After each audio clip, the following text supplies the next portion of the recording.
80% below Rory McIlroy right now. So there you have it. You could be on that tour right now in Long Island, wherever it is. Right. You'd be heckled by someone. I get heckled enough around here. Man, I got to put up with that. Yeah, what can you say? I know. Gosh, we're so challenged. Hecklers. Yep. All right, we're out of time. Thanks for joining us, guys. We'll see you dark and early tomorrow starting at 4 a.m. with more Good Day Orlando.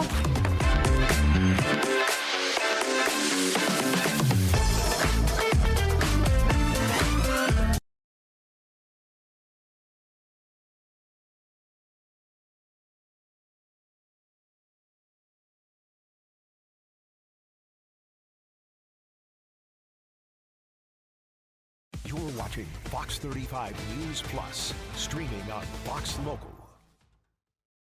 Good morning to you. Welcome into Fox 35 News Plus. Garrett Wymer here, and thanks for joining us on this Wednesday morning, live on Fox Local, YouTube, and on Facebook. A lot of things going on today. I want to let you know kind of where things stand at this 11 o'clock hour as we get ready to kind of dive in to a busy day and a busy afternoon here of live streaming. So let me give you a live look right now first at the Capitol, where President Trump is going to be heading shortly. He's going to be spending the morning on Capitol Hill. Was originally supposed to be hosting a bill signing, but has canceled that. Posted on Truth Social saying that he was not going to be doing that until Congress decides to pass the Save America Act. This was a bill signing that was going to be completely unrelated to that, bipartisan bill looking at housing affordability, some other things. But to our understanding, President Trump is still expected to show up on Capitol Hill. He's going to be meeting with some Republican senators for a lunch meeting coming up a little bit later. So we may still have some sightings of the president interacting with some lawmakers on Capitol Hill today. We are also going to be listening into a news conference in about an hour. Governor Ron DeSantis is going to be in Bradenton, where he is joined by the state chief financial officer, Blaise Ingoglia, for a news conference. We don't know yet what exactly that is about, but we will be live streaming that for you coming up in just a little bit. This afternoon in Osceola County, we are going to hear from the sheriff there, giving an update about their investigation, a year-long investigation into that led to a couple of arrests, looking into unlicensed assisted living facilities. And so that is something that we'll learn more details about. It was something that was sparked when an Osceola County sheriff's deputy or detective was first alerted to some problems after he responded to a 911 call. And so this is something that they have been looking into for a little bit there in Osceola County, and we expect some more details on that coming up at a news conference this afternoon. So we will be diving into that as well. We are also looking at today being the 5-year anniversary of the collapse in Surfside, killed 98 people when the Champlain Towers South collapsed. There have been a number of structural code changes and a number of other things that have happened since then, and we have also gotten some new details this week from an investigation into what happened and some of the takeaways from that. And so we are going to be looking into that for a couple of different angles today. A little bit later, we are going to be in our 2 o'clock hour. We're going to be speaking with a structural engineer about some of the things that have changed in Florida's building code and some other impacts as well, and that kind of thing. So looking at it from that angle. And then this morning, we are also looking at some of the takeaways from this investigation and this report that details some of what went wrong and what happened to cause that collapse at the very beginning. And so we have, like I said, a couple of experts throughout the day going to be weighing in on this. And we are pleased this morning to bring in live right now via Zoom. We've got Greg Batista, who is a structural engineer, joining us live now via Zoom. Greg, thank you so much for joining us here on Fox 35 News Plus this morning. Thank you. So, Greg, you were a part of this investigative process with the NIST looking into, that's the National Institute of Standards and Technology, kind of looking into what happened and what went wrong. And I think it was eye-opening, I think, for some folks to hear some of these findings, that this is something that had kind of been building for a couple of weeks leading up to that collapse, Greg. Actually, it was going on for a lot longer than 2 weeks. I think that the real symptoms, or that the building really started to move and to crack to a point where it became alarming, that those symptoms were actually present a couple of weeks before, but the building had been asking to be fixed for years. Actually, I went to the building personally the 2 or 3 years before the collapse, and I actually told the board themselves in writing that they needed to fix up their building and their concrete, and particularly in the garage. So the signs were there long before the 2 or 3 weeks. Having, like you said, having been to that building before then, just take us back to that day 5 years ago when you heard of what happened and your reaction in the aftermath of that. It was very eerie, because having been there, somebody told me that, hey, did you hear that this building collapsed?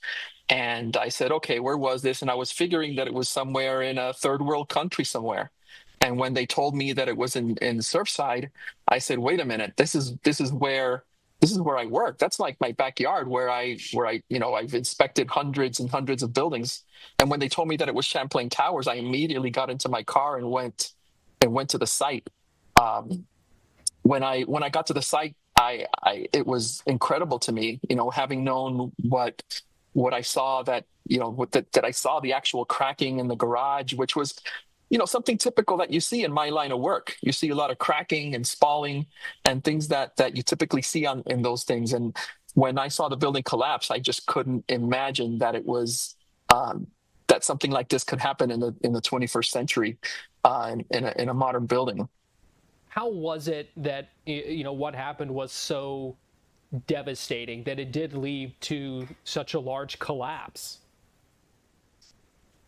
Well, it was a confluence of things. And even back then, the very next day after the collapse, I did a video right there next to the building. And I said back then that it had to have been a confluence of issues. And that's exactly what the report that just came out, that's exactly what it said. It said there was a confluence of issues. It said that it was improper design, and it was improper execution of that design by the contractor. And it was the lack of maintenance. And those are the three main things I think that was expressed in the report. And the fact that, these people, they weren't heeding the advice of the professionals that went to the building, because I wasn't the only one.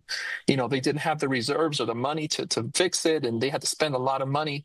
So those are the main things that there was a confluence of issues. Talk to us about the process here for the NIST kind of looking into this. This is something that obviously was a painstaking process, it seems, trying to look at all of the technical aspects and factors. Just kind of walk us through what that process was like and the role that you played in that. Well, I was not active in the actual investigation. They knew that I was involved because I had gone there ahead of time. A couple of years before. They knew that this is my life's work, working with existing buildings. So they just used me as a reference, and we just spoke a little about it. That's the extent of my involvement, and I hope that my observations were helpful to them. Why is this process so important? Why is it so important to have something like this, a very detailed and thorough analysis done of what happened, what went wrong, and how does something like this help prevent it from happening again? Well, since the beginning of time, when people have been building large buildings, from the pyramids thousands of years ago, there have been you have something that happens, and then the codes and the requirements and the laws for building, they change and they evolve as time goes by, as the materials for building change from stone to concrete to steel. And it's not much different than what happened when Andrew happened. When Andrew came by, there was a whole change in the rules and laws that were in the code. Actually, the code changed to the Florida Building Code. So with this tragedy, what happened, it was basically just a typical evolution of how the codes come about. And because, unfortunately, these things have to occur and there's loss of life, that we owe it to the people that perished and the people that were affected to do a very detailed study, like NIST has been doing, to keep this kind of thing from happening, because that's the only way that engineers and everybody that's involved in the building and the codes and the laws can really understand why this happened. You recently authored a white paper called The Future of Structural Monitoring, looking at how technology can really help supplement kind of traditional inspection programs. Is there a future where technology can play a larger role and help prevent things like this from getting to the point where a building would collapse? Absolutely. I'd say 20 years ago we were very limited as to the technologies that could be used, as far as sensors, as far as computer programs, as far as artificial intelligence that can read hundreds and thousands of pages of numbers and be able to make sense of it. Today we're at a point where it's almost a wash, where not a whole lot of money needs to be spent into put these systems into place, where you can have a windometer on top of a building. You can have different sensors that can figure movement, whether it's tilting, or whether the building subsides, or whether there's any other kind of movement, or even if there's a crack, that the building tends to move a little bit differently. The sensors are better, the technology is better, the instrumentation and the technology, especially with the advent of artificial intelligence, to be able to read and interpret these documents. And right now, as we speak, we have, for example, insurance companies that they're seeing the potential of this technology, and actually starting to give rebates on the insurances, which we know is a big factor in the money spent on keeping buildings safe and the liabilities. Greg Batista, owner and founder of G. Batista Engineering and Construction in Fort Lauderdale, structural engineer and expert. Thank you so much for joining us here on Fox 35 News Plus and breaking down some of these findings for us. Thank you for having me. We are going to take a break here on Fox 35 News Plus, and we'll be right back.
Reporting the roll and pitch program, which puts Apollo 11 on a proper heading.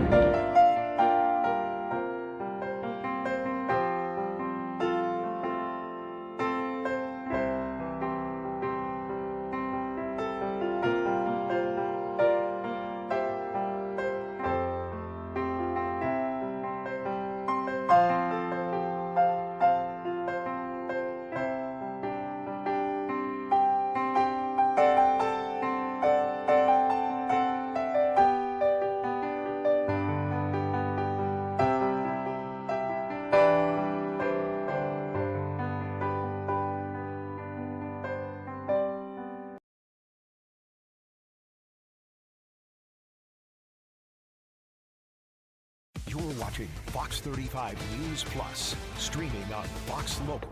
Well, welcome back into Fox 35 News Plus. Garrett Wymer here, and thanks for joining us on this Wednesday morning, live on Fox Local, YouTube, and on Facebook. We are following up on this scary situation out of California, that 13-year-old on a ride at Disneyland that fell 50 feet down the water plume of Tiana's Bayou Adventure. And so joining us live now to talk about this and put this in perspective for us, we've got Matthew Miller, America's theme park technologist, joining us live now here in our streaming studio. Matthew, always good talking with you. We appreciate you joining us today. Well, thank you for having me. What a day to be here. So first, I just want to get your reaction to the video, and I should let folks know we're because of some digital restrictions, we're not going to show that video. We do have it posted some places where you can see it. TMZ obtaining that video. So I'm not going to show it here because of those restrictions, but I do want to talk about it and just first get your reaction when we saw that. Obviously, very frightening situation, I think, for everyone involved. Your thoughts when you saw that? Yeah, I thought it was terrifying. I mean, there have been multiple times on both coasts that we have seen guests get out of this attraction, and I know we're going to talk about this through the story. You shouldn't be doing that to begin with, but to see this happen at the highest point of the attraction, and then to see the guests actually fall the whole length of the mountain, it is amazing that they weren't harmed more than they were. Right, taken to the hospital. They have since been released, is our understanding. So really a situation that could have been a lot worse. And so just kind of take us behind the process here. Obviously, this is something that you hope never happens. You take steps with restraints and that kind of thing to try to prevent things like this from happening. And so just kind of walk us through some of the design process, I guess, when you're talking about when you're thinking about preventing as much as you can something like this from happening. So I think what makes this so unique is, let's compare it first to Orlando and the California versions together. Two different boat designs. So if you've been to Walt Disney World, you've got people that can sit multiple in a row, and there is a lap bar. That was added about 2 decades after the attraction was open, which is very interesting because guests still sometimes get out of the one here in Orlando. Out in California, smaller design, more what you would find like a traditional log flume. Same thing in terms of the vehicle, you might find it like a Six Flags or a Carowinds. You're sitting single file, there's no lap bar, there's no restriction. It's very difficult because you want to have an incredible ride where there's slow-moving show scenes and fast dynamic action. But you've got to think that the guest is going to stay in the seat. And I just believe that after this incident, there's going to be a lot of internal discussions at Disney to say, hey, what are we going to do about this? Are we going to continue to operate in the manner that we have, or should we make the change like we did in Orlando? That's a good point, because I imagine it probably is a fine line, wanting to maintain as much of the good experience as you can, but still needing sometimes to put things in place, like you said, adding those lap bars like we have at Disney World, the Disney World version of this attraction that was added years later. That's right, almost 2 decades, and actually it was in 2011, I believe. The big change there is going to be the operational throughput. So one of the things about in Orlando, because you have more seats, when the guests get in, you could put more people in at a time. In California, because it's just one, if you've ever been on a traditional log flume, you almost have to shimmy your body down into the seat. It takes a little bit more time to get lined up with the seat, whereas if it's more of a bench seat, you can get into it more quickly, even though there is a lap bar. So I think that will play into it as well in terms of what will be the operational throughput. Again, those types of numbers Disney doesn't share publicly, but you got to think, hey, is there some balance? Could we add a couple more logs if we think that we're going to slow down just a little bit, adding a lap bar? But I just want to be clear, they came and inspected this ride. The ride operated as it should have, and the next morning it reopened. Yeah, and so just kind of walk us through what a procedure would be after something like this, happens to look at and make sure some of those things, can we reopen as it is right now? Did everything work the way it was supposed to? And what some of those considerations will be about procedures going forward? Well, I think the most important step, and honestly the thing that most people are overlooking, I think that the cast members at the attractions and the Imagineers that designed the attraction, they should get an attaboy for how well they did in the moment. It's a super scary situation to see that guest tumble all the way down the mountain, but we would be telling a much different story if another log had came down and hit that child. And the fact that in the moment the cast member could e-stop the attraction, everything stopped in the moment. There are sensors, there are lasers, all kinds of different technologies that make sure that these e-stops stop all of the boats. So first, I think that's incredible. At that moment, then you're going to clear the attraction. You're going to make sure, obviously, that the child is safe, get them dried off into medical help, then get everyone else off of the attraction. Then you would begin to cycle those empty boats. You would run it as if nobody was in it. And at that point, then the outside examiner would come in and say, listen, was this a mechanical failure? You know, what actually happened? I think it's very clear by the video evidence that the attraction was operating in the way that it should have. The guests, I don't want to speculate on why they were getting out, but it's kind of, it used to be a joke. The only person that got hurt on a roller coaster is the one that got off halfway through. They talk about that with the stock market. Now we got to physically talk about it. Please do not get off of a ride halfway through. But that's what they would do. They would cycle the attraction. They would say, hey, are the mechanical features working? Then they probably would even go through and e-stop it a couple more times just to make sure that the safety features were still working as intended. You hear, cast members always telling you, stay inside, all these things that for many kind of go in one ear and out the other, but there are obviously important reasons that there are these kind of procedures and these rules in place. That's right. One of the most important is it could be fatal.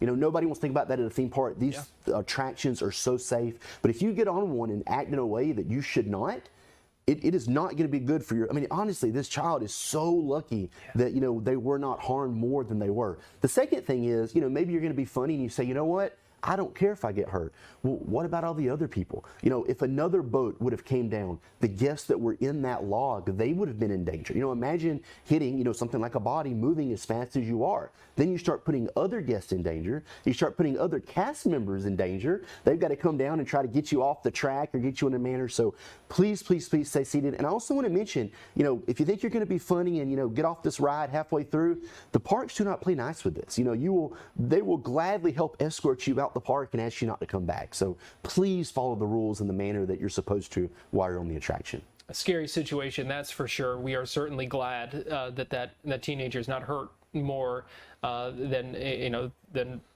some minor injuries that he was treated for and released from the hospital. But what do you think comes from this? Do you think, you kind of walked us through what's going to happen, what they're going to be looking at. Do you think we end up seeing lap bars on that ride at Disneyland like they have already at Disney World? So if I had to speculate, I would say that for sure we're going to see the design teams are going to start talking about it. I think that one thing that makes it so difficult is because it is a narrower ride vehicle. Mm-hmm. What does it take to add that? We have seen other parks that do have it. I think Julie Durac's is a great example at Islands of Adventure. It opened without lap bars. It since has added them, and it is a more similar style single row attraction. So does Disney say, hey, we're going to do the same, close the attraction for a little bit, refurb these ride vehicles, or do they maybe do something else? Maybe it's a safety belt. Maybe they, try to do it in a different manner. But we have seen where parks have went in and retrofitted a single style. That being said, we also see a lot of parks now that still operate it without it. So I think it's going to be an operations and safety decision. It's going to be interesting to see what comes from that. Matthew Miller, America's theme park technologist. Always appreciate your time and expertise. Thanks for joining us here on Fox 35 News Plus today. Thanks for having me. We're going to take a quick break, and we'll be right back.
Thunderstorm reporting the roll and pitch program with put Apollo 11 on a proper heading.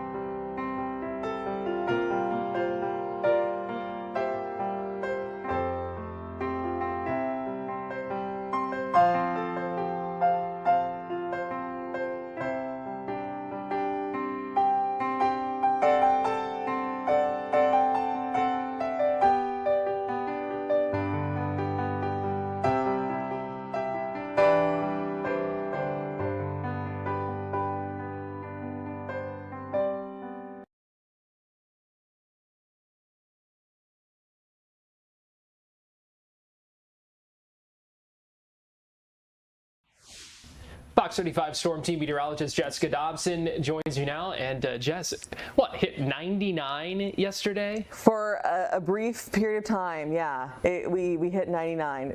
Our technical official high was 98, according to the National Weather Service climatological reports. They have certain thresholds for what deems a high temperature, but it gets down to like decimals. So yeah, we did technically hit 99, but the official high was 98. Regardless, still too hot. Too hot. Right. Exactly. Bottom line. We're quibbling at that point. You know? Exactly. We all felt it. Yeah, it was a steamy day, but today is going to be likely a little bit better in terms of the temperature, not quite as sweltering. One of the big reasons being because we have higher chances of showers and storms today. We will still make it to 95. I mean, that's still pretty hot. Our average high is 91, so we're going to be above normal. We do have a 60% chance of showers and storms for today, and those should start to take off here momentarily within the next couple of hours. Say 1 and 2 o'clock, we should likely see a couple of these downpours popping up on the radar. I would say at the latest maybe 3 o'clock, but temperatures, highs today will make it into the low 90s at the beaches. That's an important takeaway because we're going to have more of a sea breeze impact from the East Coast, so the Atlantic sea breeze. I'll elaborate more on that here in a second, but we'll have a high of 95, as I mentioned, in Orlando, 95 as well in the Villages, to Bushnell, Leesburg, 94 in Claremont, 93 in Kissimmee, 93 in Titusville. So still a hot day, still kind of above normal, not unheard of, but the heat today coupled with the fact that we do have the sea breeze will give way to increasing chances of showers and storms, and we could see a couple strong ones. We did see a couple of strong ones even yesterday. We had a few severe thunderstorm warnings in parts of Brevard and Osceola counties, and today we're going to see a similar setup. So for today, we're going to have gusty winds and upwards of say 50 to maybe 60 miles per hour. Heavy rain is going to be another impact we have, along with frequent lightning, of course. We will have heavy rain and frequent lightning even outside of any sort of strong storms, but the threshold for why they've issued this severe storm outlook for us today in the Central Florida area is for the potential of us reaching that severe threshold of strong wind gusts. So that's going to be for the entire area, shaded in green. Again, not completely unheard of, but they did just issue this a little while ago for us, just kind of an early heads up to say, hey, we could see a couple of punchier storms out there. So when we look at future clouds and radar, it does show that we'll see a couple of these isolated downpours trying to get going, say 1 and 2 o'clock, and these are going to be at first largely driven by the westerly wind, so the Gulf sea breeze. That's that southwesterly flow we've been talking about for the last week or two, and it's helped to keep things overall, yes, quite hot, but also it's helped to keep us a little lower in the rain and storm chances at times. Today, the East Coast sea breeze is going to come more into effect. That will help to spark additional rounds of showers and storms. By 4 at 5 o'clock, we're really going to see things blossom and take off, so they'll grow and continue to develop. At first, it looks like we're going to see things start mostly to the south and east of the I-4 corridor, and then they'll kind of congeal into this almost up and down line. That's usually one of the telltale signs that we have sea breeze storms, and they'll essentially play bumper cars kind of off of each other, helping to spark additional storms. And this is where we could talk about severe storms being in the cards. Again, it's a low chance, and not everyone will see even the rain, let alone a strong storm. But when it rains, it is going to really pour, and we are going to see a lot of lightning. So it's going to be one of those loud afternoons, very kind of quintessential summertime thunderstorm setup we've got going on for today, all the way through about 8 o'clock. And then once the sun starts to set, our rain and storm chances will gradually start to lower as well. We'll start to see them lose a lot of their steam. At the same time, they kind of wash and rain themselves out, and it does look like by around midnight we're looking pretty dry. So as we take you through the end of the week and into the weekend, essentially more of the same. That being said, there are still some overall questions when it comes to when we're going to see these lower rain chances arrive, because we're seeing signs that high pressure is going to try and build in, and that will allow for some drier air and just more dry time in general to allow for fewer showers and storms. So we're keeping it at around a 40% chance for now. These numbers, though, will likely change and adjust. I brought us down to 30 for Sunday, feeling a little more confident that that's going to be one of the lower days of the next several for these shower and storm chances, but it's going to be kind of how early we expect this area of high pressure to kind of build in, and just how confident we are about this drier air being able to infiltrate. But regardless, mid-90s look like we're going to be staying there for at least the next several days. Shower and storm chances won't be complete and total washout at 40%, but again, we could adjust those accordingly, maybe even a little lower. But I do want to quickly talk tropics too, and I mean, things are looking good in the Atlantic Basin. We have Saharan dust in play, so that's helping to limit any sort of tropical development. So that's why no tropical activity is expected over the next 7 days. We will take it. We don't want any lemons, oranges, or any red blobs out there. That's really good news and does help us out quite a bit. So we do have a large plume of Saharan dust that is continuing to roll off the western coast of Africa. It's right now kind of settled over the south central Atlantic at this point, but it is working its way steadily towards the Caribbean. That could affect our rain and storm chances too if we're able to see some of that with some drier air. It helps to dry things out too, and can also heat things up, reducing air quality, maybe triggering some allergies too. But in the end, it does benefit us greatly in helping to limit any sort of tropical development. It doesn't completely, fend it off, but it does help quite a bit when it comes to keeping those those tropical storm development chances on the lower end of the scale. So here's your 7-day forecast. So we do have a storm team alert today for not only hot temperatures. Our feels like temperatures are not going to be too bad. They're still going to be in the low 100s, and that's when you know it's bad, when we're like, oh, it's going to be like 101 as opposed to like 110. Mm-hmm. But it's still going to be pretty uncomfortable out there, and you're still going to break a sweat. And then we also have the chances of those storms, and that'll definitely be a factor for today as well. But yeah, it's a very Florida-like day today. Yeah, dealing with all of it. Yes. Yesterday was remarkably, in my opinion, dry. I know we did have some storms and some strong storms, but a lot of us saw a dry time. It was still very hot, but I was like, wow, even the sky is like pretty blue. There's not a ton of clouds. I was like, okay, this is interesting. Yep. Still hot though. Still hot. Always still hot. Yep. Fox 55 Storm Team Meteorologist Jessica Dobson, thanks for joining us. And give you a live look right now at downtown Orlando. We are getting ready to take a quick break here on Fox 35 News Plus, but we'll be right back.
Reporting the roll and pitch program, which puts Apollo 11 on a proper heading.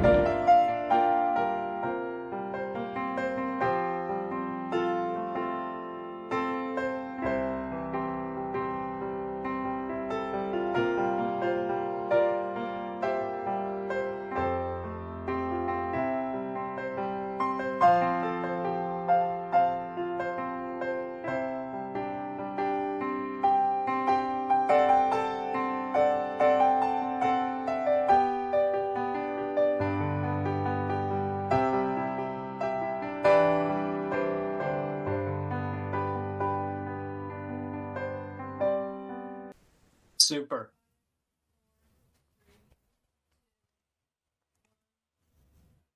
You're watching Fox 35 News Plus, streaming on Fox Local.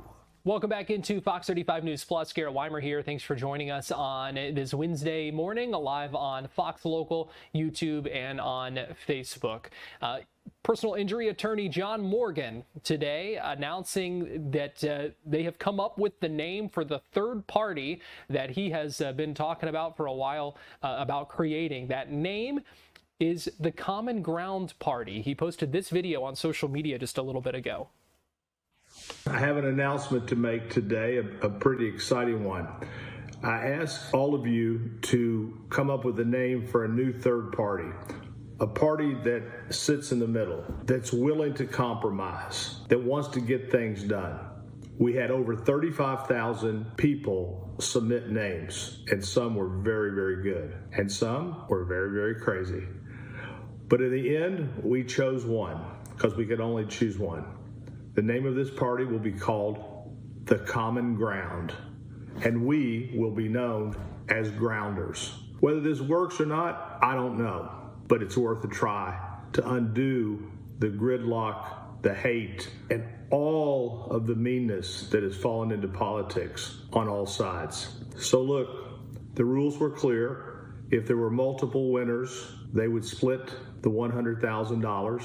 So going forward, we're going to start trying to register people to join our party, the Common Ground, with common sense people making common sense decisions for our future. It was a great exercise, and what it showed me is that you, like me, believe our political system is broken, that we really agree on more than we don't disagree on, yet nothing ever gets done. So this is step one.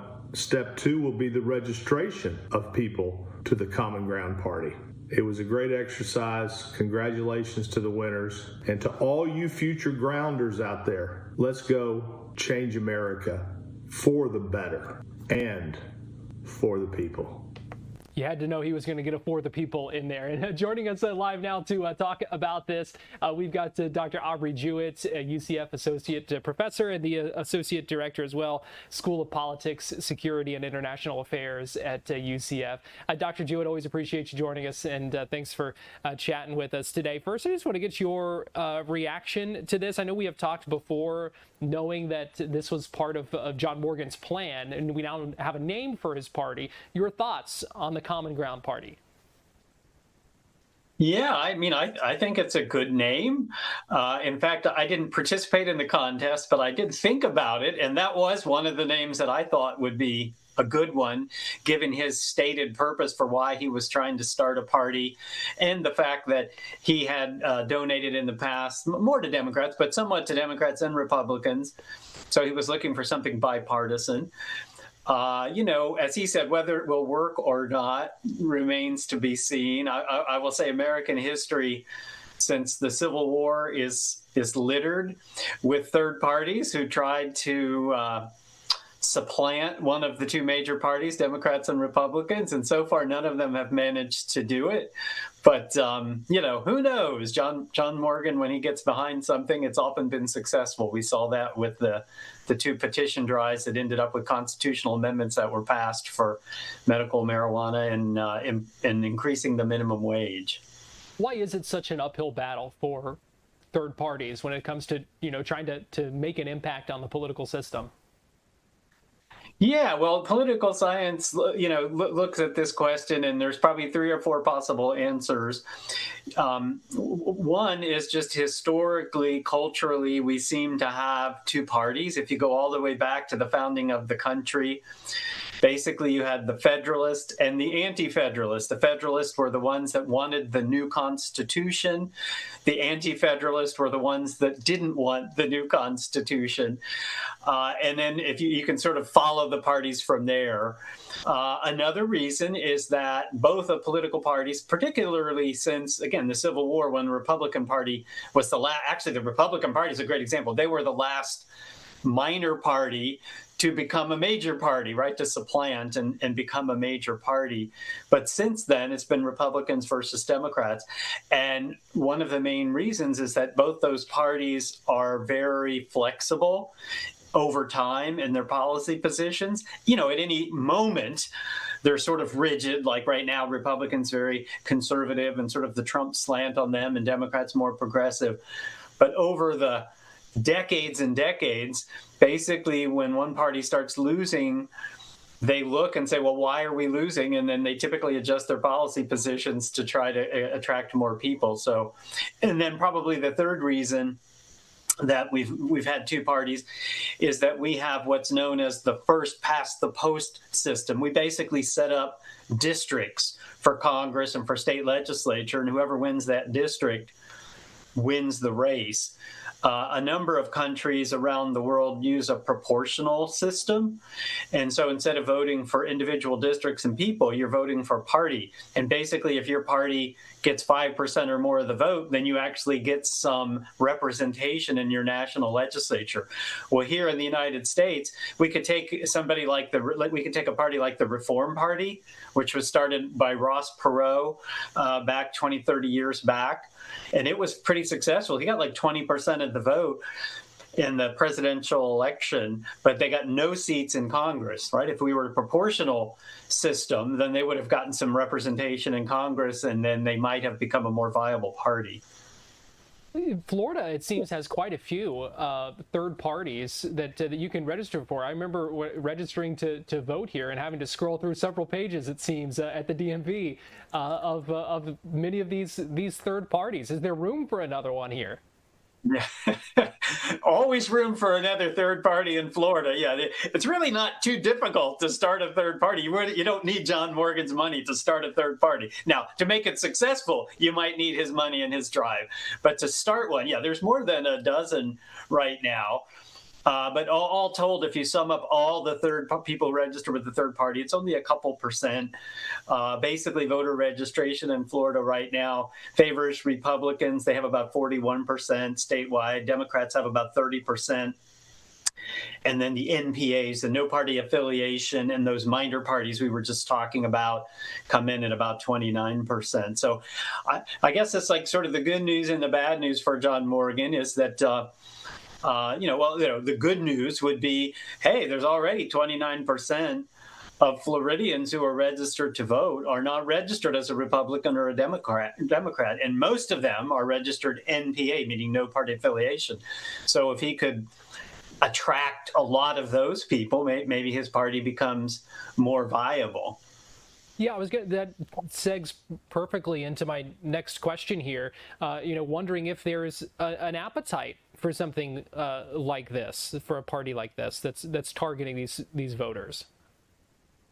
Well, again, that remains to be seen.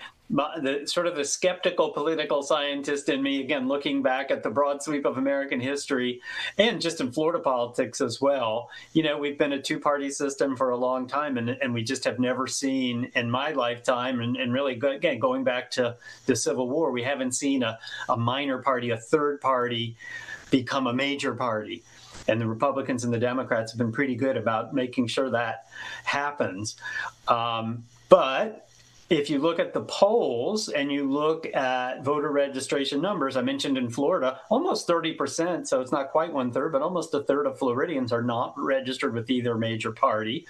And you see that to some degree around the country based on polling. Particularly, you see it with younger voters who just are not really thrilled with either of their two major party choices right now. So I will say there is some possibility that John Morgan in this effort, could begin to create a viable third party, but they've got a lot of work to go in order to do that. And, from a Republican and Democratic standpoint, Democrats are probably thinking, well, look, Republicans right now, for the most part, are still solidly behind the party, still mostly solidly behind Trump. And for Democrats to win, they're going to need to pull a lot of those NPA and minor party voters to their side, particularly in Florida. And so if you have a somewhat successful third party, created from a Democratic point of view, they probably are a little worried that it might actually hurt their ability to upset the Republicans here in Florida. So they probably have some mixed thoughts about that, particularly since Morgan used to be, for at least a while, was more Democratic and was giving more money to Democratic candidates. We've talked before about kind of the temperature in politics and the polarization, and even the word polarization kind of implies two parties, the polls. And so does having a third party, we heard John Morgan in that video kind of talking about wanting to kind of help with some of that polarization. Does having third parties help kind of diffuse some of that polarization? Does that play a role in our political temperature, political disagreements and agreements? Well, maybe. Not to be too wishy-washy. But there, people don't join the Republican or Democratic Party for various reasons. And some, the ones that John Morgan is directly appealing to are the ones that just aren't comfortable with the Republicans or Democrats because of some of the extremes within both parties, right? Some of the Republicans are pretty far to the right. Some of the Democrats are pretty far to the left. And so you just have a number of voters that just aren't comfortable registering because of those polls, as you talked about, right? Polarization. And so those people may be, it might be fruitful to go after those people, right? You might have some success in getting those people to say, yeah, maybe rather than being an NPA, a no party affiliation in Florida, maybe you say, okay, if I'm in the Common Ground Party, maybe I have better luck actually influencing elections and influencing policy than I do as a no party affiliation voter without a political party to sort of push policies that are common sense or find common ground among different people. Well, it's going to be interesting to see if this picks up, if this catches on. We will have to wait and see on that. Dr. Aubrey Jewett, UCF Associate Professor and Associate Director of the School of Politics, Security, and International Affairs. Always enjoy talking with you. And if only you would have entered that name in that contest, too, you could have been $400 richer. Absolutely. I could have been one of the lucky winners. Missed opportunity. Now you know. Maybe next time. Dr. Jewett. That could have been my summer bonus. Exactly. Thanks for joining us here on Fox 35 News Plus. Thanks, Garrett. We're going to take a quick break and we'll be right back.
Reporting the roll and pitch program. Let's put Apollo 11 on a proper heading.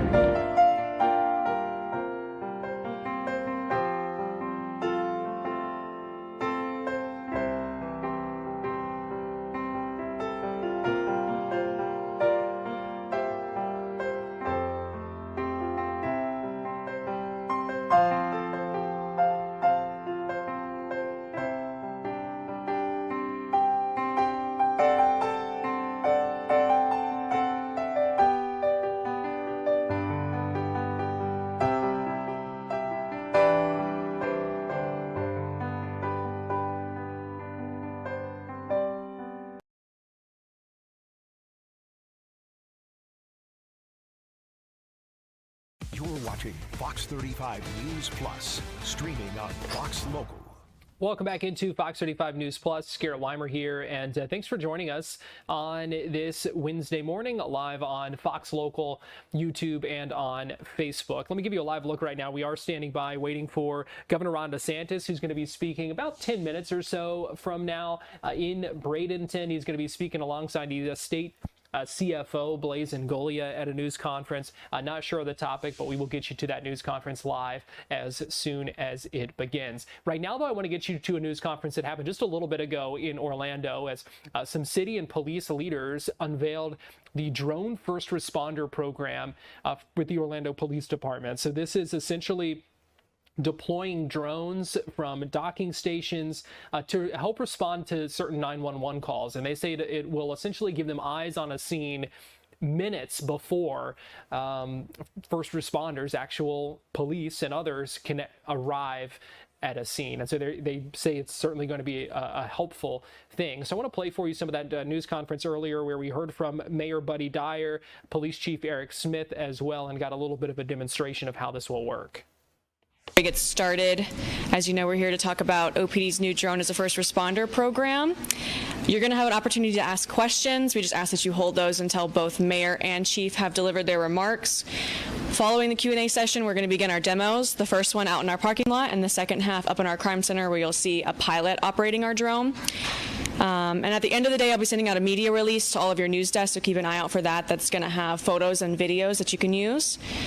As long as everyone's equipment is good, can I get confirmation on that? All right, perfect. Then we're going to get started. Up first, I'm going to introduce Orlando Mayor Buddy Dyer. Thank you, Kate. And thank you for being here. Thank you, Commissioner Rose, for joining us. As a local government, the City of Orlando's most important responsibility is keeping our community safe. And that's why we continue to invest the majority of our property tax dollars in essential public safety services, including our first responders and the tools and technology that help them serve and protect our residents.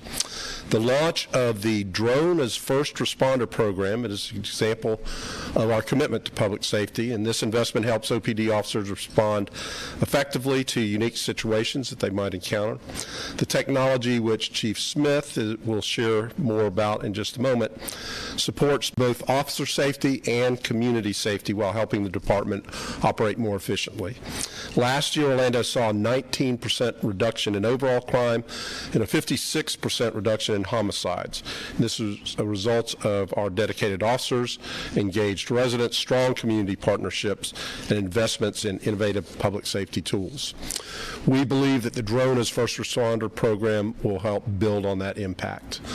Orlando has long been a city that recognizes and embraces innovation and forward-thinking solutions, and I'm pleased that we are adopting this new technology to support our officers in their mission to keep our community safe. Chief?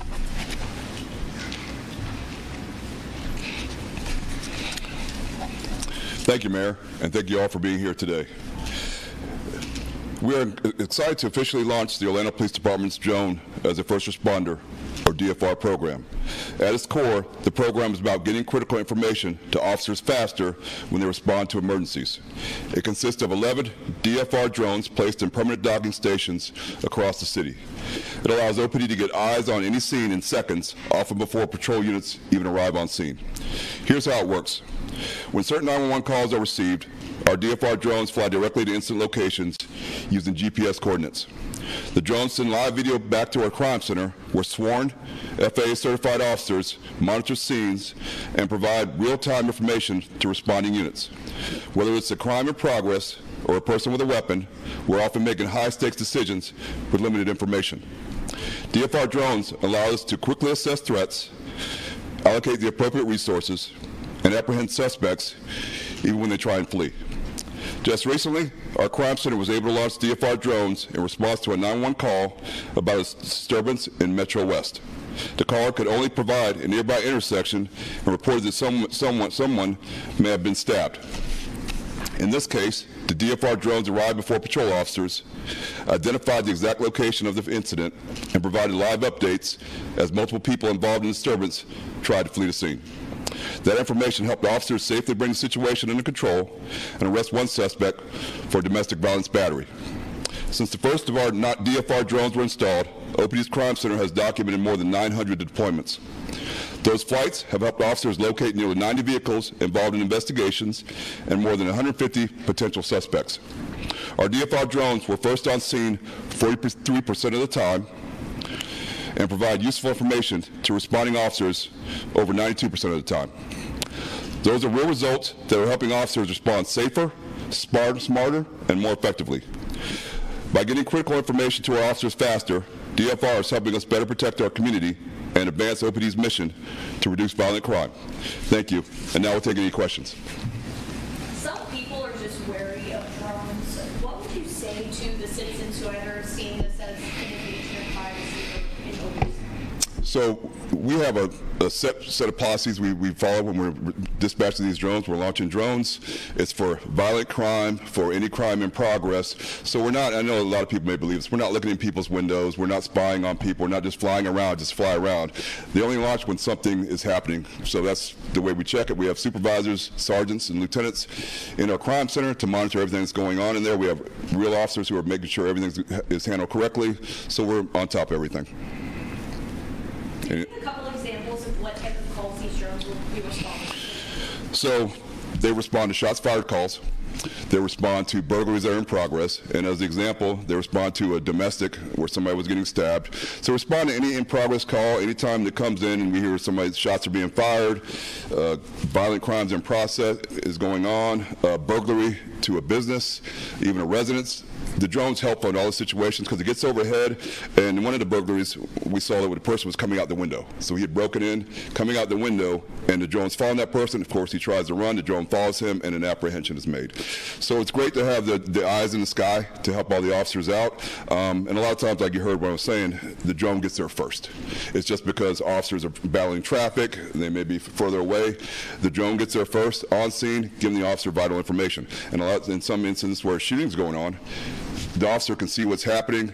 The officers that are in the communication center, in the crime center, tell the officers, hey, shots being fired from this location. We see what's going on. All officers respond from this direction.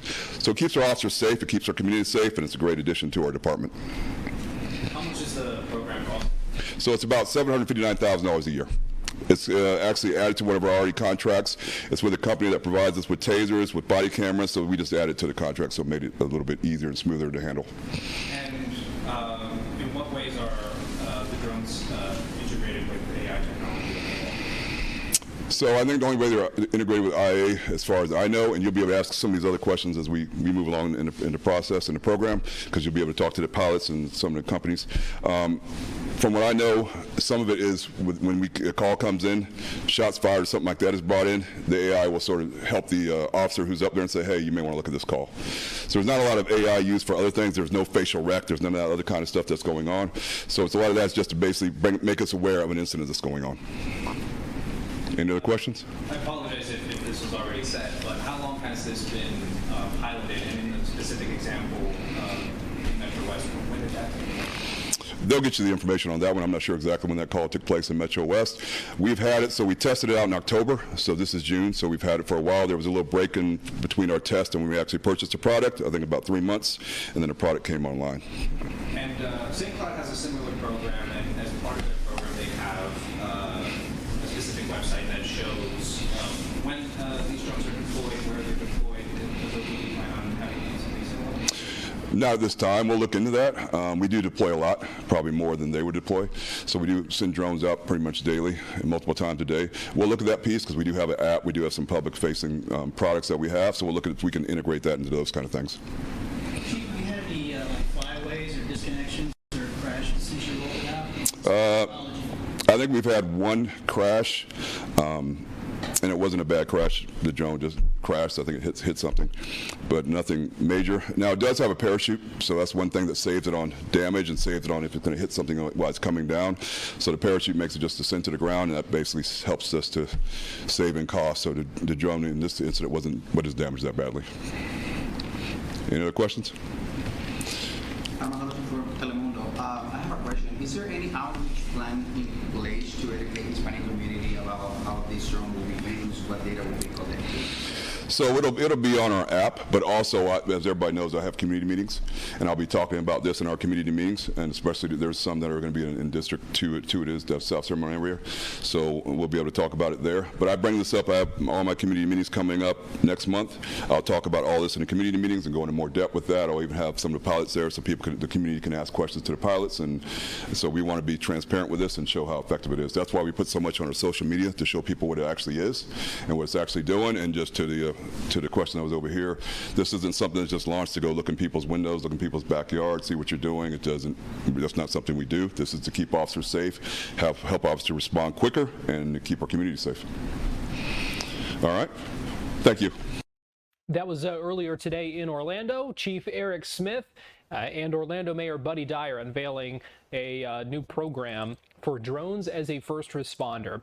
It is noon now here in Central Florida. I'm giving you a live look in Bradenton at the State College of Florida's Bradenton campus, where we're expecting Governor Ron DeSantis and Florida CFO Blaise Ingoglia any minute now for a news conference. We will get you there live as soon as that begins. Right now, we're going to take a quick break, and we'll be right back.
Neil Armstrong reporting the roll and pitch program, which puts Apollo 11 on a proper heading.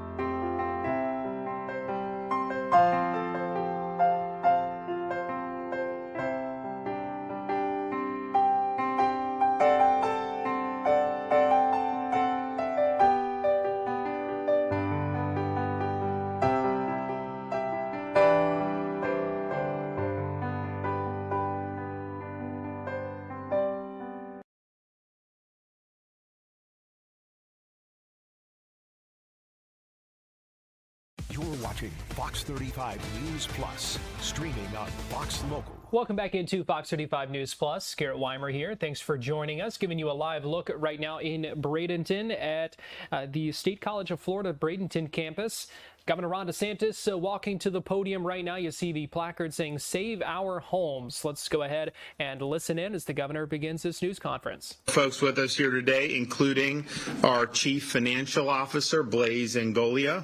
We have City Bradenton Mayor Gene Brown, Vice Mayor Jane Kocher, Representative Yvette Benaroche, Senator Joe Gruters, Manatee Sheriff Rick Wells, County Commissioner Amanda Ballard, and I know we've got a lot of other folks, and so I want to thank you all for being here. We're going to sign two pieces of legislation which involve protecting taxpayers, particularly against local government taxes, property taxes and others, and also ensuring transparency in the spending process. Now, this has been an issue that I've discussed from time to time. I know Blaise Ingoglia does it more than just time to time as part of his duties and doing it, but I think anytime look, we look at how can we be helpful to the people that we represent, and when you have the kind of COVID era that's really continued inflation wave where things have gotten more expensive, particularly things like groceries, all these other things,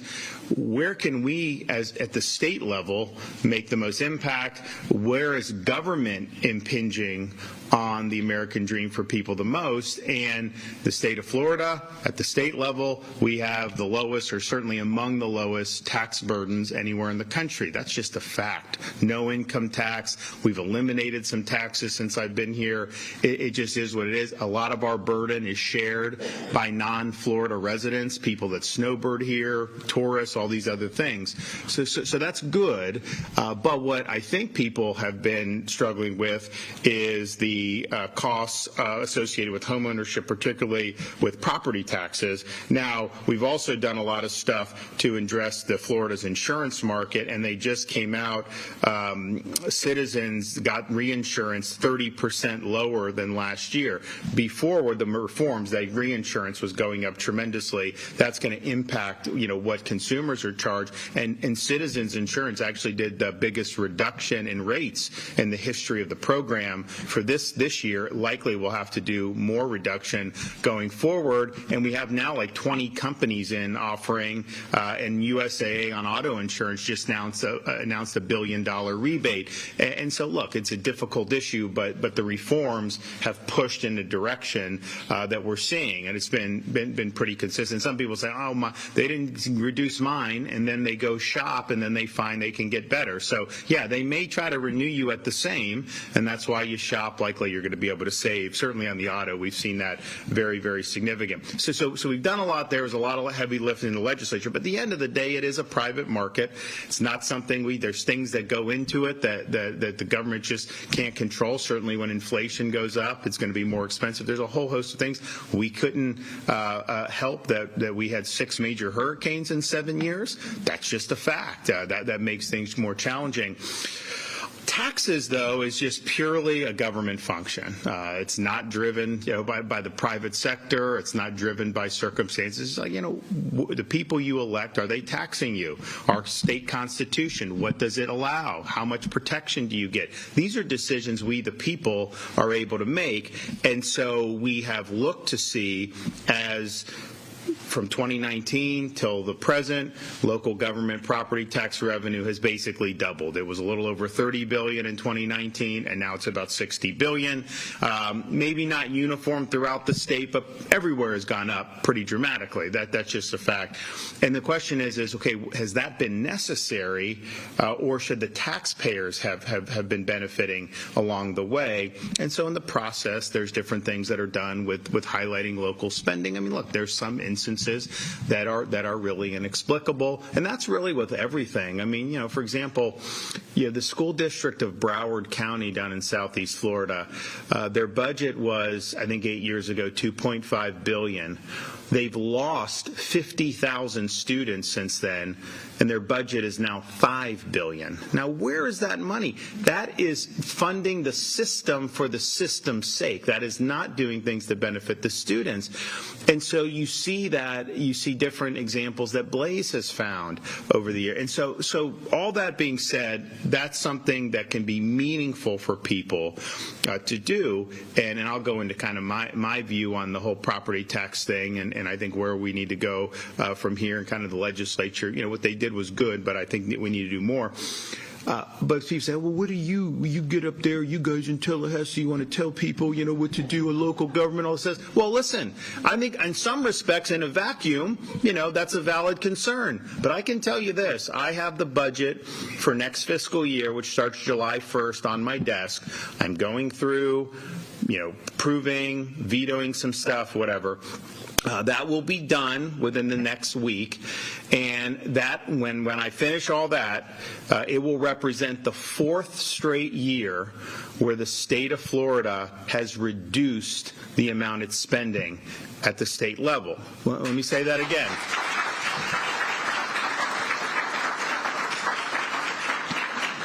The budget 4 years ago was more than the budget 3 years ago. The budget 3 years ago was more than the budget 2 years ago, and the budget in current year is less than the budget, or I guess last year's budget that we signed is going to be, this year's budget is going to be less than that. And so it can be done, and that's with population growth, that's with inflation, and some of the things, we had to put in more money for some of these projects too. Don't act like that we were immune for that. So you've had all those, and that's not even adjusting for inflation. When I say the budget's lower today, next fiscal year will be lower than current fiscal year, current less than last less than the year before that. That's nominal dollars. That's not inflation adjusted dollars. Obviously, inflation adjusted would be dramatically less. Population adjusted would be dramatically less. So we've done that and have had a very, very stable budget for the last 4 years. And some of that was, the legislature, I think, making some thoughtful choices. Some of it, quite frankly, was me having to exercise the line item veto power. But that's just the way. And look at what's happened with the state's debt. If you take all the state's debt in the history of the state of Florida from statehood till the present, just since I've been governor, we've paid off 51% of the state's debt. Paid it down. It's done. And we now have the lowest per capita debt of any state in the country. Meanwhile, we've done some really big things. We've done the largest environmental restoration in the history of the United States of America with the Florida Everglades. And I now, because Biden was terrible on this, we now under the Trump administration have been delegated authority to do some of the federal share of the projects, and they're funding that, and we do it a lot quicker. That's just the way we roll. So we're doing that, and that's something that's been, but we've put billions and billions of dollars into that.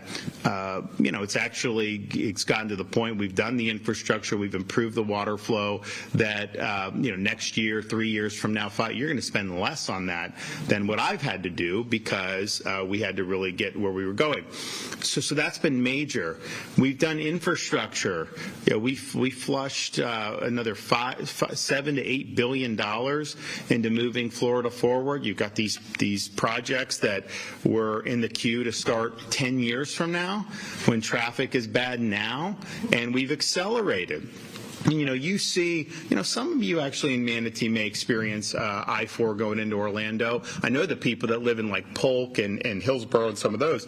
Just the temporary lane we did very quickly there has been a huge cut in traffic time there. Once the whole thing is done, you're going to save, and that's actually meaningful for people's lives. So we've never had an investment so dramatic in the history of the state. We did that. Education.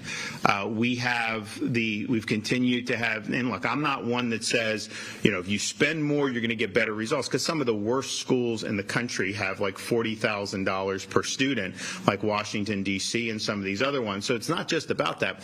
But even as we've done universal school choice, the amount of money that's gone to school districts has increased, and we've created, under my tenure, a special provision of the budget where money that's sent to school districts can only be used for teacher salary increases.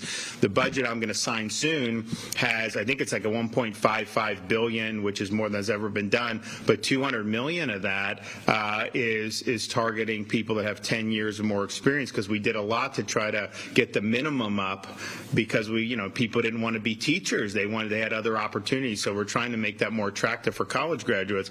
But regardless, that's a massive investment. So we're doing big things, but doing it within the context of a budget that's actually declining. And so when we're sitting here talking about standing up for taxpayers at the local level, making sure spending is transparent, making sure spending's not runaway, making sure people aren't being taxed the way they have been, we have credibility in doing that, because our budget has been very, very stable, very, very modest. It's interesting. You see this stuff in New York City. Just electing people that even 5 years ago, I think, would have been thought that would have been impossible to do. People that are celebrating terrorism, people that really reject the foundations of this country, which, we're now celebrating 250.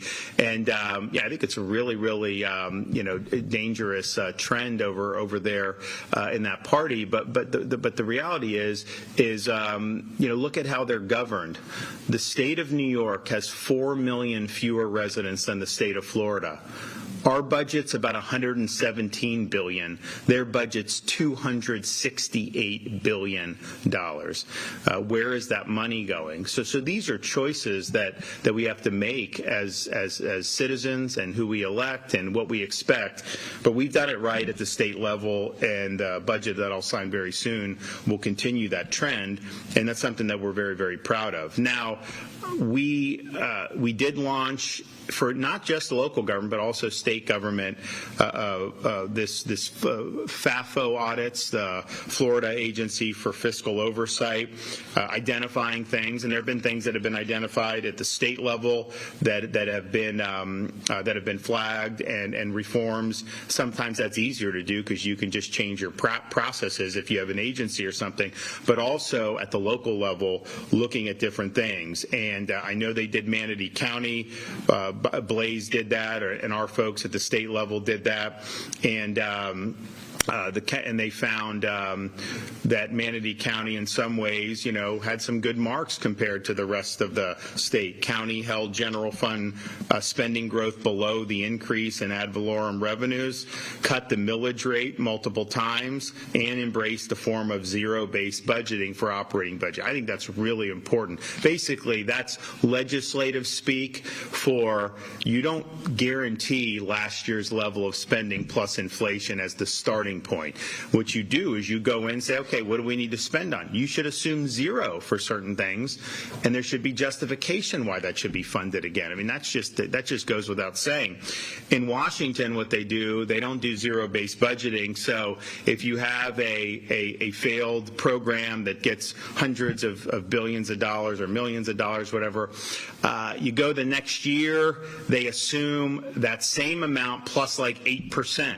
So if you even want to say, okay, we'll do it, but only increase 3%, they say that's a draconian cut. It's actually a 3% increase of the previous year, but they'll frame that as a draconian. So it's hardwired to always increase spending in Washington and always grow government.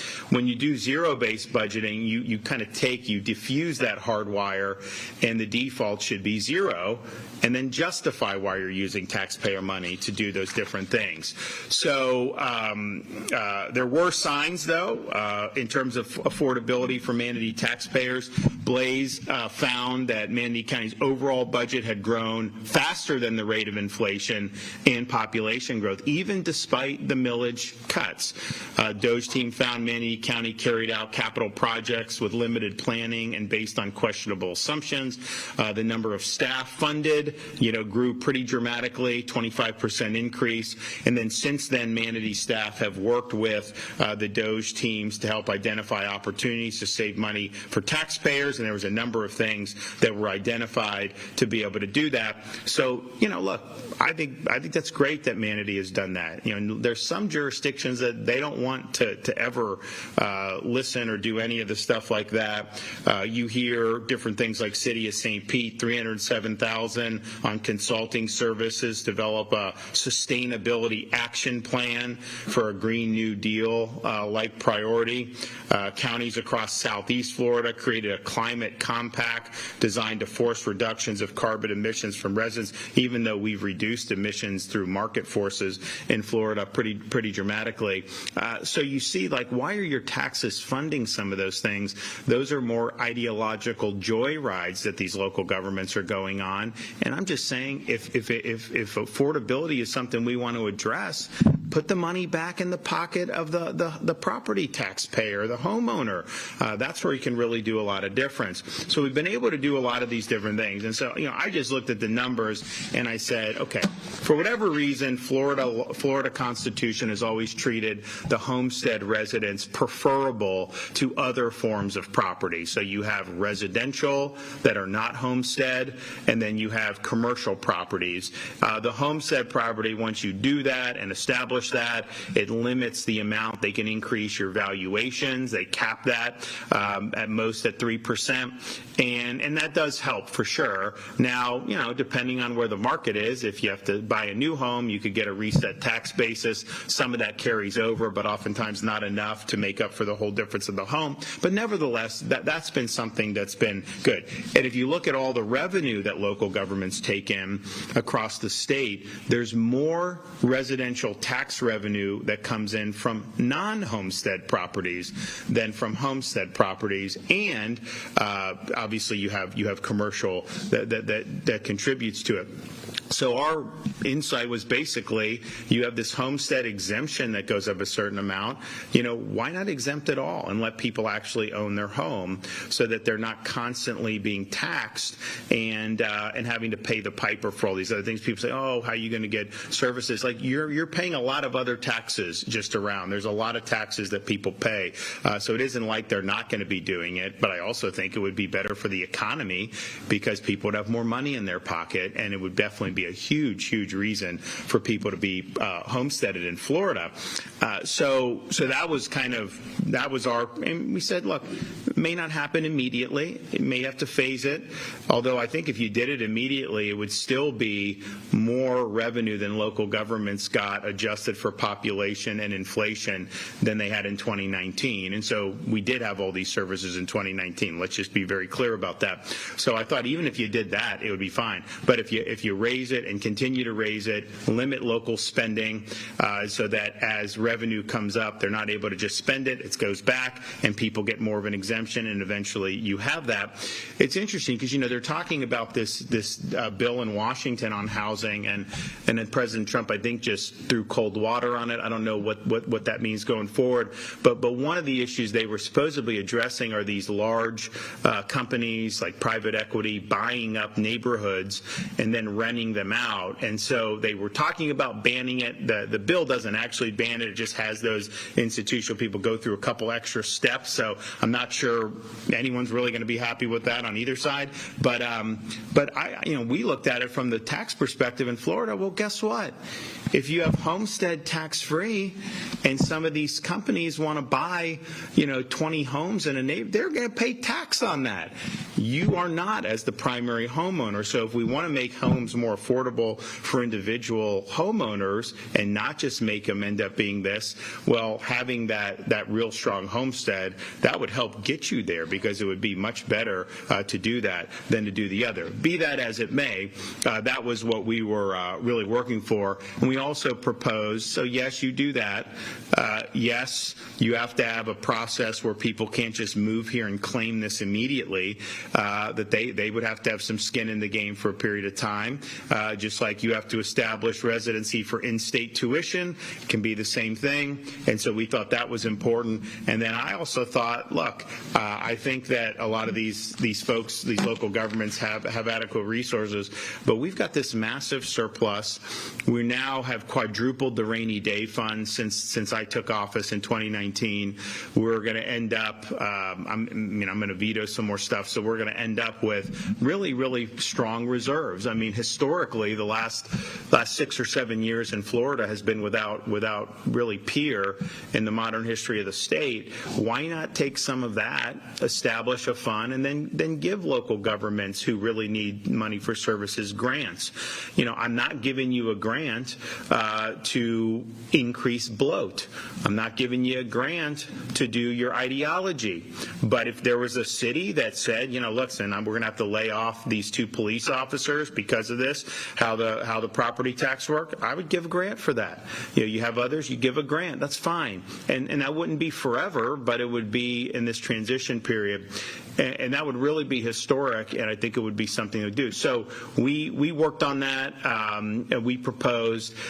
We had worked with primarily the Senate. It's just the reality of kind of how we had to deal with the legislature the last couple of years. Didn't have support in the House leadership to do very much that we wanted to do, so we had to figure out ways ways to get it done, and stopped a lot of the stuff they wanted to do, which would have been really bad. But we did. Ultimately, the House was not going to pass the homestead elimination proposal, put it on the ballot. I think it would have passed. I think it would have been huge. Biggest victory for taxpayers in the history of the state, probably since they banned the income tax in the state constitution. So be that as it may, they ended up passing a big property tax cut. I'm in favor of it. I think it'll be very good for taxpayers. Honestly, it's a modest reduction in kind of the revenue. I mean, they're still way more than they were in 2019 local governments relative to inflation and population growth. Don't let anyone tell you differently on that. If you couldn't function in 2019 levels of spending, if you could function in 2019, you're going to be able to function if this passes going forward. There is no question about it. And so I applaud that the legislature was willing to put something on the ballot. I haven't run all the numbers on that. We had all the numbers for our proposal. We were going to roll out everything, but I think it's going to be good. It'll be meaningful, particularly for people that are, more working class and middle class homeowners, and they're going to see a pretty big cut in what they're doing on property tax. And I know Blaise, can tell you how some of those numbers work in terms of what he's seen with the overspending. So if you literally just put the budgets back at like 2024 level and just froze them there and not let them grow more than population or inflation, you'd have huge amounts of money to be able to return to our homeowners. There's no question about it. So it can be done. So they're doing that, and that's going to be on the ballot in November. And I know there's a lot of discussion about it. Like, all I'll tell you is when I hear these people, it's like, do you care about affordability or not? If you care about it, then what better tool in the toolbox do we have than to do this for our homesteaded property owners? I mean, that's the best thing we can do. It obviously overwhelmingly benefits middle class people, and not that I want everyone to get it, but this is definitely something that's targeted there, and that it's going to be a meaningful thing. And it's like some people just believe that government has first dibs on your property and your income, and it's like, okay, you exist to satisfy government, and then you get the crumbs that are left over. I think it's the other way around. I think you work hard, you save, you invest, you acquire property because you're doing what our founding fathers established this country to do. You're pursuing happiness. You're realizing your ambitions, and in part of that, if there's taxes to support government that will help you do that, then that's one thing. Even though we don't like paying, we understand there's a small need for it.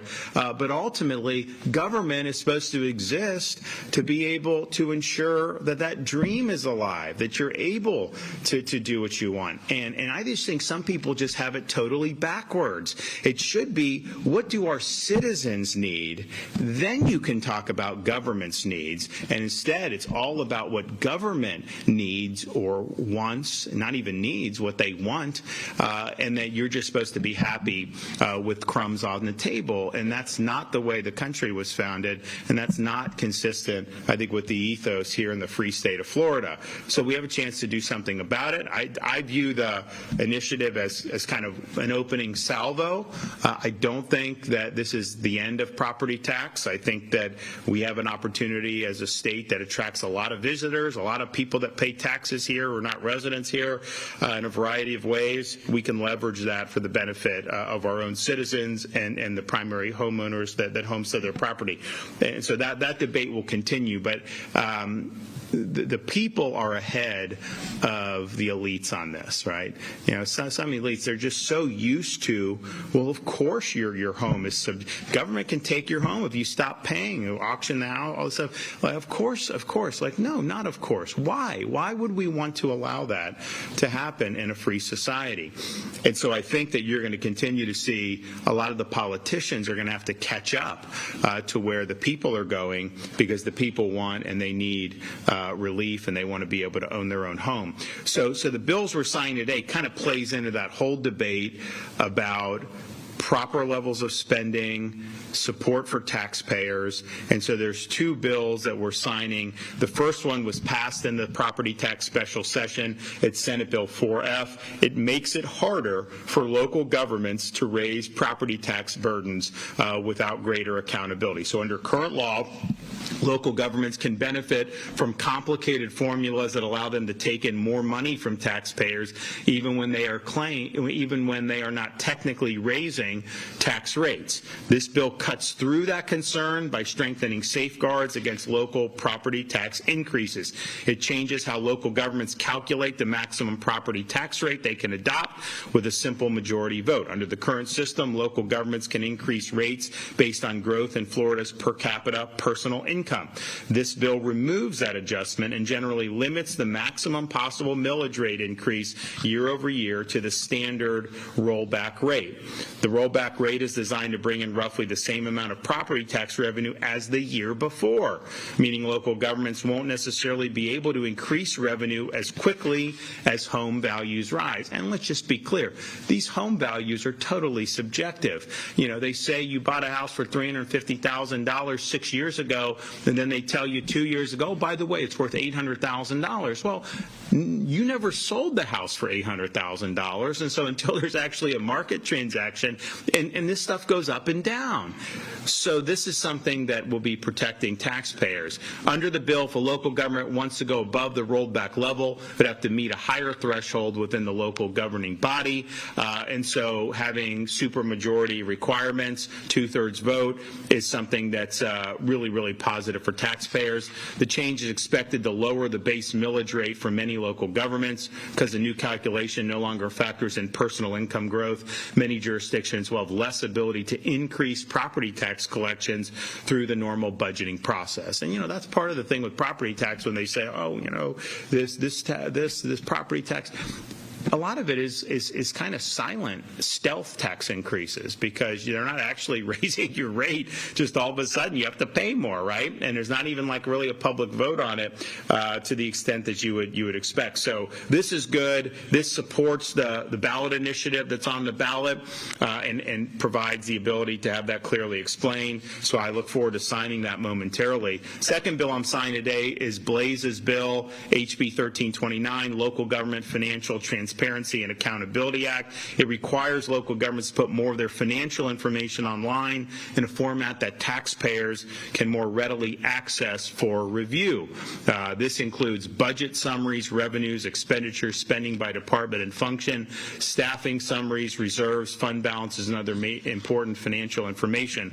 The bill also requires counties and municipalities to publish quarterly reports concerning employee compensation and an annual budget development calendar promoting year-round accountability for local governments. More importantly, this bill requires local governments to conduct a budget-cutting exercise before final adoption. I know Blaise will talk a little bit about that, so I want to thank the folks in the legislature for passing these two bills.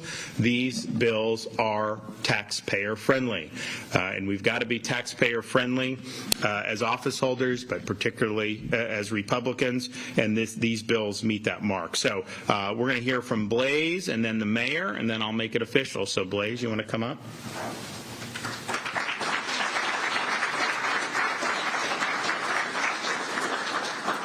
Thank you, Governor. Thank you all for being here today. I'm Blaise Ingoglia, the Chief Financial Officer of this great state. First, I want to thank the Governor for being such a staunch defender of the taxpayers here in this state. This was a conversation that we have had about 2 years ago, 2.5 years ago, and I told the Governor, remember where we were. I said, hey, watch what's going on with property taxes, because I guarantee you these locals are going to continue to take this extra revenue and expand government, and that's exactly what they have done and why we are here today going through these fights on the side of the taxpayers against big government. As your Chief Financial Officer, I've made it a priority to look out for the taxpayers of the state with real and honest transparency, showing people, voters and taxpayers, exactly where their money is going and how large their government is growing. And the bills that we're signing here is just one in a long line of efforts that I'm going to be involved in over the next 8 years, making ensure that we keep government smaller, more accountable, and cost less.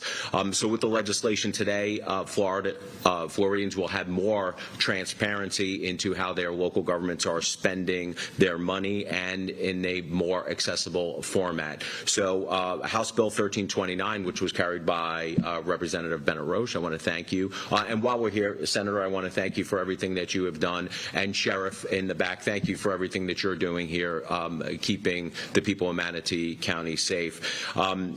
The ability to see where your taxpayers are going is an important exercise for taxpayers and for government. And I will tell you that it is long overdue that we've had more transparency and accountability for these. For some of you that have been following what we are doing over the last several months, we have been touring the state and sharing the results of our FAFO, Florida Agency for Fiscal Oversight, reviews and audits. These spending reviews are a very simple yet profound exercise, spending audits that identify just how much excessive and wasteful spending your government is doing with your tax dollars. And let me tell you, the numbers that we are seeing are absolutely staggering. Just last week alone, my office announced that we have identified $165 million in excessive, wasteful, and needless spending in Osceola County and $443 million excessive and wasteful spending in Palm Beach County for just last year's budget cycle alone. Earlier this month, my office identified over $807 million in wasteful spending in Miami-Dade County over the last few years, over the last 3 years, and that's approaching $1 billion wasted in just 3 years alone. Now, for those wondering what the grand total of excessive and wasteful spending that we have identified so far, $3.8 billion. That is money that should be in the hands of the taxpayers, not in the hands of government. And we do this by indexing, and the governor had referred to it, inflation and population. This is an important metric that the big government apologists and the Sunday editorial writers just want to be totally dismissive of. But this is an important metric to show just how large government is growing, because if government grows faster than inflation and population, it will outstrip the ability of the taxpayers to pay for it. That's when you get to the point of a large oppressive government who takes more from you, and then to the governor, what he said is that you wind up working for the government, not yourself. In fact, I know this for a fact that the governor and I had both retweeted a tweet from Stephen Moore, renowned economist, and it's not just Florida, it's other states also, and the metric that they were using was inflation and population. A lot of these local governments are growing faster than the ability of the taxpayers to pay for it. Now, unfortunately, those numbers are just going to continue to grow if there is not an intervention, a spending intervention, and that intervention comes in the form of a couple of places. Number one, state government, where we are signing one of the bills today to hopefully clamp down on the amount of growth that's happening in our local governments, but also the taxpayers. The taxpayers are the ultimate intervention, and that's why a constitutional amendment on the ballot is so very important, because government is never going to right-size itself. It's going to have to come from the taxpayers. So this bill that we're signing here today, and Governor, thank you for signing this bill, House Bill 1329, will give every single Florida taxpayer the ability to see for themselves exactly where their tax dollars are going. This is this bill clears the fog and strips away the ambiguity.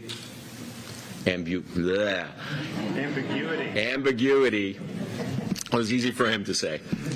That has cloaked local government's excessive and wasteful spending that has been occurring over the past few years. The bill will require all counties and municipalities to put their budgets online in an easily accessible and format, so taxpayers can see how much their local government has grown. So this came out because we're doing our audits. There were a lot of governments where they would have last year's budget online or the last 2 years' budget online, and we want to compare how large it's grown over the last 5 years. So a lot of this information, year 3, year 4, year 5, wasn't there.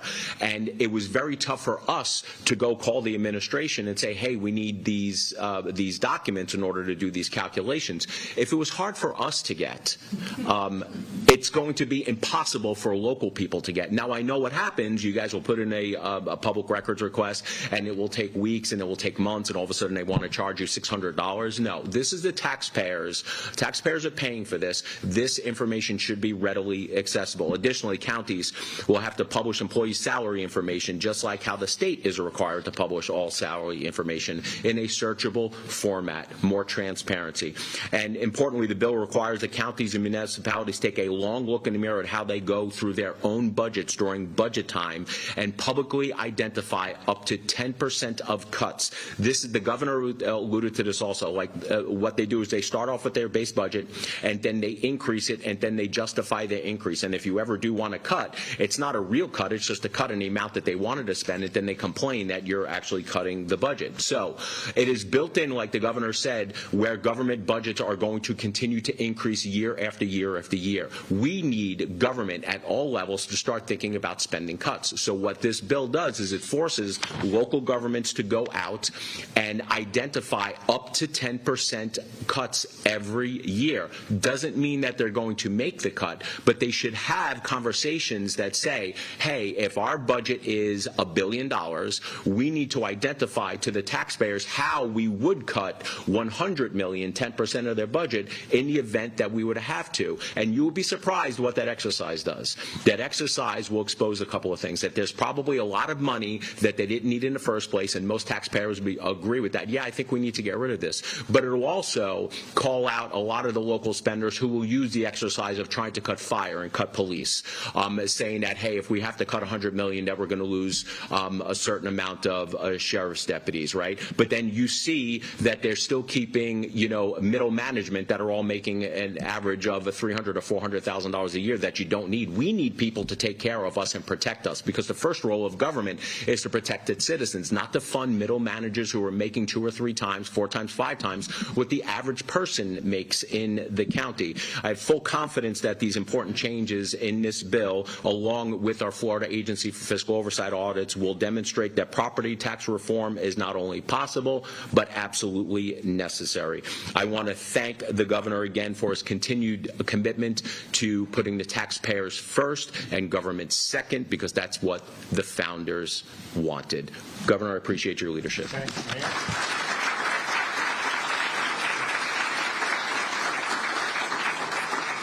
This is a news conference continuing live right now in Bradenton. We are going to step aside, take a quick break right now here on Fox 35 News Plus. We'll get you right back to it in 2 minutes.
Neil Armstrong reporting the roll and pitch program, which puts Apollo 11 on a proper heading.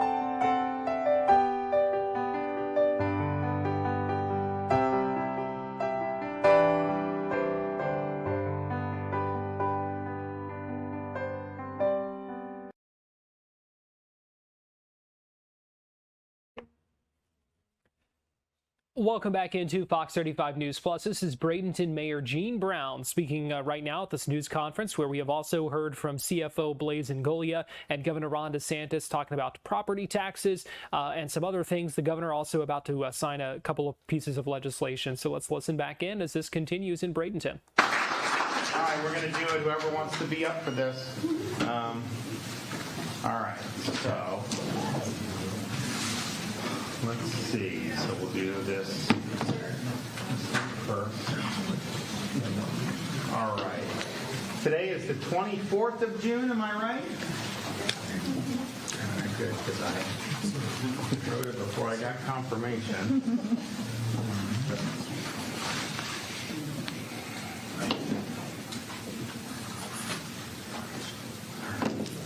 There's that one. Here's the special session one.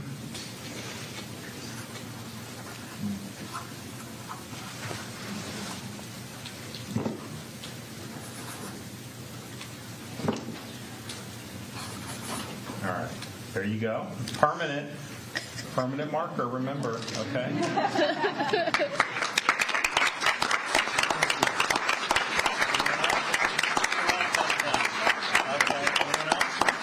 I got two more. Anybody? Okay. Anyone? All right, now, you're not done yet. Hold that up. Next to me. All right, they're going to take a photo. Make sure they can see your face.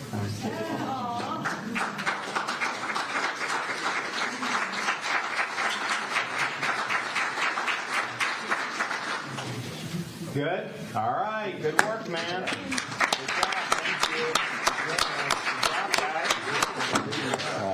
Oh, thanks, buddy. It's his birthday, 12 years old today. Happy birthday. Thank you, guys. Yeah, no worries. Thank you. Appreciate it. We appreciate what you do for us. Thanks so much. Thank you. Yeah, of course. Thank you. Thank you for coming. Yes. All right. Are we missing one of those? What? Oh, okay. Oh, yeah. Okay, good. All right. So good work. This is good.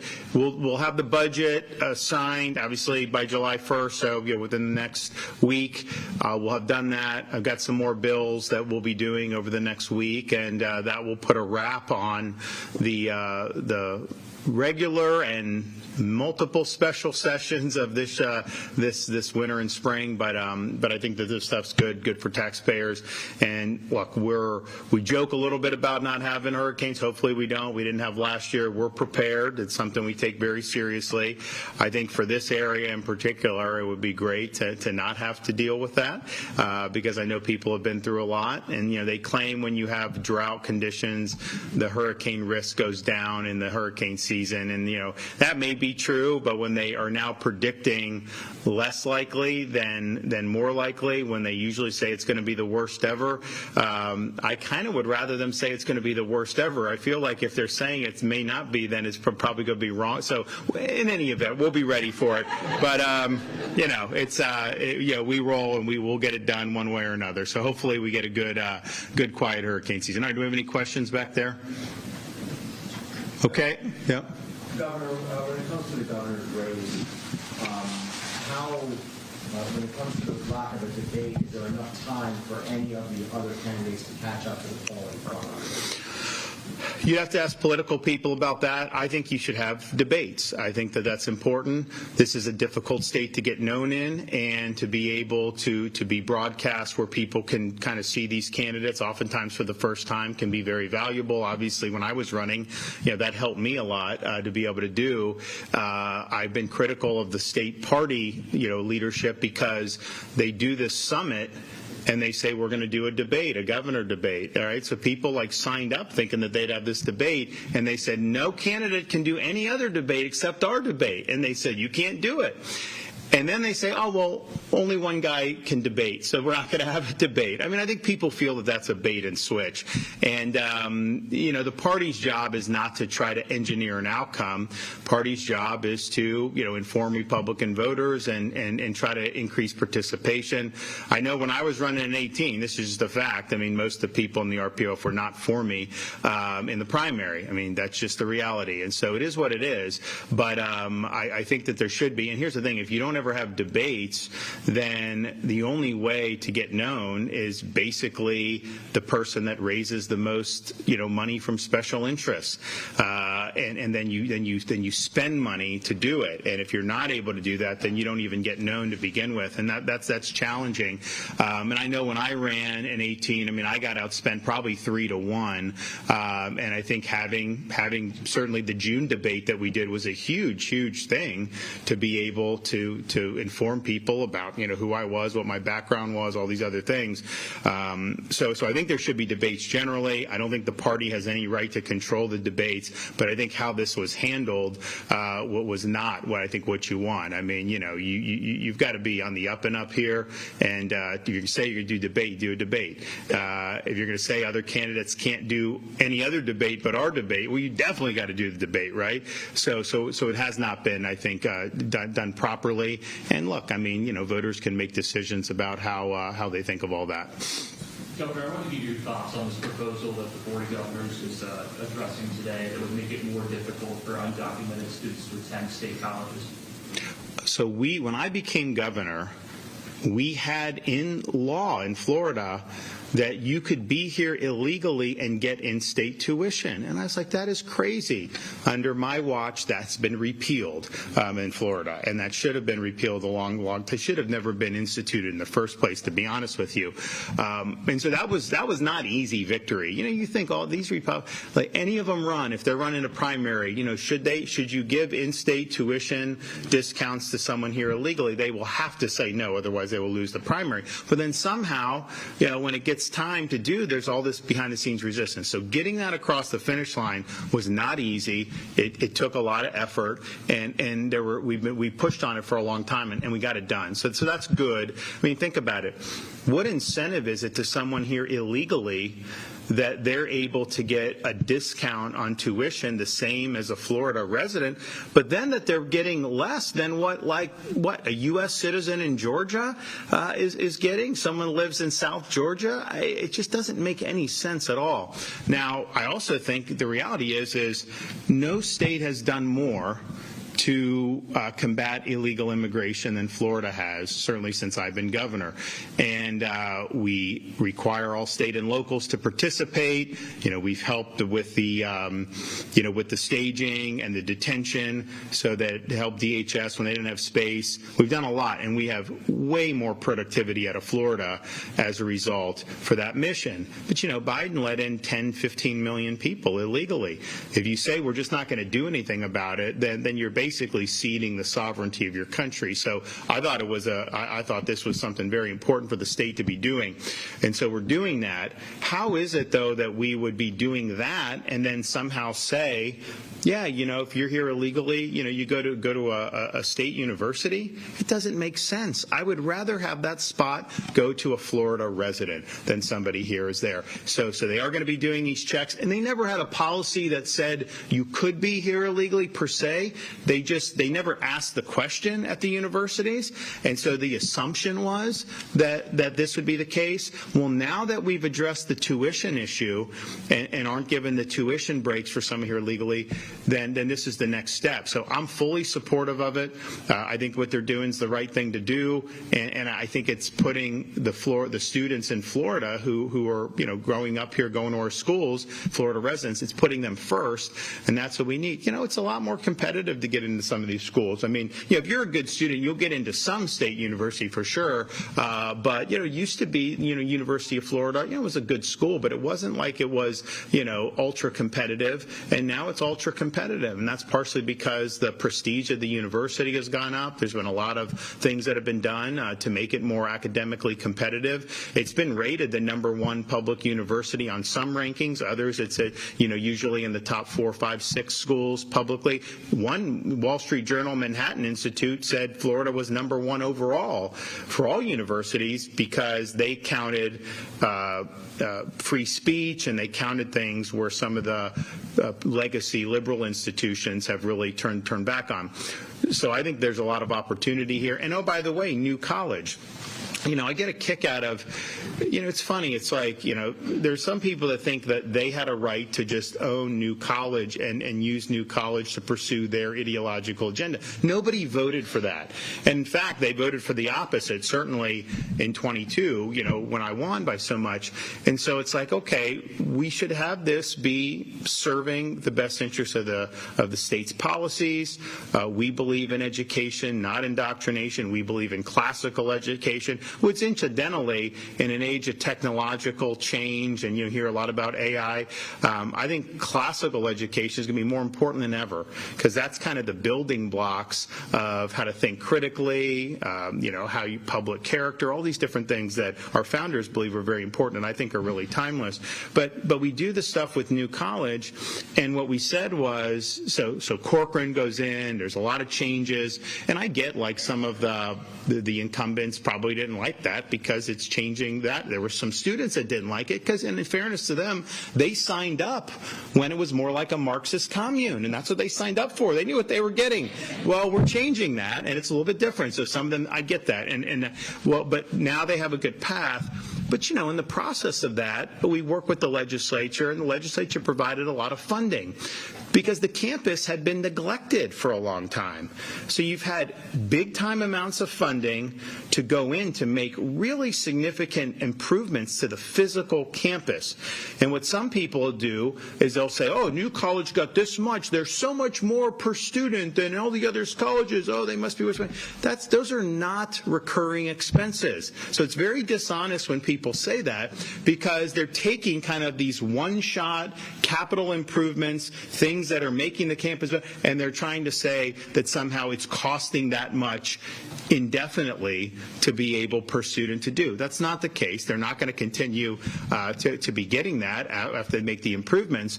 But if you look at the USF campus that they're going to get, they're going to have a really, really significant contiguous footprint. I mean, this is going to be something that's going to be very beneficial for them from an infrastructure perspective. So anytime someone tries to say that somehow they're getting so much more per student, it's somehow inefficient, they're deliberately either ignoring or lying about the fact that this was kind of a moment in time where we made the decision, we're either going to fish or cut bait on this. It wasn't doing what I think the initial vision for it was, to be our top honors college. And so the question was, do we just want to kind of let it wither, or do we really want to make it something special? And we decided to try to make it something special. And so you're doing that. And I think it's interesting because some of the flack that they take, to me, that just shows you're over the target. I mean, like, if it really wasn't doing well, then no one would care about it, right? I mean, but the fact is, it's representing a different pathway for higher education. And it's a way that a lot of people have responded to positively. That's why you see applications. That's why you've seen the enrollment has gone up, because of the job that they've done. So I'm really I'm excited about that. We've got a lot of good stuff going on in the higher education system. But make no mistake, we got to put the Florida students first. And I don't want a Florida student to lose a spot, for this. And it's also the case. We have a requirement now that the undergrad population across the system has to be 90% in state. Which a lot of people, I mean, there's some people that try to act like, we have like half more. That's not true. So 90% has to be in state. Most of the other 10%. Now, that's an average across the universities. And so one may be 92, one may be 88, but that's the average. But of the 10%, that's overwhelmingly U.S. citizens from the other 49 states. I mean, our foreign footprint is very, very small. I'm open to making it even smaller. I mean, I think they have to do. But the reality is Florida has very much in our policies focused on in-state students. That's the primary mission of the university. You don't want to shut off the rest of the 49 states, because if someone is a really good student and they want to come and choose university University of Florida over Georgetown or over MIT, honestly, that's a good thing for a university to get somebody that's got high quality. So you can set the bar very high for those students in those other states. But even with that, you have 90% that are going to be in-state students, and I think that's appropriate. And oh, by the way, you want to talk about working for affordability. No tuition increase for the entire time I've been governor for undergrad for our in-state students. It's the same tuition as it was in 2019. I don't think there's any other state that can say that, and even if they can say that, ours is a lot lower than theirs anyways, and so we start out a lower baseline. And that's been very important because people can go to these schools, they can work a part-time job and not have to take out any loans. Parents can afford, especially if you do Florida prepaid, and we've rebated a lot for prepaid because tuition's low. So you've done all of this in the most affordable way possible for higher education, and that doesn't even count our state colleges, which are also the most affordable in the United States of America, and that doesn't even count our K-12 school choice, which is universal, and parents are able to make these decisions for themselves going forward. And so I'm proud. Blaise, I just want a final point.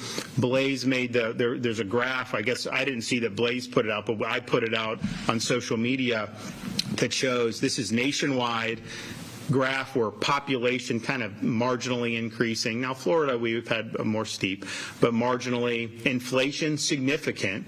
But then property tax revenue, way more than population and inflation, not even close. So this is a phenomenon that is not limited to Florida. I think it's more acute in Florida because we had more of a population increase, and I think the way the housing market shook out, it caused the tax basis to go higher for more people.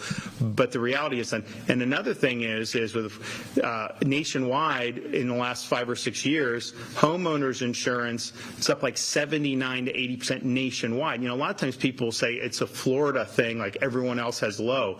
It's gone up everywhere. Now we have more perils, and so if you buy a place, on the water there, that's probably going to be harder to insure than something that's just smack dab in the middle of Ohio or something. But I think people get that. But that's been an issue nationwide. So when homeowners are paying their monthly payment, you have principal and interest. That used to be the bulk of the payment, and then you'd have smaller amounts for insurance and property tax. Now, insurance and property tax exceeds the principal and interest. And so that's been an issue nationwide. We're really the only state that's doing a lot about the property tax. As of now, I know other states have talked about it, but I don't think there's any other initiative ballot that's even close to what we're doing in Florida.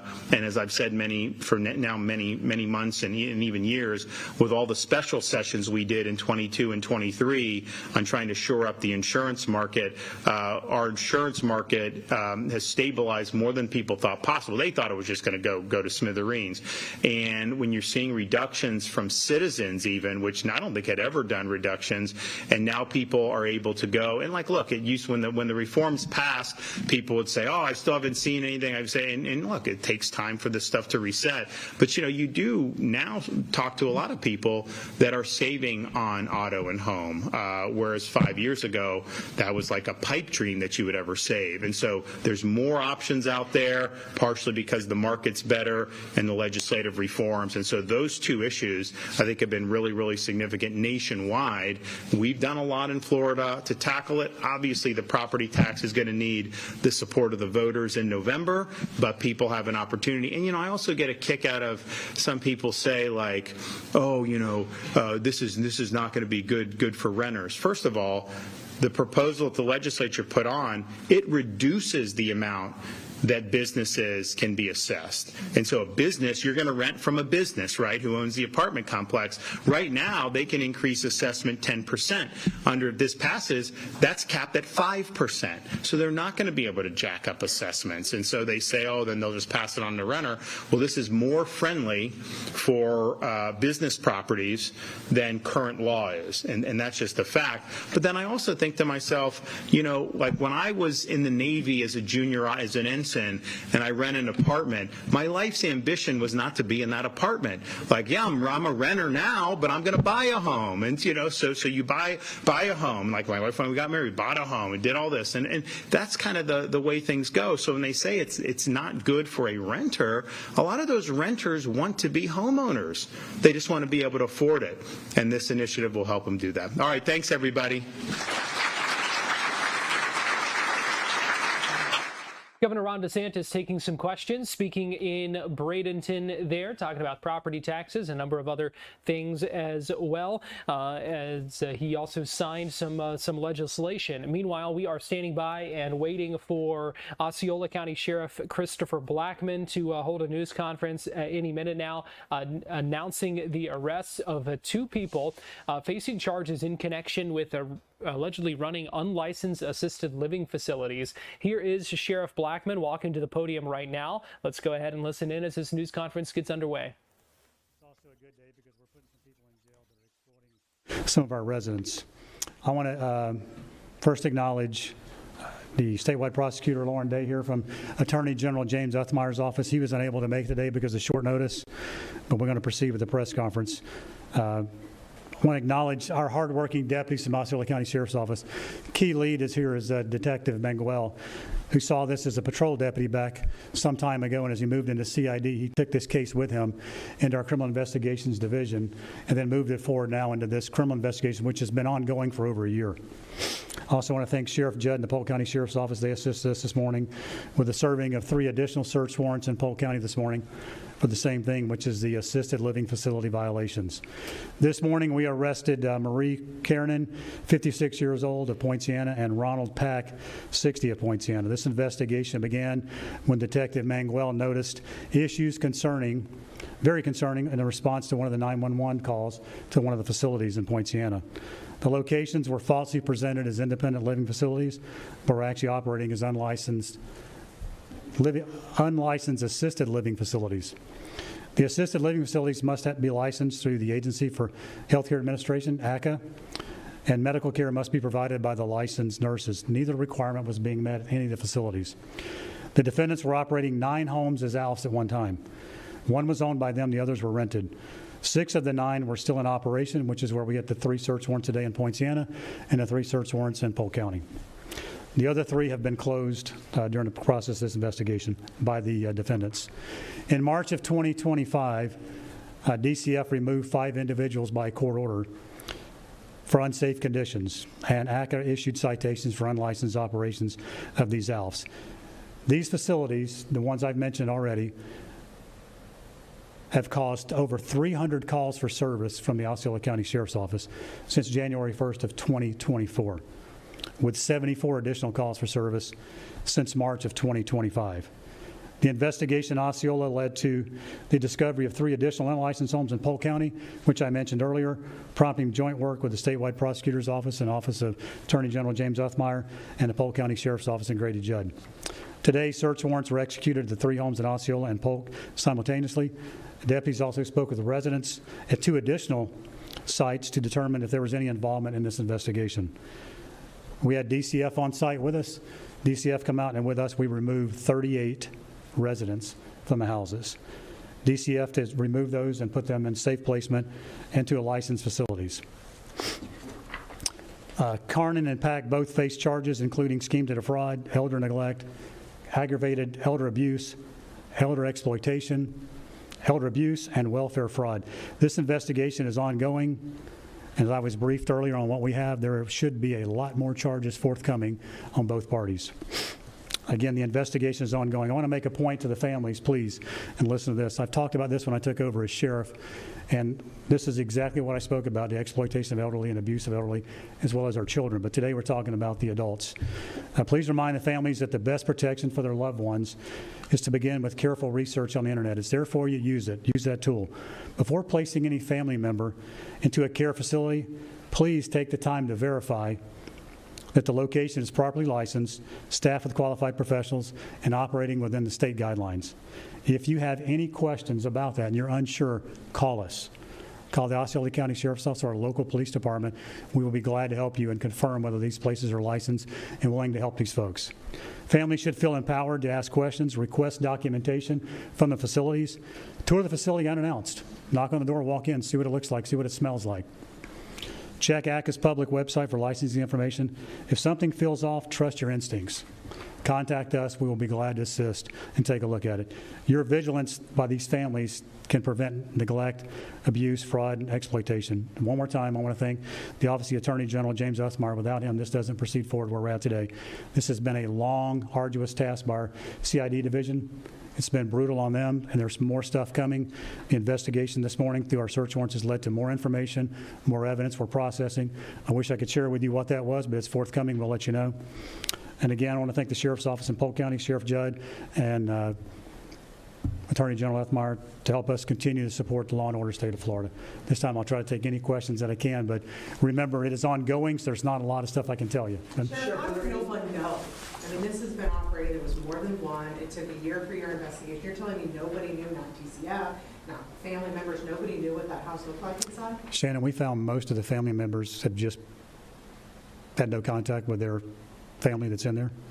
So I think it's just an easy place to place someone. They think they're okay, but they're not. For us, we knew about it for about a year, and we've actively been investigating. And as we did the investigation, as it started, it's continued to mushroom and morph into what we've got today. And then today, when the search warrants were issued and we went in, there's even more information, and I wish I could share it with you. There's a lot more coming. But there are safeguards at the state level that help prevent something like this. How was that missed? I don't know. We didn't miss it on our end. I would say obviously ask DCF and others how they missed that if they did. Do you anticipate more arrests? You anticipate more arrests? I don't know about people. We have more charges, I feel, forthcoming. Sure, during all these calls of service, were any of these patients injured and deaths associated with these facilities? Were these any injuries or illnesses? Not that we have documented as of now. Sheriff, where were these homes located where they were operating out of? Sorry? Where were the homes located where they were operating? Point Siena on our side in Osceola and Point Siena on the other side in Polk. Can you describe the conditions in the home? I went there. I saw some pictures. They seem to be okay, but there's some other stuff in the house that I can't tell you about that we did see that we have photographs of, and we're processing that. Probably more charges than that as well. Did these two individuals at any point in their lives or career have any connection to the medical field? I don't have any idea about that. Sheriff, was there like a name that they were operating under for the company? They have a business name? Yes, they did. They did. I don't know what that was, but Do you know? do you have any idea? Yeah, it's Cherish Home Care. Cherish Home Care. That's correct. What did the residents say when you guys went in? Did they tell you anything about? We got more information from them, and we also were greeted with hugs, and thank God you're here to get us out of here. It really makes you sick to your stomach when you see and hear what he's briefed us on what was going on. How long had they been operating? I don't know the full time frame. We've had them under investigation for over a year. Because we did find that she's connected to other homes before. Yes. Do you have any information that her homes down south had been shut down before? No. Have they, how are they advertising? I'm not sure they were. I would assume it's word of mouth and other avenues. You said that you guys had several calls to service to these specific homes. Over 300 since 2024, 75 since the first of last year.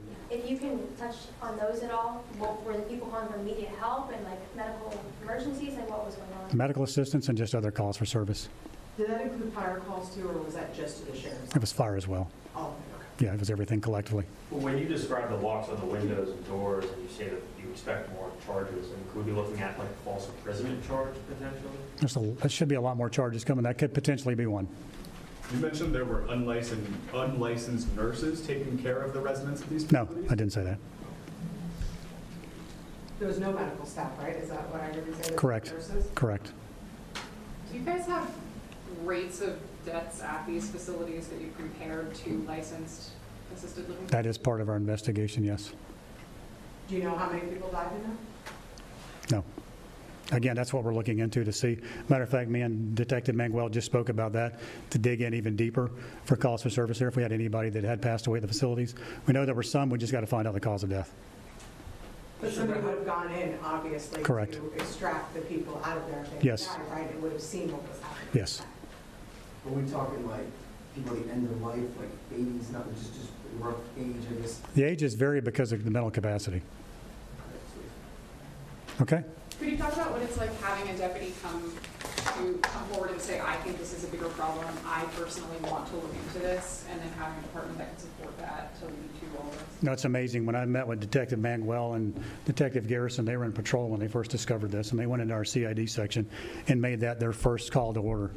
And I met with them, and they said, can we have the authority to investigate it? And I said, absolutely.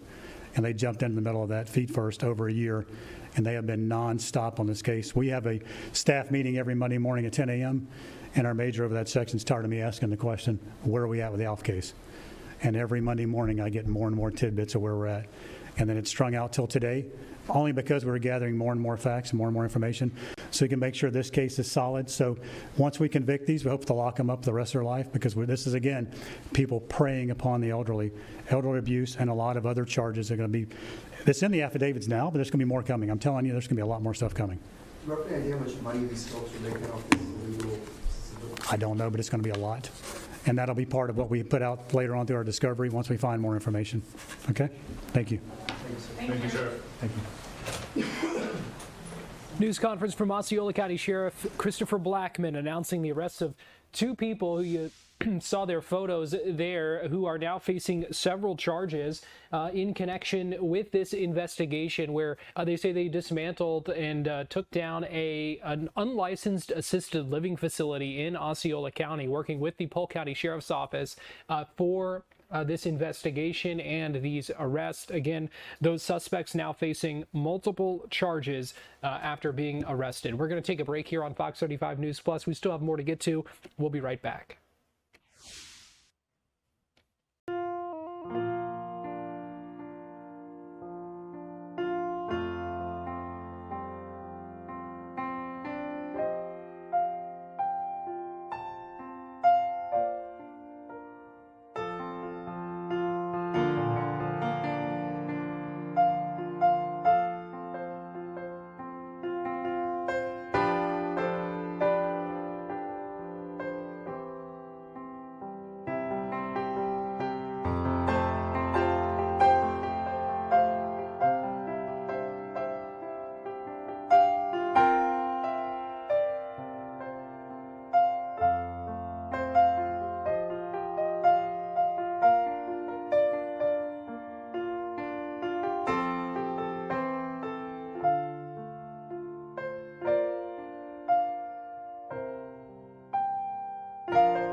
Neil Armstrong reporting the roll and pitch program, which puts Apollo 11 on a proper heading.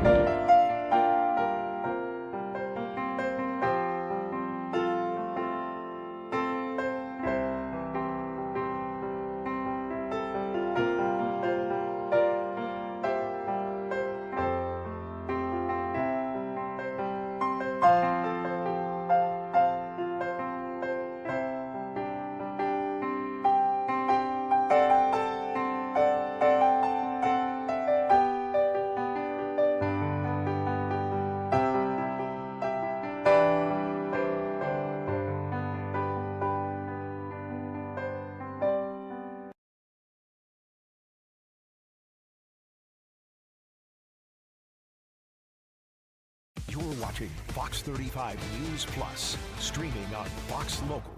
Welcome back into Fox 35 News Plus. Garrett Wymer here, and thanks for joining us on this Wednesday. It is June 24th, and today marks 5 years since the collapse of the Champlain Towers South in Surfside, Florida, in South Florida. And there have been a lot of changes that have happened since then. Coming up in our 2 o'clock hour, we're going to speak with a structural engineer about some of the building code changes that we have seen in the aftermath of that, and some other things that we have seen to help prevent something like that from happening again.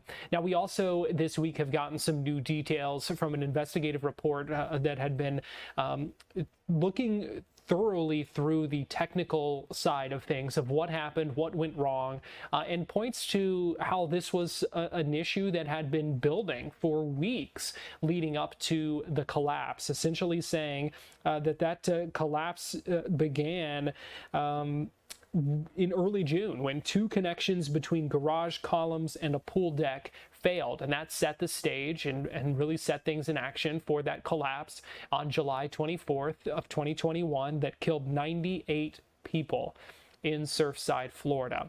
And I had the chance earlier to speak with Greg Batista, who's a structural engineer in Fort Lauderdale. He's the owner and the founder of the G. Batista Engineering and Construction.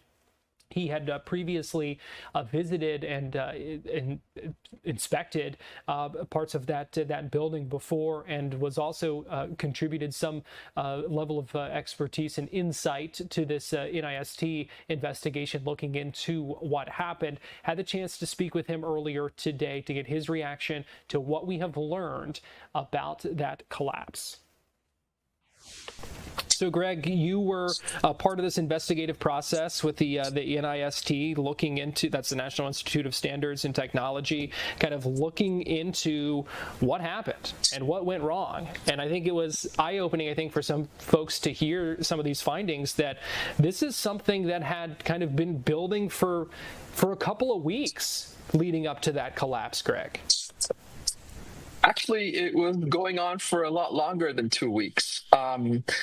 I think that the real symptoms, or that the building really started to move and to crack to a point where it became alarming, that those symptoms were actually present a couple of weeks before, but the building had been asking to be fixed for years. Actually, I went to the building personally 2 or 3 years before the collapse, and I actually told the board themselves in writing that they needed to fix up their building and their concrete, and particularly in the garage.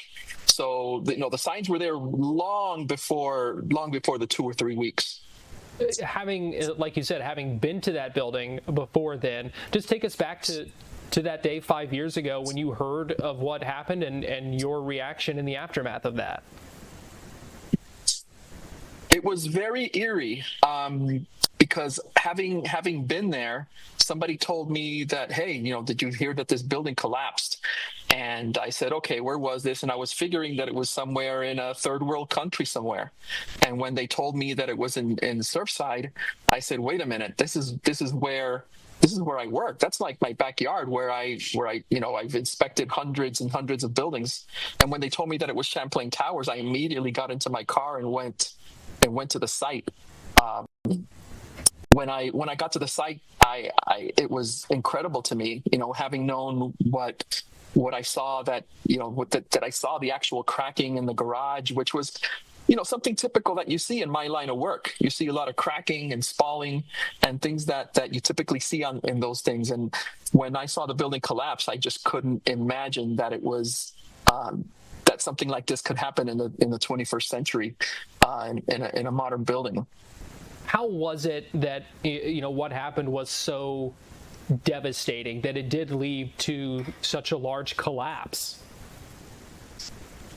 Well, it was a confluence of things. And even back then, the very next day after the collapse, I did a video right there next to the building. And I said back then that it had to have been a confluence of issues. And that's exactly what the report that just came out, that's exactly what it said. It said there was a confluence of issues. It said that it was improper design, and it was improper execution of that design by the contractor, and it was the lack of maintenance.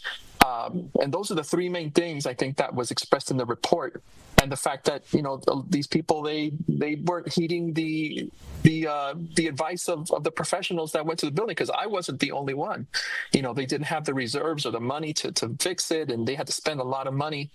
So those are the main things that there was a confluence of issues. Talk to us about the process here for the NIST kind of looking into this. This is something that obviously was a painstaking process, it seems, trying to look at all of the technical aspects and factors. Just kind of walk us through what that process was like and the role that you played in that. Well, I was not I was not active in the actual investigation. They knew that I was involved because I had gone there ahead of time. A couple of years before. They knew that this is my life's work, working with existing buildings. So they just used me as a reference, and we just spoke a little about it. That's the extent of my involvement, and I hope that my observations were helpful to them. Why is this process so important? Why is it so important to have something like this, a very detailed and thorough analysis done of what happened, what went wrong, and how does something like this help prevent it from happening again? Well, since the beginning of time, when people have been building large buildings, from the pyramids thousands of years ago, there have been, you have something that happens, and then the codes and the requirements and the laws for building, they change and they evolve as time goes by, as the materials for building change from stone to concrete to steel. And it's not much different than what happened when Andrew happened. When Andrew came by, there was a whole change in the rules and laws that were in the code. Actually, the code changed to the Florida Building Code.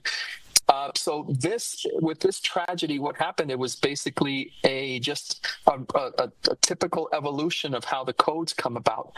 And because, unfortunately, these things have to occur and there's loss of life, that we owe it to the people that perished and the people that were affected to do a very detailed study, like NIST has been doing, to keep this kind of thing from happening, because that's the only way that engineers and everybody that's involved in the building and the codes and the laws can really understand why this happened. You recently authored a white paper called The Future of Structural Monitoring, looking at how technology can really help supplement kind of traditional inspection programs. Is there a future where technology can play a larger role and help prevent things like this from getting to the point where a building would collapse? Absolutely. I'd say, 20 years ago, we were very, very limited as to the technologies that could be used, as far as sensors, as far as computer programs, as far as, artificial intelligence that can read hundreds and thousands of pages of numbers and be able to make sense of it. Today, we're at a point where it's almost a wash, where not a whole lot of money needs to be spent into put these systems into place, where you can have a windometer on top of a building. You can have different sensors that can figure movement, whether it's tilting or whether the building subsides, or whether there's any other kind of movement, or even if there's a crack that the building tends to move a little bit differently. The sensors are better, the technology is better, the instrumentation and the technology, especially with the advent of artificial intelligence, to be able to read and interpret these documents. And right now, as we speak, we have, for example, insurance companies that they're seeing the potential of this technology, and actually starting to give rebates on the insurances, which we know is a big factor in the money spent on keeping buildings safe and the liabilities. Greg Batista, owner and founder of G. Batista Engineering and Construction in Fort Lauderdale, structural engineer and expert. Thank you so much for joining us here on Fox 35 News Plus and breaking down some of these findings for us. Thank you for having me. And again, we're going to take a deeper look at this again coming up in about a half an hour in the beginning of our 2 o'clock hour on Florida Live, looking at what has changed since that tragedy and how things like this can be prevented moving forward as well. We're going to take a break right now here on Fox 35 News Plus, but we'll be right back.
Thunderstorm reporting the roll and pitch program, which puts Apollo 11 on a proper heading.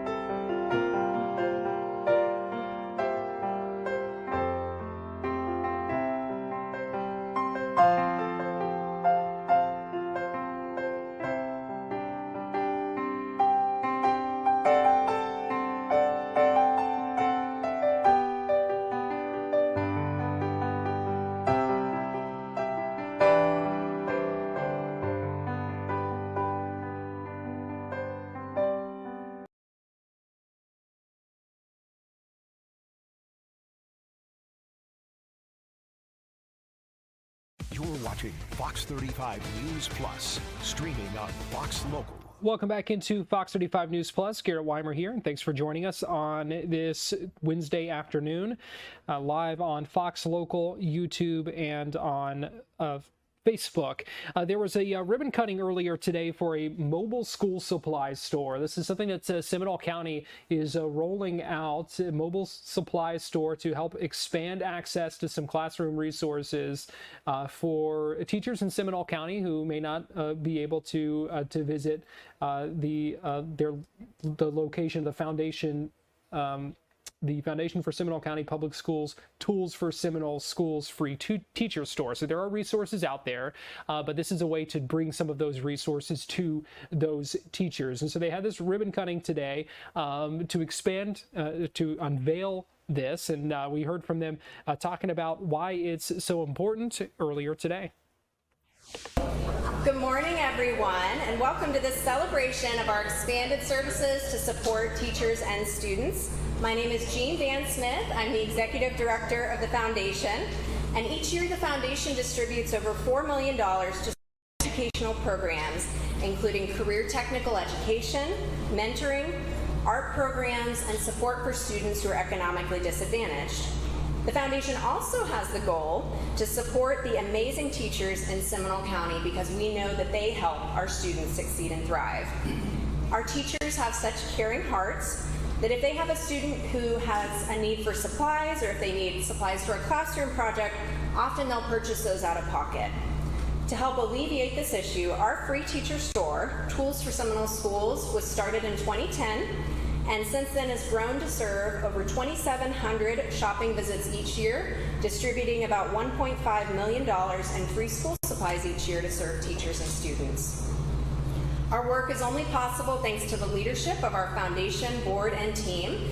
If you're a Foundation board member or one of our Foundation staff members, please raise your hand so we can recognize you.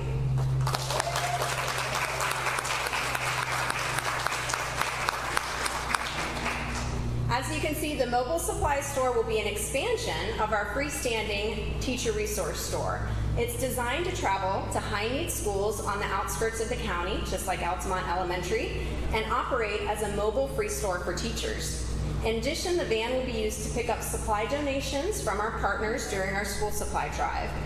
This program will absolutely increase access to vital school supplies and reduce the burden on teachers.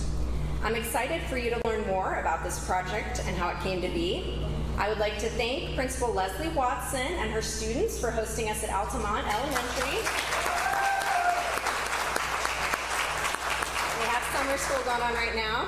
I'd now like to turn it over to Superintendent of County Public Schools, Sarita Beeman.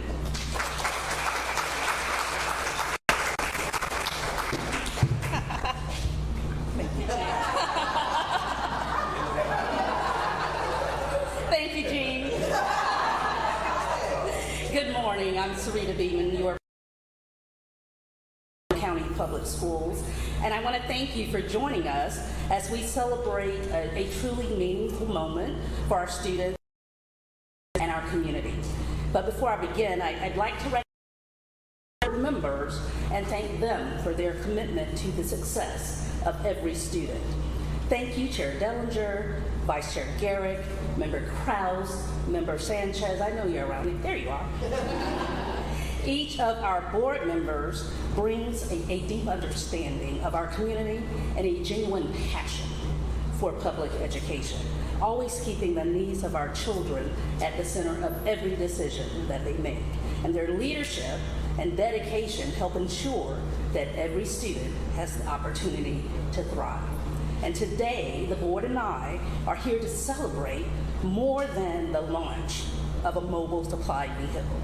We're celebrating the power of a partnership. The Foundation for Seminole County Public Schools serves as a vital partner to our district, our community, and to each student in our schools. They often step in to fill gaps where needs exist and help ensure that our students in every classroom, every day, have the tools and resources that they need to meet their full potential. So every day, our teachers are pouring their hearts into their work. And sometimes that does mean that they're purchasing supplies with their own money to help our students. This vehicle, this supply store, will help ease that burden by bringing essential classroom supplies directly to them.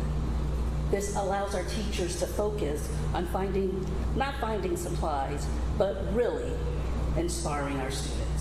And the impact of the program will reach far beyond just pencils and papers and classroom materials, because when students have access to the tools that they need, they're more engaged, they're confident, and they are ready to excel.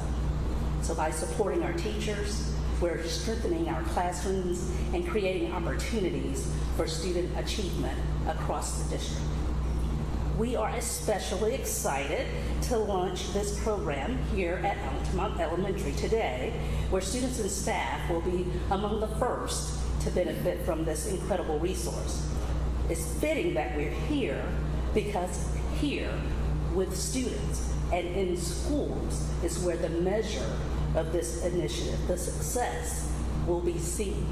It will be seen in the smiles, the confidence, and the success of our students.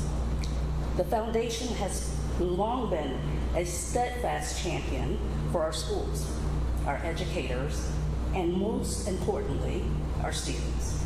So today's ribbon cutting is a symbol of what happens when a community comes together around a shared belief that every child deserves the opportunity to reach their potential, and that as a community, we demonstrate that by investing in those things that give them the tools to thrive. Speaking of champions, we have today 2 champions that it just would not be possible for us to celebrate today's achievement without them. They are advocates for public education and our community, Senator Jason Broder and Representative David Smith.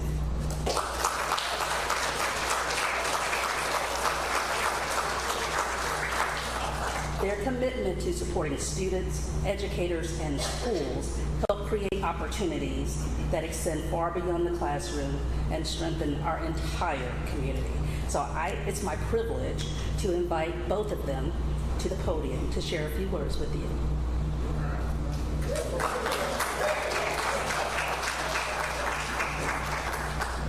Thank you very much, Ms. Bean. All right. All right. Thank you all very much for having me. It is an honor and a privilege to be here. I think most of you know that as your state senator, one of the things that I really enjoyed doing is drawing on my experience from being a Seminole County public school kid. I went to Jackson Heights, I went to Oviedo High School, but more importantly for today, my mom taught at Castleberry Elementary for over 20 years.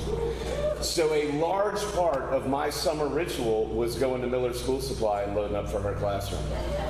Right? How many of you do that? And you go, okay, well, that's part of the deal.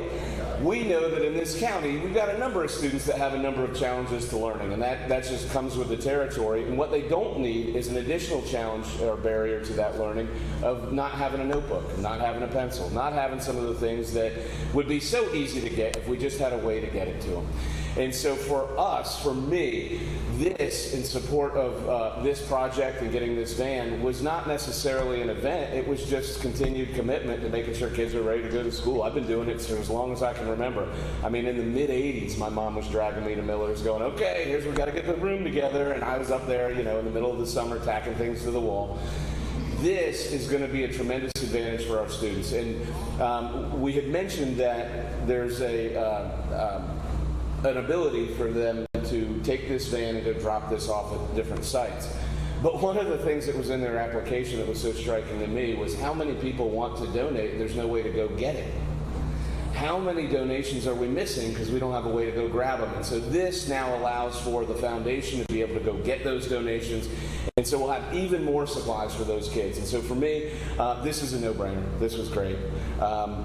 One of the reasons why I like being in the state legislature as opposed to some other level of government is that things actually get done. And so Gene and the school board say, hey, this is something we could really use. Representative Smith and I put it in, we get it, and now it's sitting right there. This is tangible evidence that your government at work doing stuff. Pretty neat. And so it's for me, it's fantastic. This is, like I said, I grew up here. My mom, this is her entire life, was teaching in Seminole County Public Schools. And so I want to thank everybody for the opportunity to showcase this, really. I want to thank Gene and the foundation. This is what makes Seminole County one of the top 5 districts out of all 67 every single year. It's the teachers, it's the personnel, it's the people that do this that make us the envy of a state that's already in the top 5 for K-12 performance. And so thank you all very much for what you do. Thank you to the foundation and what they're going to do for our students. And I really appreciate the opportunity to be here and share that part of it. Representative Smith, you are up, buddy. Come on.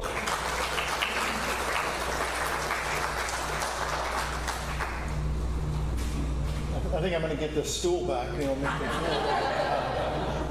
during my Marine Corps career, I worked for a 1-star admiral, Navy admiral, that was vertically challenged, and he had his aide wherever he went had the stool.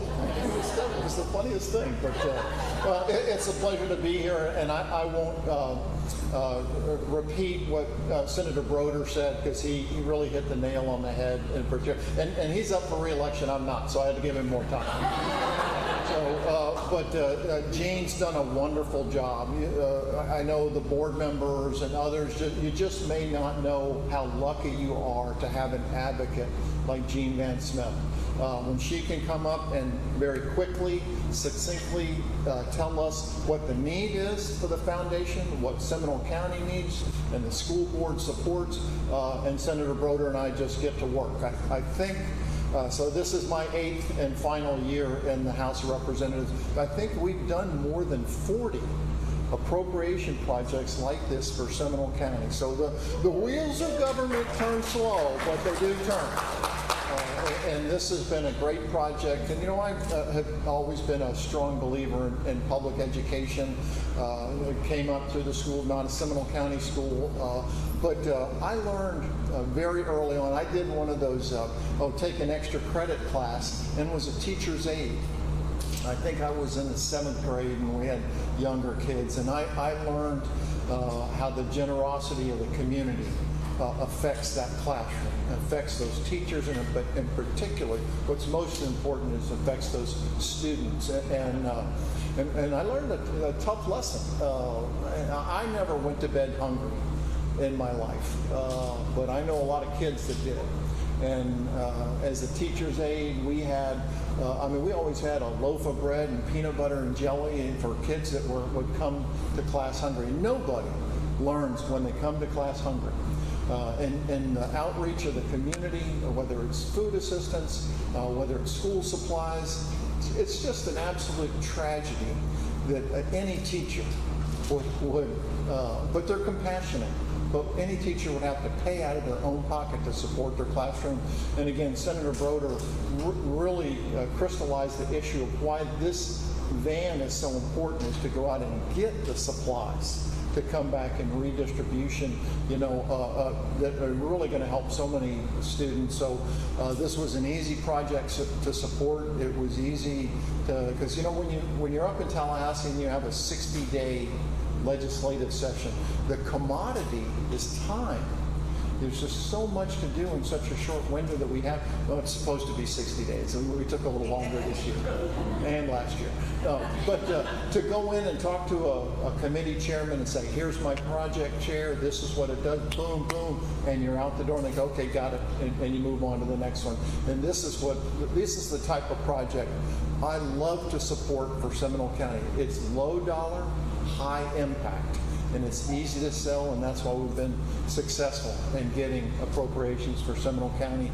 And we've got to continue to grow together as a community and support public education. So thank you for the invitation to join you. It's a great day in Seminole County schools.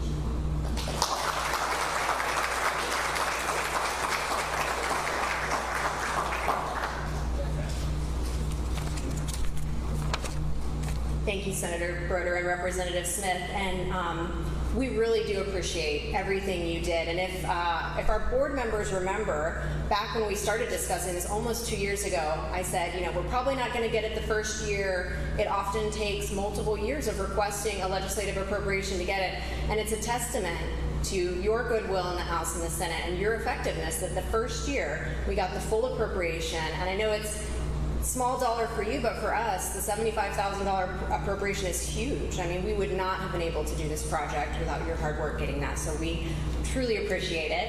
And to help kick off the beginning of this program, each student at summer camp at Altamont Elementary is getting a book today to encourage summer reading.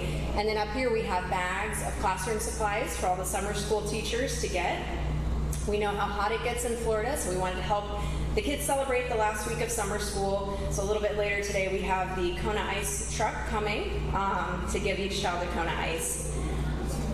I know, right? That gets a bigger reaction than the supplies, right? I wanted to thank all of you here today. Those of you here are legislators, our board members, our school board. Many of you are supporters who either donate to the supply drives or donate financially to the foundation or tools, because this will be coming to your business to pick up the supplies that you collected for us. So as we celebrate today this program, we want to celebrate our teachers and celebrate our public schools, of course, all for the purpose of lifting up our students. As we wrap up, I'd like to ask our foundation board, school board, and our legislators to come over to the van for the ribbon cutting, and I hope everyone has a great day. Ribbon cutting ceremony earlier today in Altamont Springs. We're going to take a quick break and we'll be right back.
Reporting the roll and pitch program, which puts Apollo 11 on a proper heading.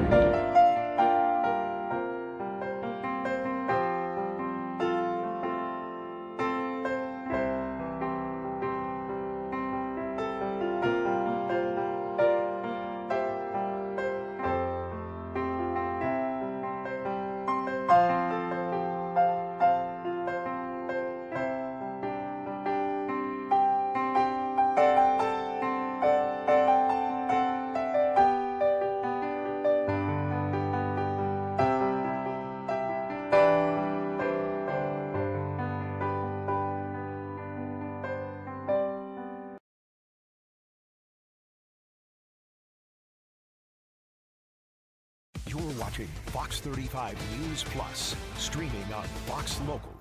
Welcome back into Fox 35 News Plus. Garrett Wymer here. Thanks for joining us on this Wednesday afternoon, live on Fox Local, YouTube, and on Facebook. We heard Governor Ron DeSantis speaking earlier and was asked some questions about, ask a question about the lack of debates in the governor's race to replace him. That's been a big topic of conversation and debate, in some ways, you might say, when it comes to the governor's race, specifically with the Republican primary. Well, news out this week that the Florida Chamber of Commerce has endorsed Byron Donalds in the Republican primary. They announced that at an event yesterday, highlighting his support as a congressman for local businesses, focuses on expanding workforce education, and a goal to keep the state's economic environment competitive. We heard from Byron Donalds and the CEO of the Florida Chamber of Commerce at an event yesterday where they announced that endorsement, and I believe Congressman also took some questions as well. As you know, if Florida was a country, we would be the 15th largest economy on the planet. At 1.8 trillion, our GDP is bigger than Spain, bigger than Saudi Arabia, and we're focused on how to create economic opportunity for every Floridian over the next 5 to 10 years. So how do we become the 10th largest economy in the world? And so who leads our state, who we partner with, matters greatly.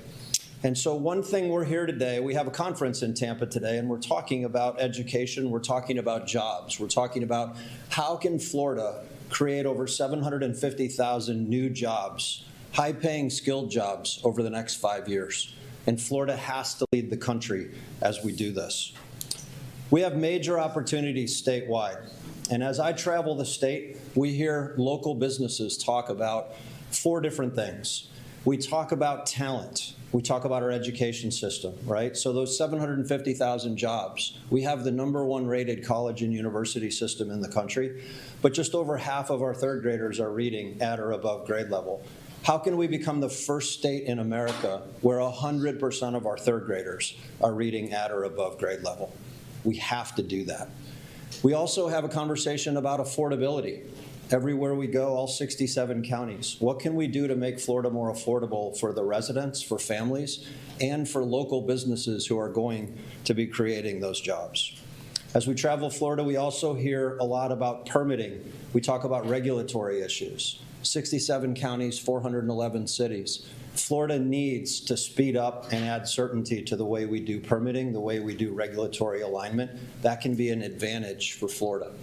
And of course, we're going to add another 1.5 million people over the next 5 years. And that means we have to do infrastructure the right way, from water to rail to roads to space. Florida is already a national leader when it comes to infrastructure. And candidly, we just need to keep it going. Also, if you don't know, Florida's #1 in the country for new business startups, right? More than any other state, including Texas. We're also, as I mentioned, #1 in the country for higher education for our colleges and for our universities. So standing with me today are members of our team and also Byron Donalds.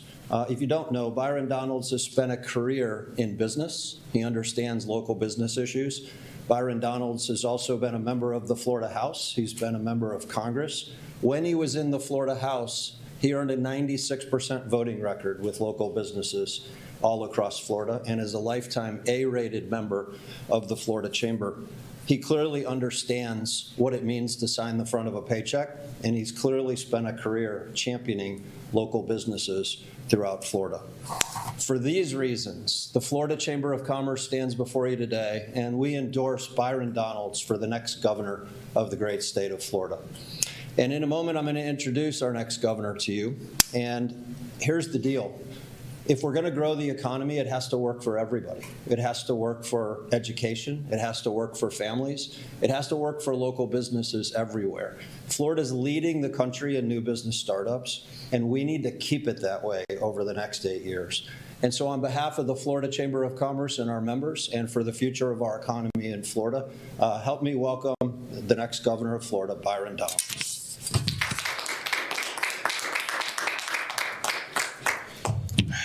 Well, first of all, good morning, everybody. I want to thank Mark Wilson and your team here at the Florida Chamber. Thank you guys so much for your support and your endorsement. I don't take it lightly. I want to first start talking about the state that is Florida and where we are today. We are the best state in America. We truly are. Mark laid out a lot of the details as to why. But we have become the state that everybody in America, and quite frankly the world, is going to chase innovation, to chase that entrepreneurial spirit, to build dreams, to raise their children. It's all happening here in the great state of Florida. I say it often on the campaign trail. There was another state that was like this 50 years ago. It used to be the state of innovation. It was a state of great weather. It was a state that people had big dreams. That state was California. And the California dream, that's what they used to call it. That California dream has become a California nightmare. And so today in America, people are chasing the Florida dream. And as Florida's next governor, my mission is clear, that over the next 4 years, we tackle every major policy issue, from taxes to insurance to permitting to how we build housing to how we build roads, preparing our kids for their personal pathways towards success. All of that as the foundation of continuing to build a world-class global economy that will be the gold standard for the United States of America. That's not just a 4-year job. That is laying the foundation for the next 30 years of strong economic growth and access to the greatest economy in the United States. If we are successful, we will have a world-class K-12 education system. We will continue to have businesses come to the great state of Florida.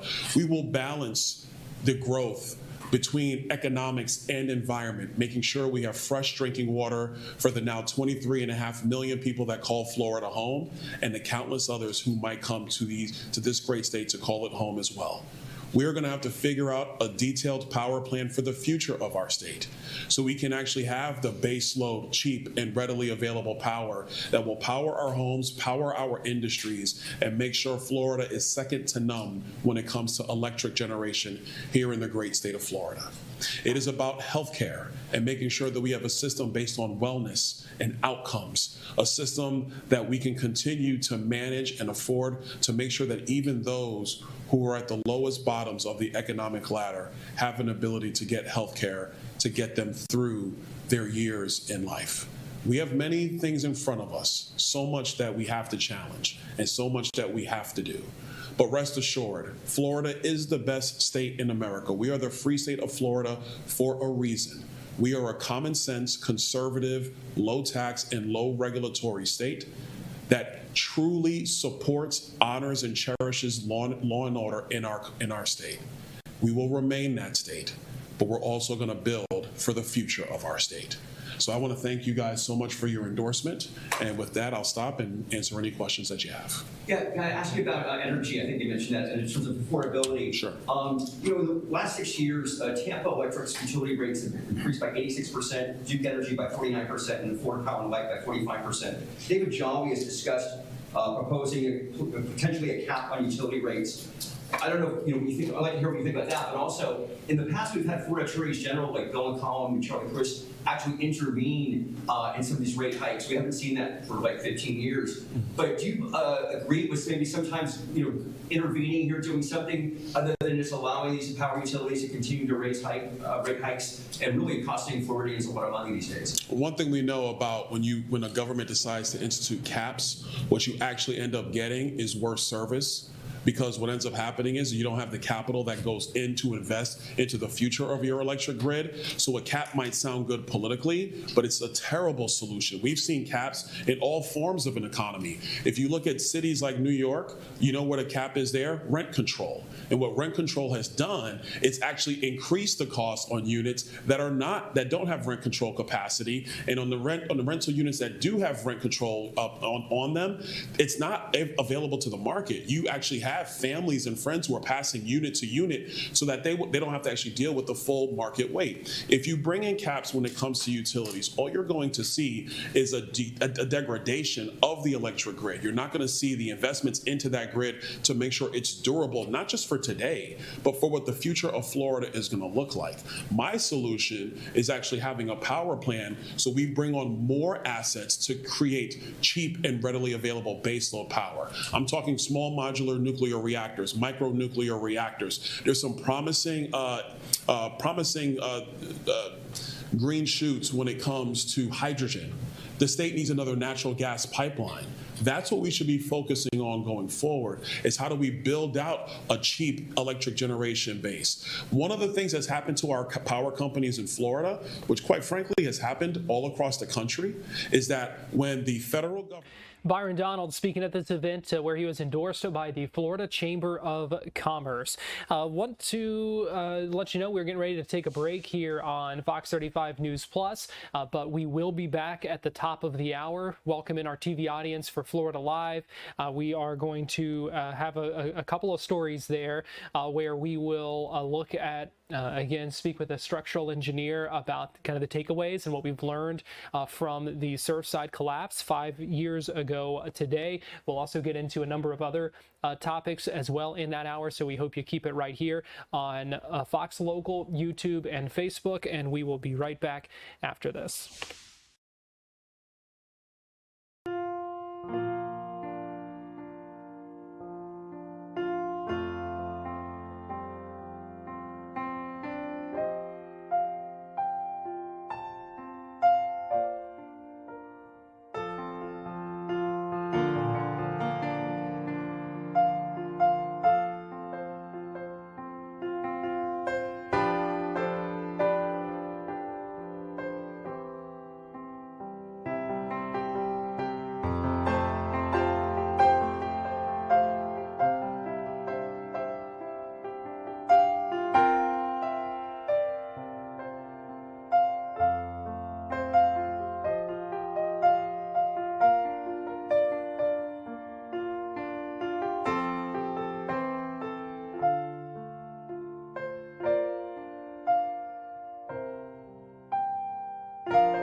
Reporting the roll and pitch program, which puts Apollo 11 on a proper heading.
And streaming. This is Florida Live.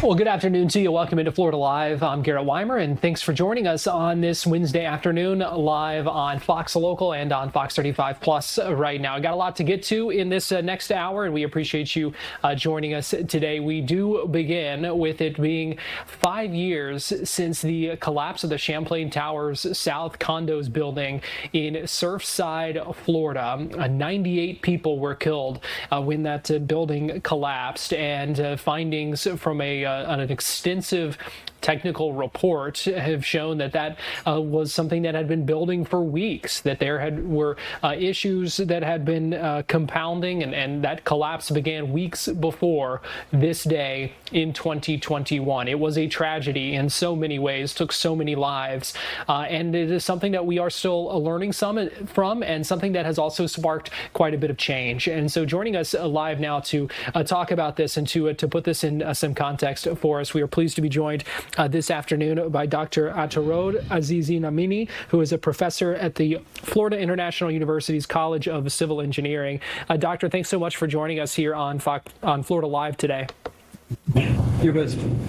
So as a civil engineer, when you look back to this day 5 years ago and you think about what happened, what do you think of? What comes across your mind? I mean, the first thing is that this was as you said, it was a tragedy. I mean, losing 98 lives, that's something that should not happen nowadays. Unfortunately, the way our knowledge increases is by learning lessons such as this tragedy. When I think back, actually 5 years ago, I remember that I was talking with a few networks, and I said, really, it's going to take it time to understand what happened. And even 5 years ago, I said, I think we are going to come very close to identifying the causes of the collapse, but it may not be exact. And I think that's where we are at. NIST, NIST has done an excellent job. I don't believe the final report is out. They have released some videos related to their findings. And I think they have done an excellent job. I think the work that was done by NIST is going to translate into changes that is going to go into our building codes, our practices, and the way we inspect and maintain our high-rise buildings. So it was a tragedy, and again, it's something that should not happen. And another thing that I think that we mentioned actually 5 years ago, we said, once you get in depth and study the problem, you're going to find out that not just one factor contributes to collapse. And every collapses that we have seen, whether buildings or bridge, there's not really just one factor that causes the tragedy. It's several things joining together and almost creating a perfect storm, so-called. So those are the few thoughts that comes to my mind. And like I said, I think NIST has done an excellent job. It took them a time. We knew this is going to take time. And one more item maybe I should mention is that there is a tendency as a human, we tend to jump into the conclusion. There are, in the social medias, I mean, there are these programs that they try to, within a 24 hours of the event, try to explain why the collapse took place. That is, I mean, that's not really the scientific approach. I mean, it may attract audiences in social media, but it is not really explaining. And even after this collapse, I mean, many of those things did happen. So I think in these kind of events, really, you should just let time, give time to the people that they are going to investigate, in this case, the NIST, and in due time, they do find, or they come very close to finding out the reason. Dr. Atarod Azizi-Namini with the FIU College of Civil Engineering, thank you so much for joining us here on Florida Live today. You would. We are tracking a couple of severe thunderstorm warnings this afternoon here on Florida Live, and so we want to get you on over now to Fox 35 Storm Team Meteorologist Laurel Blanchard, who is joining me in our streaming studio here. And Laurel, seeing some quite a bit of activity kind of fire up as we head a little bit deeper into this afternoon. Yeah, quite a bit of activity. Earlier today, we kind of saw those storms pick up a little bit quicker than what they normally do, or a little bit earlier than what we normally do. Some of those storms, especially areas across Western Orange County, kind of moving over downtown Orlando, sparked up as early as noon, which is about 2 hours earlier than what we normally see these storms. So in between some boundaries colliding, the sea breeze is getting started a little bit earlier. Here's what we're looking at. So let's break this all down. I'm going to stop the loop of the radar and also take off the lightning so we can kind of see the areas that are really just going to be hit with a lot of wind and a lot of rain. First and foremost, I'm going to start off with the severe thunderstorm warning that was issued first. Severe thunderstorm warning in effect until 2:30 p.m. This is for areas right near the airport and right near Kissimmee. Also, areas right near Disney or in Disney, and that includes Magic Kingdom, Disney Springs, Epcot, Hollywood Studios, as well as parts of Animal Kingdom. You are getting slammed with rain right now. So we're not only keeping track on rain and the potential for a little bit of hail. It doesn't look like it's being picked up on radar quite yet, but wouldn't be surprised if especially areas near Animal Kingdom would either be seeing torrential rain or potential for some small hail, possibly up to penny-sized, as we take a look a little bit later on this afternoon, especially right now as we see this little bit of a hail core right along 429 starting to form. Also keeping an eye especially on the areas in Kissimmee and just south of the airport. So Williamsburg, Kissimmee, areas just south of the airport and right over Lake Tahoe.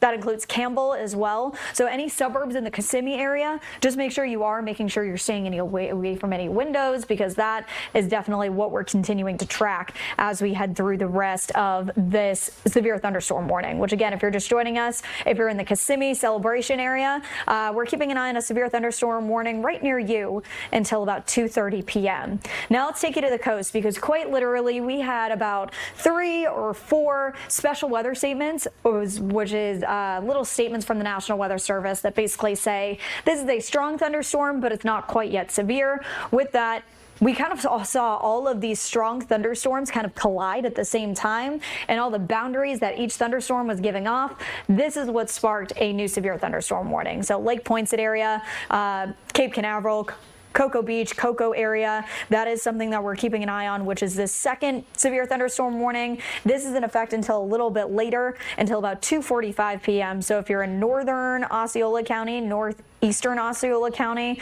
as well as central Brevard County, so Port St. John, Cocoa, Cape Canaveral, down towards Cocoa Beach and Lake Poinsett, you are also seeing that extremely heavy rain out there.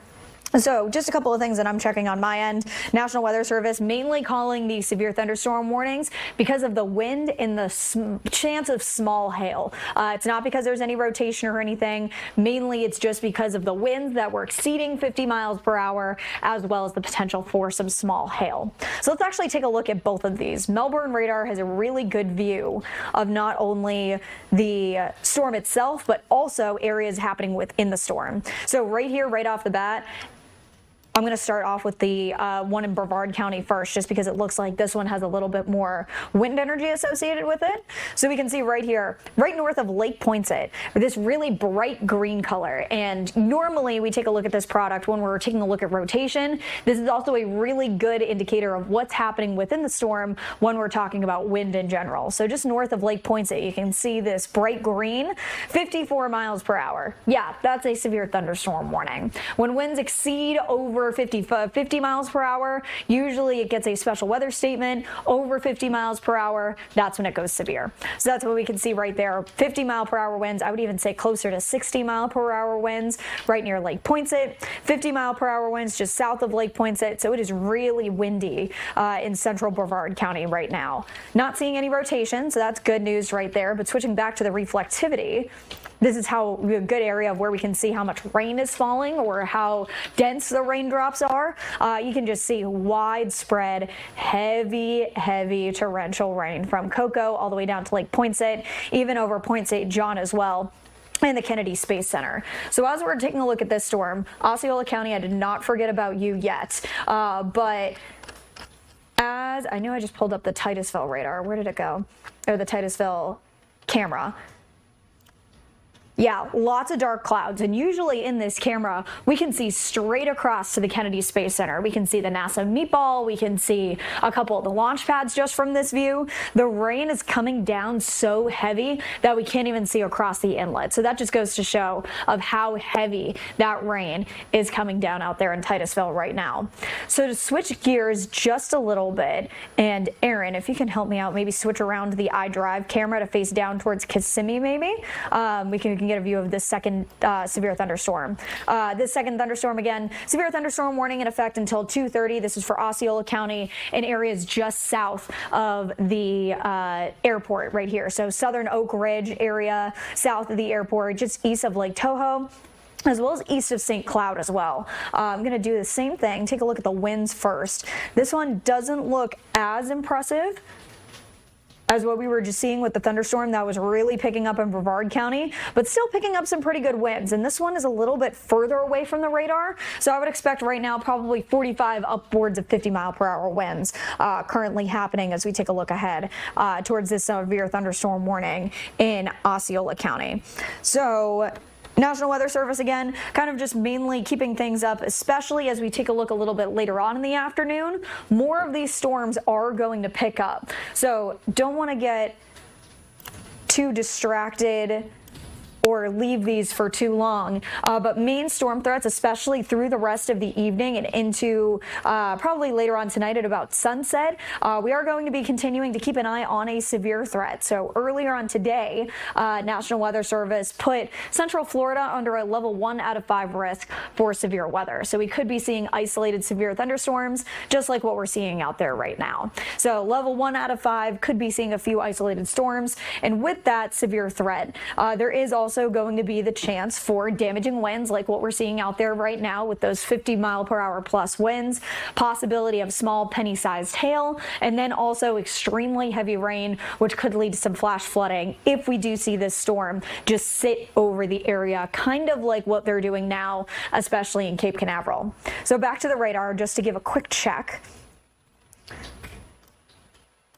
of what's going on, and let's actually track where these things are going first and foremost. Looks like this storm is a little bit more disorganized, so I'm going to pop back over to our Kissimmee storm that's hopping up right here. Again, if you're just joining us, 2:30 p.m. this is when the severe thunderstorm is in effect, and if you are in southern Orange County, northern Osceola County, this storm looks like it's going to be moving east at about 16 miles per hour, so let's track this. So St. Cloud area, Lake Toho area, you're probably going to get hit with this within the next half hour or so, especially Lake Toho. So let's switch gears just a little bit, track this guy. So let's track the center of the storm, bring it out 16 miles an hour. So East Lake Toho, that's something that we're going to be seeing within the next half hour. This is going to be impacting you. So a relatively slow moving storm. It's picking up a little bit of speed, but it does also look like the center of it is starting to break down. Not looking as impressive as it was earlier. What I'm a little bit more concerned about, I have to say, and I'm going to pop up our special weather statements just for a moment. Yeah, okay, so what they're tracking right now is National Weather Service, just before I pop this on, was keeping a very close eye on the storm that's just south of Oakland and right over Disney property. Let's see how good my Disney geography is. So Magic Kingdom is right in the center. Animal Kingdom is kind of heading up towards Windermere High School, back down towards Epcot and Hollywood Studios. You're probably starting to see the rain lighten up a little bit, but Magic Kingdom, total downpour right now. I'm going to turn off the special weather statement because, again, those do get a little bit distracting. But just keeping an eye on the wind speeds and all of these storms, because, again, this is what makes those storms severe, is those high wind speeds. And it looks like we're starting to see those high wind speeds pick back up just over Lake Toho as well. So let's just take a look at what this wind speed is right here, because that is high. Okay, 86 miles, that's definitely probably a glitch right there, but still over 50-mile-per-hour winds. Let's take like the next brightest pixel. 39, 37. Wouldn't be surprised if that's a little bit closer to 45, just considering of how far it is away from the radar. But again, this is what they're tracking, and the National Weather Service tagged this as a severe storm because of the 54-mile-per-hour winds that are happening across Cape Canaveral right now. Cocoa Beach, Lake Poinsett, clocking in anywhere between 45 and 55-mile-per-hour winds. So it is really gusty, especially in central Brevard County right now. So that's something that we're going to continue to track at least through. We got about 15 minutes left in the Osceola County, southern Orange County storm, and then we have about half hour left in our severe thunderstorm warning in for Brevard County. So that's the two storms that we're tracking out there right now. Good news is that I'm not seeing any rotation aspects of any of these storms, so that's really good news. Let me jump in here for a minute, Laurel. While yeah, go ahead. Look at those storms. We are showing a QR code on your screen right now as well. And if you were wondering what you are seeing, especially because, like you said, you know, down by the theme parks getting hit pretty hard right now. Obviously, a lot of folks out in that area. We want to know what you're seeing, what you're experiencing right now with some of these strong storms and that kind of thing. If you are safely able to do so, obviously. That's the main thing here. We want you to stay safe. We don't want you putting yourself in any sort of danger, but we do want to pass along what you are seeing and what you're experiencing right now. So you can scan that QR code that you see on your screen right now. You can also go to fox35orlando.com/share, or you can submit it in the Fox Local app on your phone. So a number of ways that folks can kind of let us know what you're seeing, what you're experiencing, whether it's dealing with that wind, whether it's potentially some hail, like you said, in some of those areas as well. So Orange, Osceola, Brevard, those are kind of the main areas that are dealing with this right now. So send us those submissions.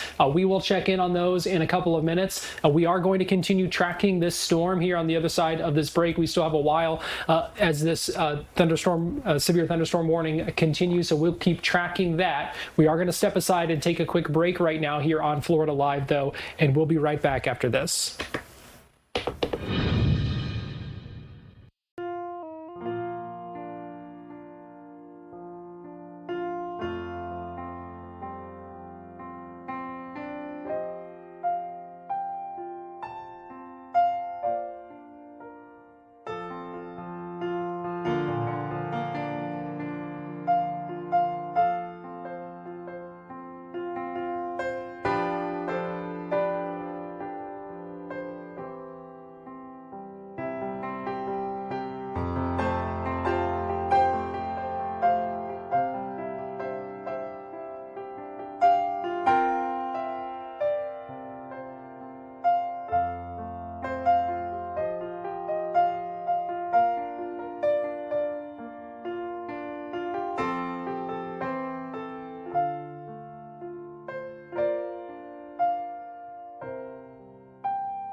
Reporting the roll and pitch program, which puts Apollo 11 on a proper heading.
Welcome back into Florida Live, and check out this live camera. This is our Launch Credit Union camera in Port Canaveral, and you are seeing some strong winds, some rain coming down pretty hard right now. And take a look at those clouds, Laurel, that we are seeing there as well. Things are pretty strong there. I would assume, but I don't know for sure. Is the port part of this severe thunderstorm warning right now? Yes, right on the edge. So good job, Garrett.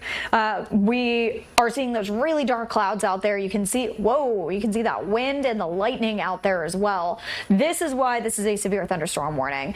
And I can't tell. Can you, is that just really heavy rain, or does that look like it's hail coming down? It is hard to tell, but seeing the way it kind of hits off the roof, it's certainly possible that it could be hail. Let me look at it on If you are in that area in Brevard County, if you're near Port Canaveral there, let us know what you're seeing. Again, we've got our QR code up.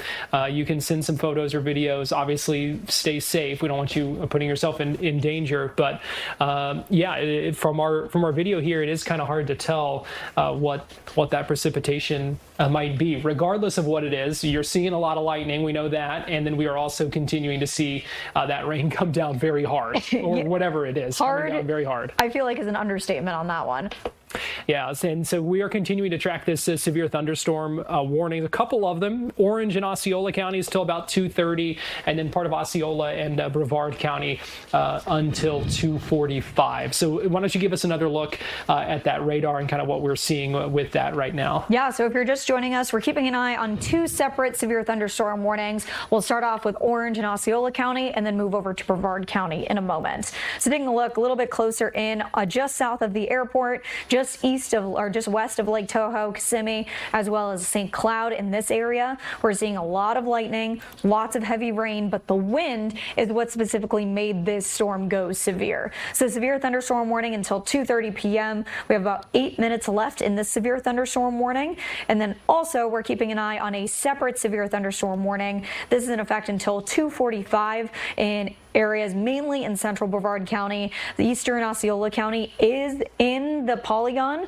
but I would say the majority of the threat is within Brevard County majority. So I do want to take a look back at like the past 15 minutes, because one little trick of the trade that I do want to share is the lightning count. And usually what we can see with the lightning count just within the past 15 minutes is that if we see the lightning count go up or get more clustered within a storm, usually means that the storm is either trying to produce some hail or is getting stronger, or the winds are really starting to get at their peak.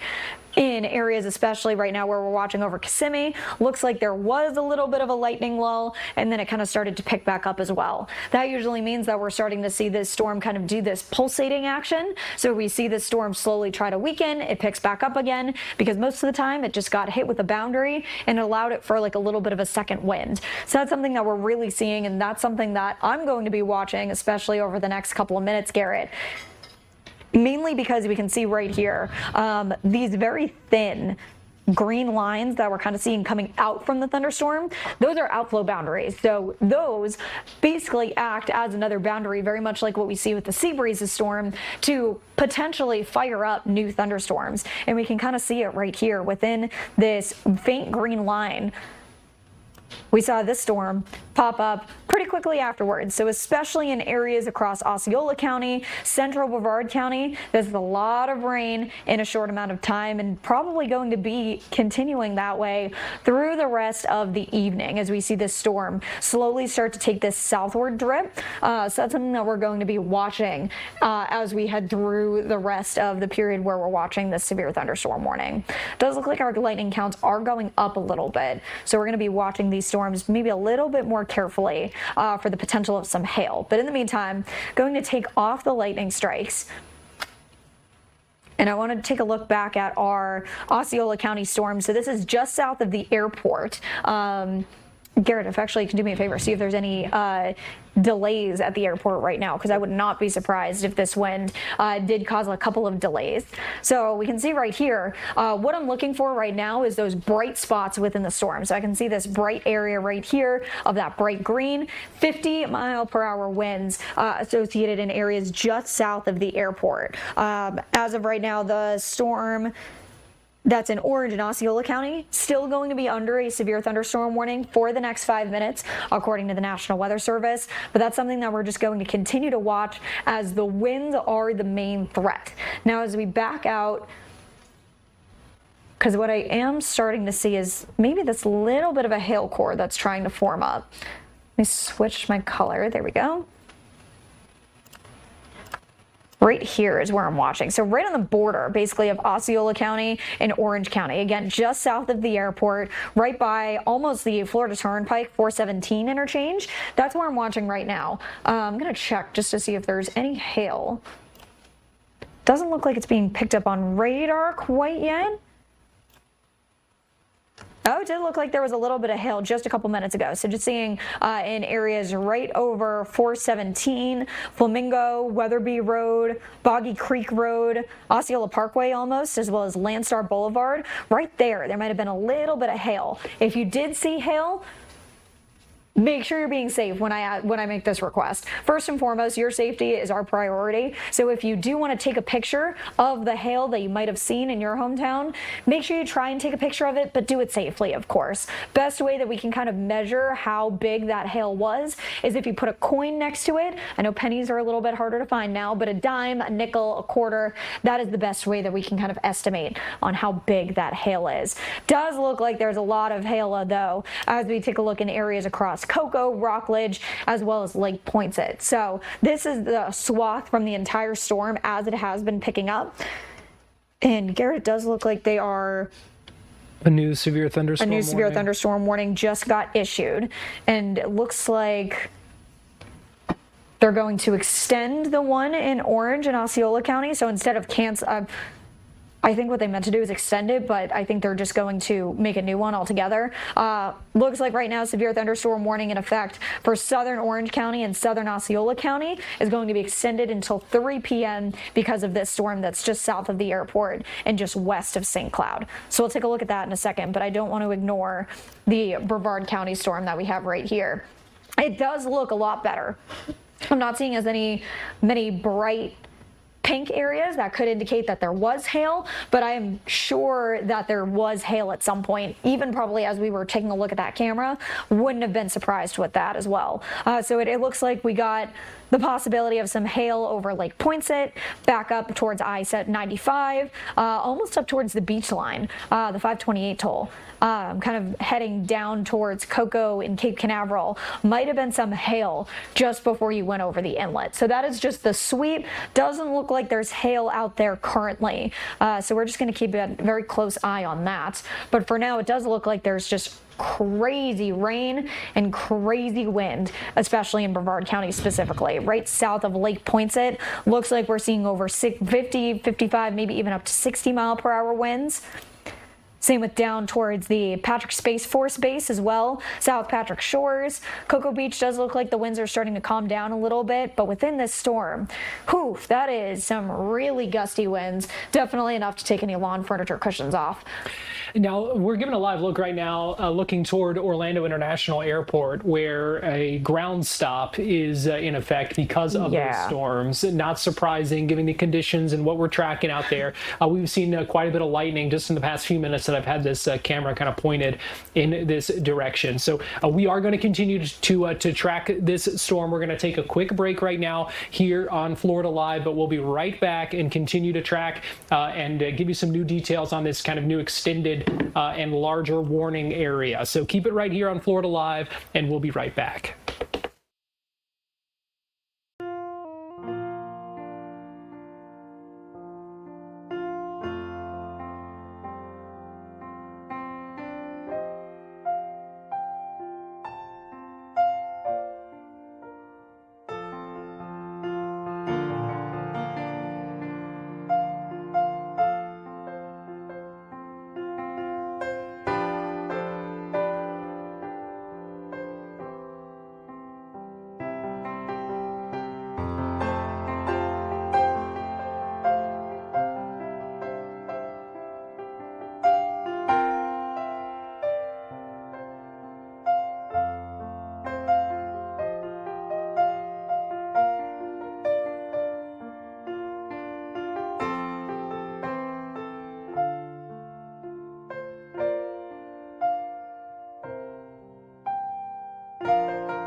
Neil Armstrong reporting the roll and pitch program, which puts Apollo 11 on a proper heading.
Welcome back into Florida Live. Give you a live look right now, looking toward Orlando International Airport. That ground stop in effect there right now. The FAA is saying until 3:30, but could be a chance that that gets extended. We have already seen the severe thunderstorm warnings that we are tracking get extended. Garrett Wymer here with Fox 35 Storm Team Meteorologist Laurel Blanchard, joining us live this afternoon here on Fox Local and also on Fox 35 Plus. So let's go ahead and start here at the bottom of the hour by taking another look at the radar, because we just saw some new warnings, some extended warnings here in the past few minutes. Yes, so starting from, if you're just joining us, welcome in. We're covering some severe weather out there right now, especially if you're in southern Orange County, north central Osceola County, as well as central Brevard County, and very, very eastern Osceola County. Those are the areas that we're going to be watching at least through the next half hour for severe weather. So taking a look, starting from scratch, the newest severe thunderstorm warning that we're watching out there right now is currently in Osceola County and southern Orange County. So we can see right here, lots of lightning right near the airport. St. Cloud, you're probably going to get hit with the storm very, very soon. But we're keeping an eye on the severe thunderstorm warning in effect until 3 p.m.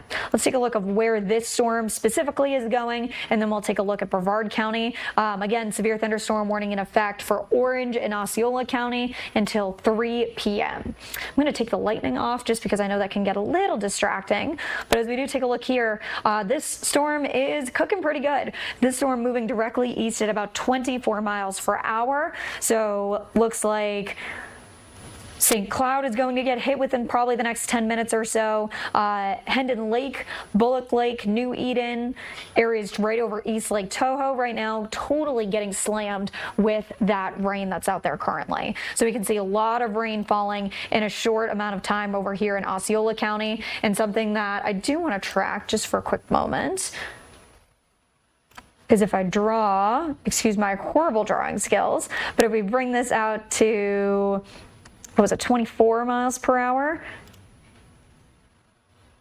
Yeah, that's a great estimate. So Lake Toho right now is being impacted by this storm. Narcoossee, you have about 4 minutes to get inside if you can. Areas across Pine Grove going to be hit within the next 15 minutes. Bay Lake, you got 21 minutes until the storm works its way to you. And then down by Harmony, you probably have about 25 minutes to a half hour before this storm really starts to move in. Laurel, I want to pull up the Port Canaveral camera because we just saw a huge strike of lightning. I know you've been tracking some of that lightning. Yes. For us, and we are really seeing it come down. So this is a live look from our Launch Credit Union camera right on the port there, and we have continuing to see some flashes. It was very, you could make out the bolt in this, even despite all the clouds and the low visibility there. So just kind of show us. We'll leave this up, and I'll split screen it with your radar there. Just kind of walk us through what we are seeing with all of the lightning that is coming in as part of this storm. storm right now. Yeah, so this is the second severe thunderstorm warning that's in effect as well. We were talking about areas across southern Orange County, Osceola County. Now let's shift over to the second severe thunderstorm that we're watching, and this is in central Brevard. So we can see right here areas across Rockledge, Cocoa, Cape Canaveral, Cocoa Beach, Patrick Space Force Base, covered in torrential rain. This severe thunderstorm warning in effect until 2:45, so we have about 10 minutes left in this storm right here, and it looks like this storm was working its way east. Now I think it's starting to work its way south. So to track this storm right here, yeah, it's kind of following the inlets down along the coast. So we can see the storm is a slow mover. So this one, Garrett, I wouldn't be surprised if we did see a flood advisory come out of this storm. So we can see in areas right now across Indian River still being impacted by that rain, and it's just going to continue to move southward as we head through the rest of the afternoon. It does look like it was a lot less menacing than it was just a little bit ago, but still with these thunderstorms, they can start picking back up, like what we see with the Orange and Osceola County storm. They can totally fizzle away. There's so many different ways this storm can play out, but right now we are just watching the wind specifically. So here's one of our radar products. It looks like this wind is crazy, especially right by the Patrick Space Force Base and South Patrick Shores. So taking a look at the wind speeds specifically, looking like 48-mile-per-hour winds right by the Patrick Space Force Base. Heading down towards Palm Shores, looking at about 32 miles per hour. So this storm still severe, mainly due to the wind, but just in the past couple of minutes, it does look like this storm is starting to weaken. This storm was clocking in 55, 60 mile per hour winds, was close to at one point. So that is why this storm ultimately went severe. But now it does seem like those winds are starting to come down a little bit. But I do want to check out the rain, because this storm, first of all, hasn't been moving quickly at all, but still has just been producing a lot of lightning, we did see the hail production right by Rockledge, back up towards Cocoa and Port St. John. So where's our rain accumulation? There we go. Here's our rain rate. So if this storm were to stay stationary for an hour, and Garrett, it already does look a million times better in that Port Canaveral cam, as it does start to work its way out. How quickly that cleared up there. That is the one thing that still amazes me about Florida, and I've been here for almost 2 years now. How quickly these storms can literally look like it is dark, it is stormy, and then 15 minutes go by, and it looks a lot nicer out there. Granted, still in a severe thunderstorm warning, so let's kind of break that down. And it does look like they are extending. Yeah, till 3:15 now from the National Weather Service, central Brevard County, until 3:15, and they're referencing that severe thunderstorm over Vieira near Rockledge that's moving east at 15 miles an hour. Good stuff. Any, they didn't say anything about flooding, did they, out of curiosity? Impact, they're saying they're warning of wind gusts and penny-sized hail, the main warnings right now, not including any sort of information about or warnings of flooding at this time. Gotcha. Good to know, because as of right now, if this storm just stayed over Brevard County right now, and I'm going to include Cape Canaveral on there just because that's where our camera is, it would be producing 7.3 inches of rain in 1 hour. So this rain is totally just dumping in areas across central Brevard County. Cape Canaveral could, if this, again, storm stayed here consistent for the next hour, or would produce 4.5 inches of rain. So that is a lot of rain in a short amount of time there, Garrett, for sure. Checking back over on our Osceola storm, just to give that a quick check as well. Because again, this was a lot of rain in a short amount of time, and it does look like there is, if again, the storm stays stationary, would produce 7 inches of rain. So this is torrential rain that we're talking about there right now. But I do want to give a quick check in on our storm, and I'm going to switch radars a little bit. So reason why is not just because I don't like the Melbourne radar anymore. It does look like this storm is now starting to get a little bit too close, that we're probably not looking at the best view of this storm, but it still is working fantastic for our Osceola County storm. So one thing that that's catching my eye out here is just for the past couple minutes, I've been watching this line right here. And this isn't just like a very faint rain line that's just moving southward. This is an outflow boundary. And this is the little boundaries. We kind of see the same thing once we start to see those sea breezes come in and collide. That's what we normally see, and that gives us a good indicator that this storm is really going to start to pick up, or it gives us a clue of where these storms are going to start to pop up next. So what I'm seeing right here, maybe a little bit of a boundary right here, but especially this guy, would not be surprised as if this boundary continues to work its way southward. Wouldn't be surprised if this part of the storm that's in right over Kissimmee right now, working its way down towards St. Cloud, wouldn't be surprised if this got another life associated with it and kind of got picked up through the rest of the afternoon. But one thing I do want to check is, again, Garrett, you mentioned the hail. So I do want to do a quick hail check from a radar standpoint. Not seeing anything out there right now, but let's take a look to see if there was a chance. Doesn't look like recently, maybe another chance. Kind of picking its way up towards South Patrick Shores. Maybe there was a little bit, but when these two storms really started to pick up, yes, most likely we're seeing some penny-sized hail. And I'm still convinced, Garrett, that when we did take a look at that Cape Canaveral camera about 25 minutes ago now, wouldn't be surprised if we did see hail out there as well. So still keeping an eye on these severe thunderstorm warnings out there currently. We tracked these. These are going to be working their way either directly eastward or ever so slightly down to the southeast. But I do want to give you a little bit of a check-in of what's happening around the region as well and what we could be in for through the rest of the evening. So if you are planning on traveling, does look like the airport is currently at a ground stop according to FAA until 3:30 p.m. So that is the latest there. Taking a look at just a couple of our port cameras that we have. Titusville, you can see the last of that thunderstorm slowly moving out. And I showed this camera again about 20 minutes ago. We could not see NASA across the inlet. Now we're starting to see things kind of calm down, in especially the Titusville area, but still this storm is severe. Nonetheless, Port Canaveral camera, still seeing that rain. Whoa, that was a big lightning strike out there. Still a lot of lightning as well as a good amount of hail continuing to fall in our Port Canaveral camera. But then looking at Melbourne, it's nice and sunny. Oh, never mind. It was sunny. So taking a look at our Melbourne camera, 91 degrees out there right now. That temperature is going to drop. And just look at that wind, how it's almost creating those like little white caps across the river. That's crazy. And now we're taking a look at Orlando International Airport, and it has gotten significantly darker there in part of Orange County, and you've seen the rain coming down there as well right now. We are also starting to get some photos and videos from viewers. You can also submit. Go to fox35orlando.com/share, or just pull out your phone and scan the QR code that you see right now. We're going to take a quick break right now here on Florida Live, but when we come back, we're going to show you some of those videos that are coming in from viewers. We've got one in Brevard County, one in Osceola County, sending us some stuff that were giving us views kind of on the ground there. So we will have that for you coming up in just a couple of minutes, and we'll continue to track these severe thunderstorm warnings in effect across our area. So don't go anywhere. We'll be right back.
Reporting the roll and pitch program, which puts Apollo 11 on a proper heading.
Here's the live look right now over downtown Orlando. You can see the rain falling there, and Lake Eola, the clouds over top. We are seeing rain all across the region as part of these storms that we are tracking. Severe thunderstorm warnings in effect for Orange, Osceola, and Brevard counties.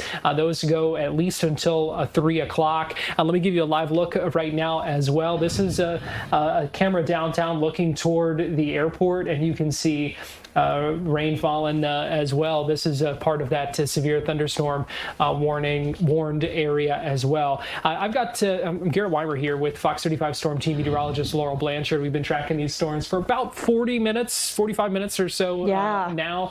And we have been asking for folks to send in what you are seeing. Obviously, we want you to stay safe. Don't put yourself in any sort of danger. But we have been asking for some photos of the clouds, video of the wind, potential hail, whatever you may be seeing, and we are getting some response. You can also submit, scan the QR code that you see on your screen right there. You can also go to fox35orlando.com/share. Biggest thing, make sure you are staying safe. Make sure you're not putting yourself in any danger. We appreciate the photos, but of course, as if it comes at a cost of your safety, don't do it. Yeah, but I do want to pull up this one first. I'm going to pull that down so we can see the full thing. So this was the thunderstorm cloud coming into Cocoa Beach right at 2:30.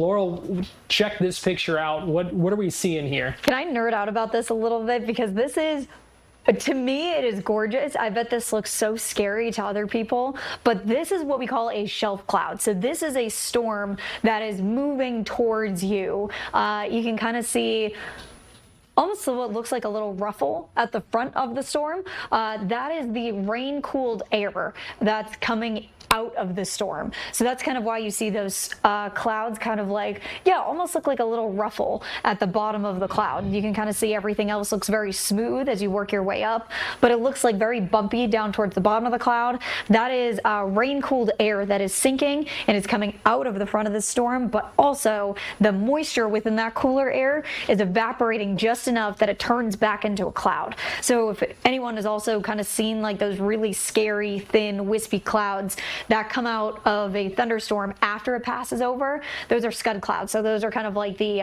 after effect of the storms. Kind of look like this, but those very thin, wispy clouds are kind of the same thing, where the water is evaporating kind of in midair, creating these very scary looking clouds that kind of go across the sky. But if you see one of these clouds, make sure you get inside. That just goes to show that there is a lot of wind and a lot of rain coming your way. But this is a great photo coming in from Cocoa Beach. It was about 2:30. Is that when it was, Garrett? Yeah, it says right at 2:30. This is the thunderstorm cloud coming into to Cocoa Beach there. So let me just back our radar up from just about an hour. So what this person was seeing, there we go, here's 2:30. Right there. So this was again at 2:25. So this is over 20 minutes ago. This was the front of the storm that they were seeing right here as it was working its way towards Cocoa Beach. So right here was the light rain that was falling, and then this hard line of heavy rain. That was that shelf and that almost like wall of clouds that they were seeing out there right there. So cool photo to me. Again, it probably looks really scary, and that's kind of why it was. It's a severe thunderstorm warning. It needs to be taken seriously for sure. Neat of you to show us on the radar what that looked like as well. Now we're also getting, because that Brevard County storm is not the only one. We've been tracking severe thunderstorm warning in Osceola as well. Yes. And Fox 35's Marie Edinger sent us this video just a little bit ago as well. She's been outside the sheriff's office, and you can see just the rain, coming down. Those curtains of rain. Wow. Good video, Marie. Yeah, she said we found the severe weather, and I would say that is certainly true. Did she find the severe weather, or did the severe weather find them? That's an excellent point. I'd say the severe weather found them. Asking the questions of life here on Fox Live, or Florida Live. That's right. But these severe thunderstorm warnings continuing to be in effect. We're getting ready to take one more break here, but Laurel, I will have you just kind of reset for us what we're looking at right now before we do go to break. Yeah, 2 severe thunderstorm warnings still taking place. These are the 2 warnings that we were watching earlier on. These warnings have just been extended, impacting new areas. So that's why these storms have been continuing to be updated. So we can see here, I'm going to start off with the Osceola County storm because I'm going to actually switch radars for our second storm. Severe thunderstorm warning expires. Hold on, let me actually get a more recent. There we go. I forgot I went back an hour because of that storm. Severe thunderstorm warning in effect until Wednesday at 3 p.m. So we have about 10 minutes left in this storm. But Garrett, I would not be surprised if this also did get extended. I'm going to take off the lightning real quick because not only am I seeing a little bit of a hail core, probably just on the border of Orange and Osceola County, but also just south of St. Cloud, right on the Florida Turnpike. I wouldn't be surprised if there was also a little bit of hail being picked up there. Doesn't look like it's being picked up radar indicated, so let me take a look at our hail swath. Yeah, it actually does look like there's a good amount of hail falling right now. Right near Narcoossee, Quillis Drive area. Let me check with National Weather Service, see if they can get an estimate. Wouldn't be surprised if this is quarter to ping pong sized hail. Yeah, National Weather Service possibly predicting about 1-inch hail, including 60-mile-per-hour winds with this storm. So like right on the border of Orange and Osceola County, right in here. Quillis Drive, North Narcoossee Road, Clapsims, Duda Road. Yeah, right on the border of Orange and Osceola County. Looks like there's hail really starting to form in that area. And you can see it right here. So I'm going to just pop this on back and forth. Here's our hail swath. I'm going to circle where we're seeing the possibility of hail, switch back to reflectivity, bang, that's exactly where it is. That looks like where that hail core is forming, as well as where we're seeing the strongest part of this storm. But that's not the only thing I'm tracking, Garrett. Also keeping an eye on this like little curve here. So when we see storms kind of bow out just like this, let me redraw a little bit higher. Yeah, so again, here's our hail core. And then right here on the bottom tail of this storm, it just kind of looks like it's bowing out a little bit. And when we see these storms kind of bow out, usually means that we're seeing really gusty winds, especially in the St. Cloud area and areas right down 192. In that area, let me do another check to kind of see where this storm is going. Yeah, kind of following down 192. But remember how I said earlier, how I'm watching that second part of that storm because of this boundary right here. Looks like it's starting to pick back up because it's now interacting and that storm is providing that little bit of lift. If you lift a storm higher up in the atmosphere, most likely if it's moist enough, it's going to get stronger. That's exactly what we're seeing right here.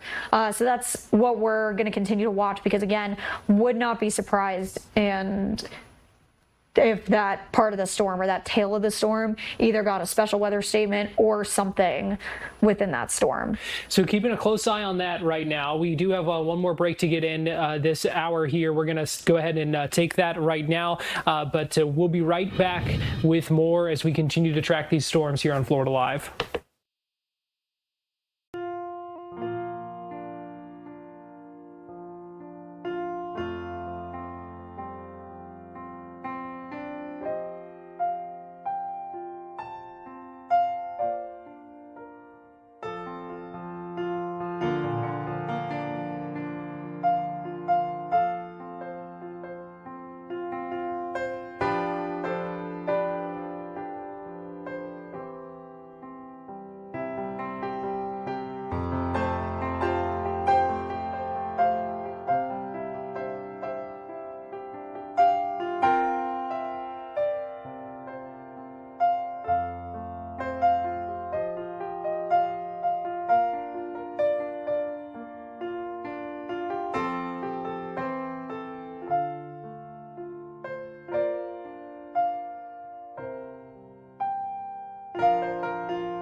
Reporting the roll and pitch program, which puts Apollo 11 on a proper heading.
Welcome back into Florida Live. This is a live camera that's in downtown Orlando pointing toward the airport where a ground stop has been in effect because of the severe thunderstorms and the issues that we are seeing with that. Continuing to track severe thunderstorm warnings in effect for parts of Orange and Osceola counties, as well as for a part of Brevard County. Got Fox 35 Storm Team Meteorologist Laurel Blanchard joining me now. Before we dive back into the radar, I do just want to show one more photo that has come in. We've been asking folks for photos, videos, whatever you might be seeing out there. Sarah, Patrick Air Force Base, sending us this. Wow. That again shows us another view of that shelf cloud.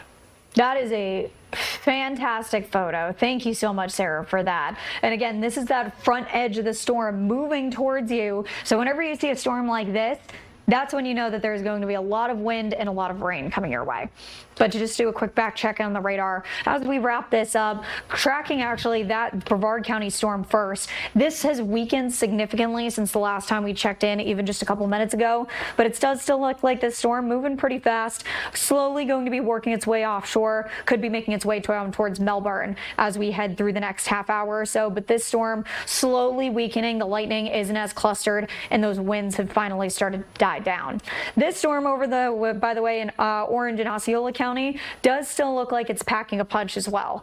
3 p.m. is when it's expected to continue until it's making its way towards the east, so eastern Osceola County as well as Brevard County, those areas that just got hit by the severe thunderstorm warning. They are most likely going to be seeing the remnants of this storm as it works its way towards the east, but working its way towards Bullock Lake within the next 4 minutes. All right, so we will continue to track these storms while this warning is in effect. We're out of time here on Florida Live. But we will continue on our digital platforms, live streaming Fox 35 News Plus. So if you're watching us on Fox Local, YouTube, or Facebook right now, stay tuned. We'll have more in just a minute. Thanks for joining us.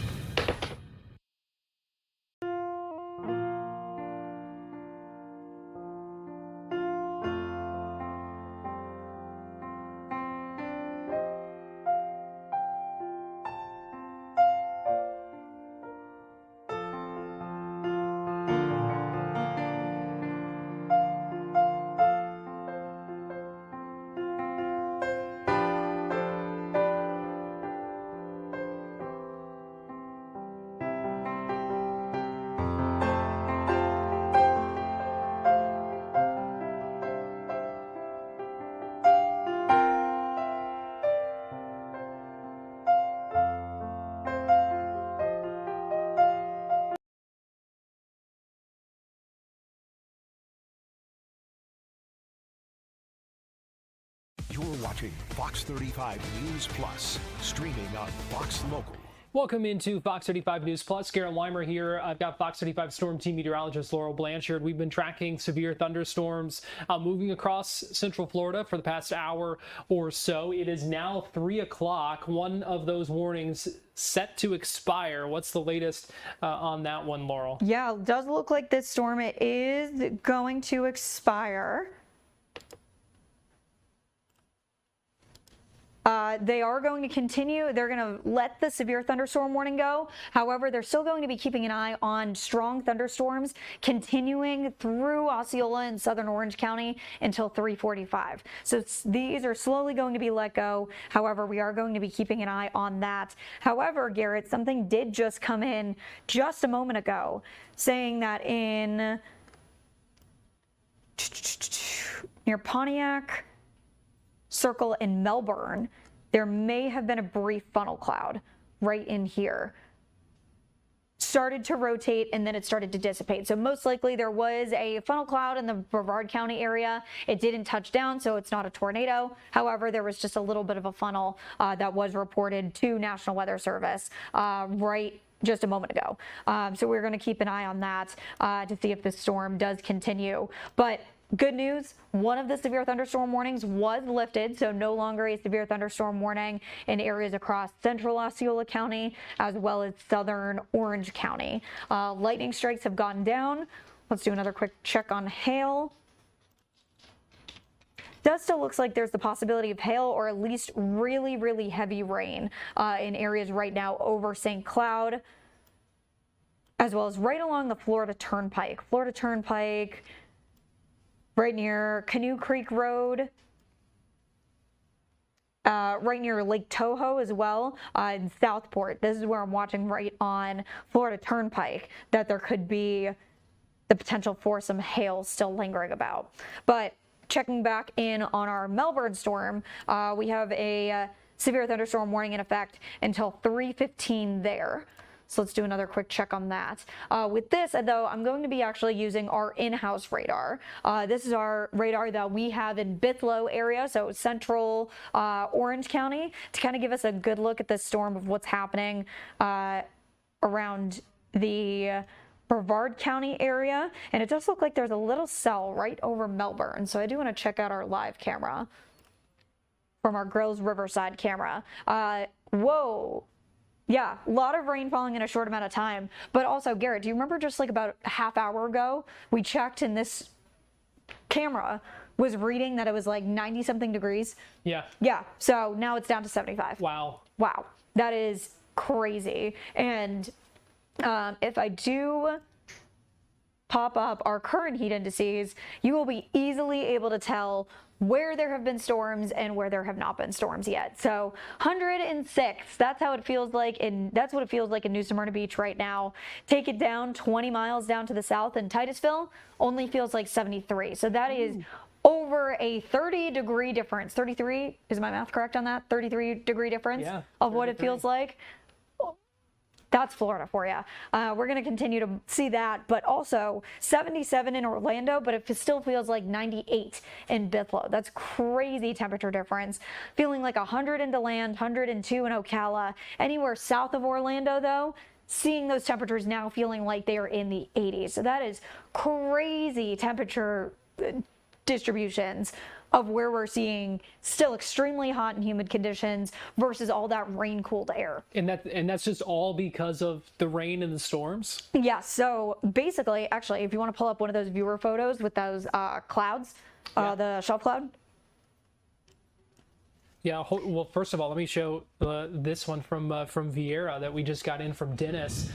You can see some of the clouds there. This was the front moving in to Vieira there just a little bit ago. And then, yeah, one of those other ones from Patrick Air Force Base. Raina, if we can get that one from Sarah, that really gives us that great view of the storm rolling in there. Oh, that's a good one. Okay, so yes.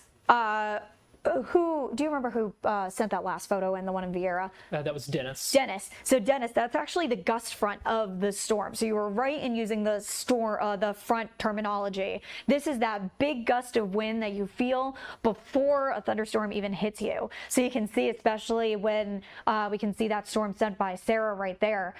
It almost looks like the ruffle on the front of the storm.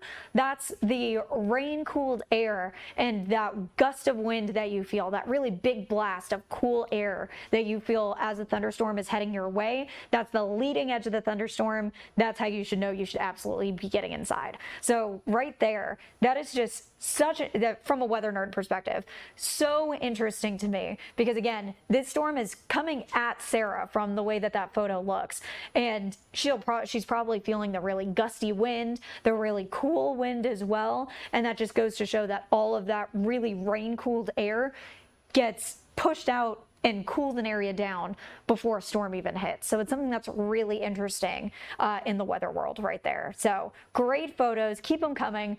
Thank you again for all your photos. We appreciate it. And if you would like to send in a photo, scan in that QR code right there, submit your photo. We'll ask for a little bit of information, but this is why we love seeing those photos, because it absolutely allows us to have our forecast more accurate from a ground perspective. Yeah, it gives us a great view, because you know we're tracking those things on the radar, but seeing what people are actually experiencing and what they're seeing on the ground is very helpful. So we appreciate you sending those in. You can still send those in by scanning that QR code, and give you a look at the radar right now. Is they canceled? They canceled the one in Brevard. Yes, they did. Been canceled as well now. I'm not seeing it. Yeah, no, that's canceled. So they are so. Something that I am going to watch, and this is what I'm a little hesitant about, Garrett, so I don't know if I want to leave you be to your own show again instead of taking over. However, I talked about this a little bit earlier.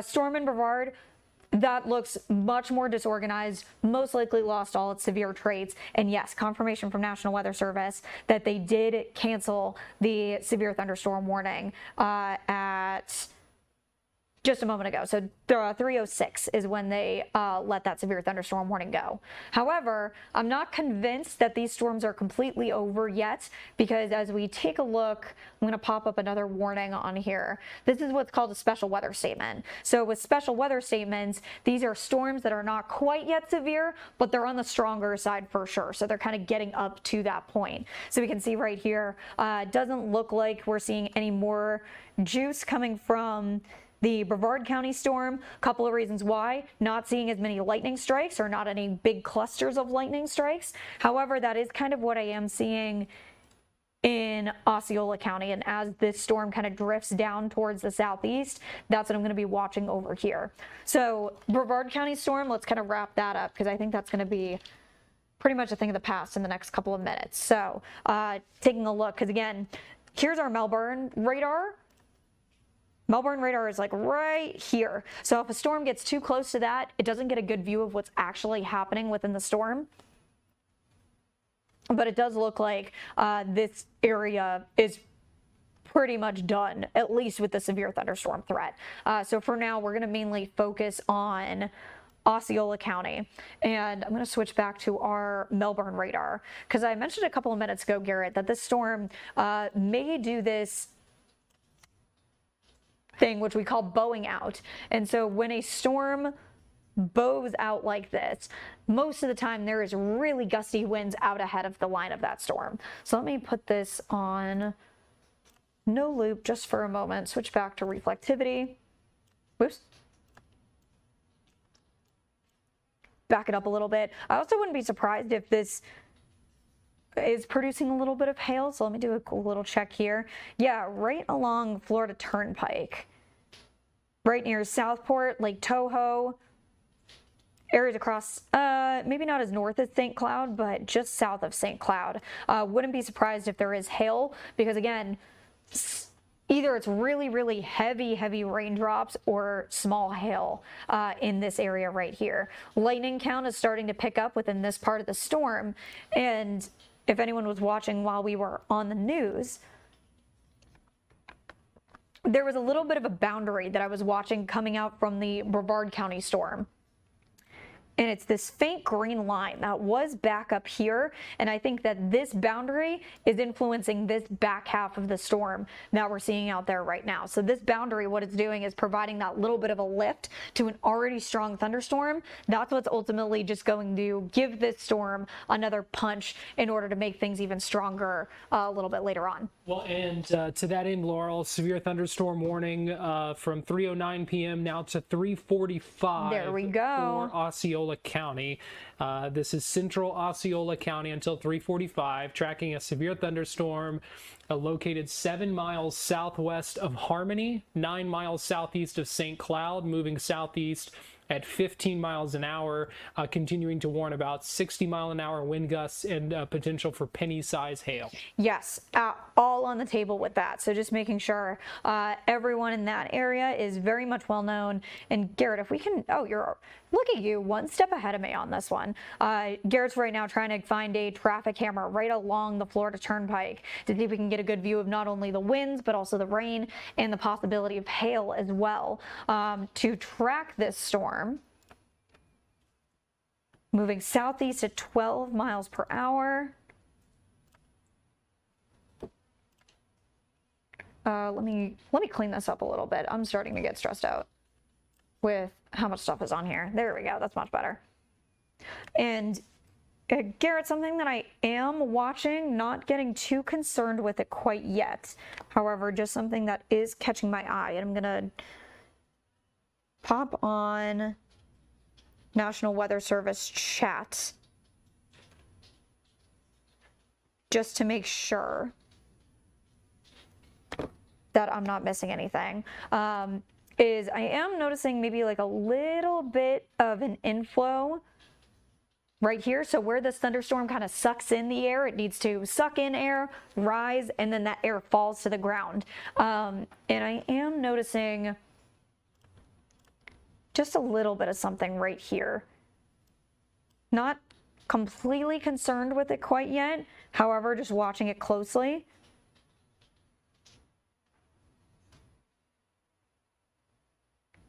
Yeah, kind of just starting to, we're seeing people writing in on our National Weather Service chat, so making sure I'm staying up to date with that.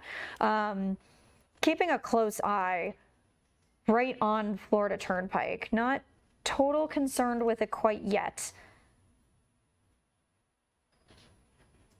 However, just noticing that right now, that this storm not only bowing out, so is producing a lot of wind in this area. So it looks like 36 mile per hour winds, 27 mile per hour winds, 41, which that's probably closer to 45. So especially this top half of the storm, most likely is what triggered it in order to be severe.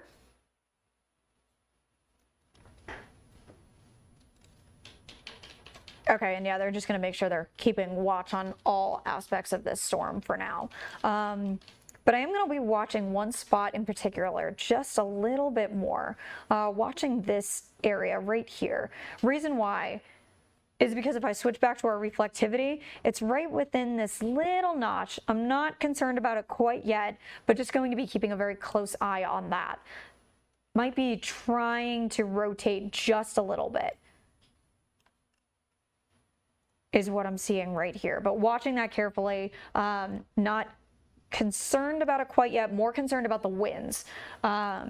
We've now got that camera showing the along the turnpike there. This is mile marker 232 outside of St. Cloud. This is let's see if I can try to find it. South of St. Cloud there, kind of between Lake Toho and Cypress Lake. That's where this camera is, and you can see some of the rain falling, and it looks like some water on the road there quite a bit, because you can see that impact as the drivers kind of go through there.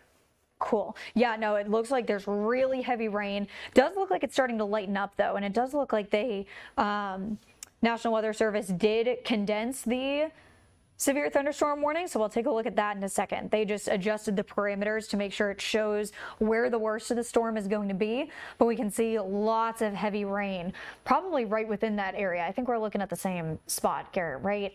Just east of Lake Toho. Yeah, pretty close. Our camera's a little south of there, but that is pretty close. Okay, so yeah, it's actually probably picking up maybe either a lot of heavy rain or maybe even the potential of another little bit of hail. Because if it's right here, I wouldn't be surprised if that's either torrential rain or some hail. Would not be surprised. I'm going to switch to this other camera that's about a mile north of the one we are looking at now. Here is, give me 1 second here, and I will switch. This one is like a mile marker 233, so a little bit closer there to Lake Toho. Also a little bit clearer, where you can see, and I'll take it full here for a minute so you can also see that a little bit better. But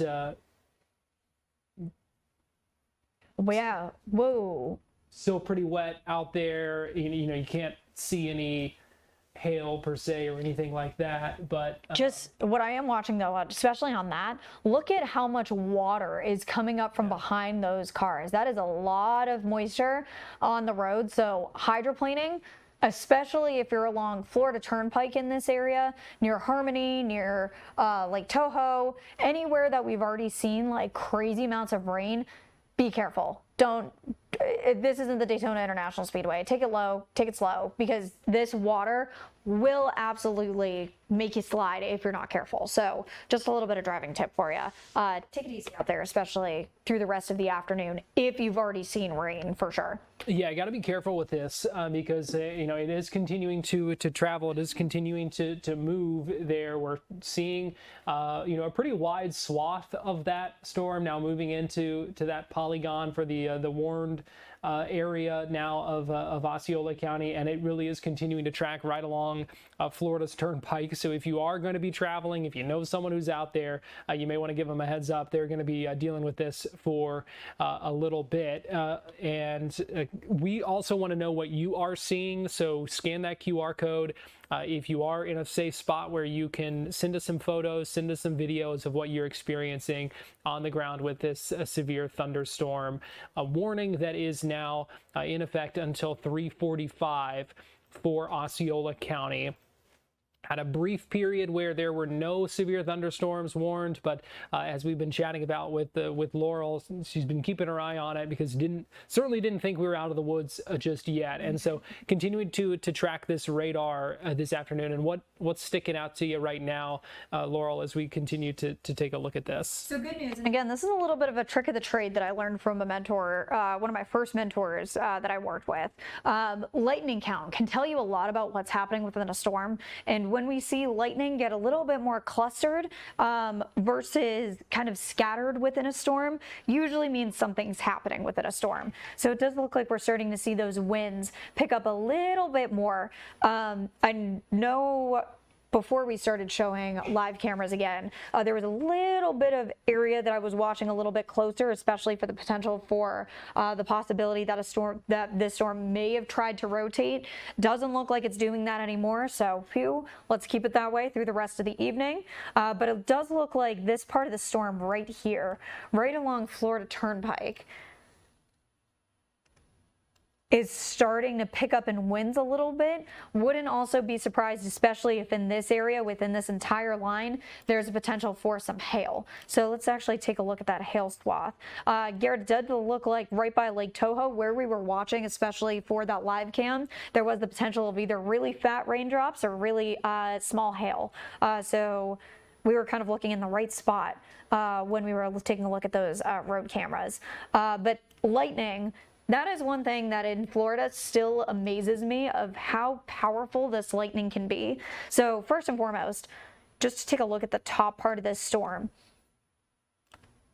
Right here is where the central part of the storm is, so where the most powerful bits of this storm is, and we're seeing lightning strikes probably about 2, maybe even 3 miles away from where that actual strongest part of the storm is. Actually, closer to like 6 miles. My geography was very off. But that's good, just goes to show that lightning can strike so far away from the storm. And that goes with any storm scenario whatsoever. I know it sounds super cheesy. So if you ever hear thunder roar, head indoors. Like, that's the best thing you can do in order to protect yourself from any storm.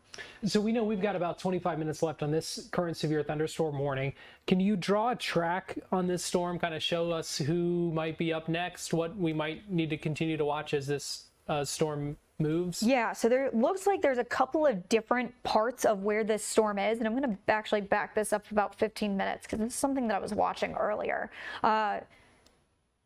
We can kind of see this storm moving in a few different directions. So looks like the core of this storm, and I'll pause it right here,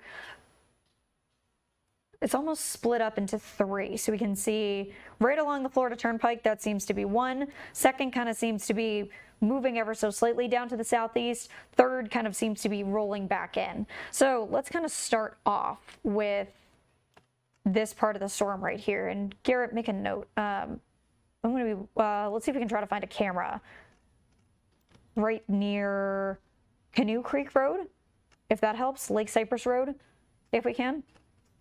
Curious to see if we can see any hail right there. But it does look like Cypress Lake area. You're getting hit now.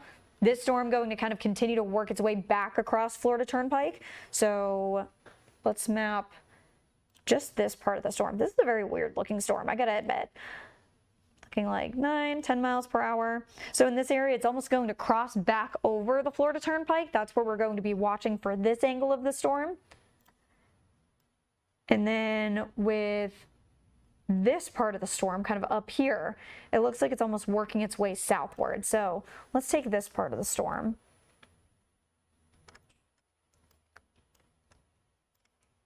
it's almost like this very rural area of Osceola County. So right near the Florida Turnpike, North Canoe Creek Road, this storm is going to be working its way in towards you as we head through the next half hour or so. The storm is almost going to kind of condense on itself as the storm kind of continues to move south.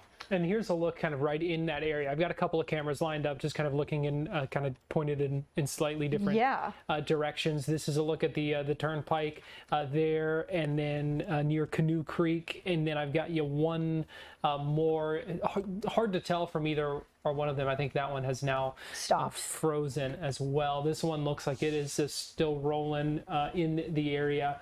Doesn't appear, you can't really see a whole lot in that area right now. Yeah, but I am glad you pulled up that camera, because take a look at the media and it looks like there's already standing water in there. Is that standing water?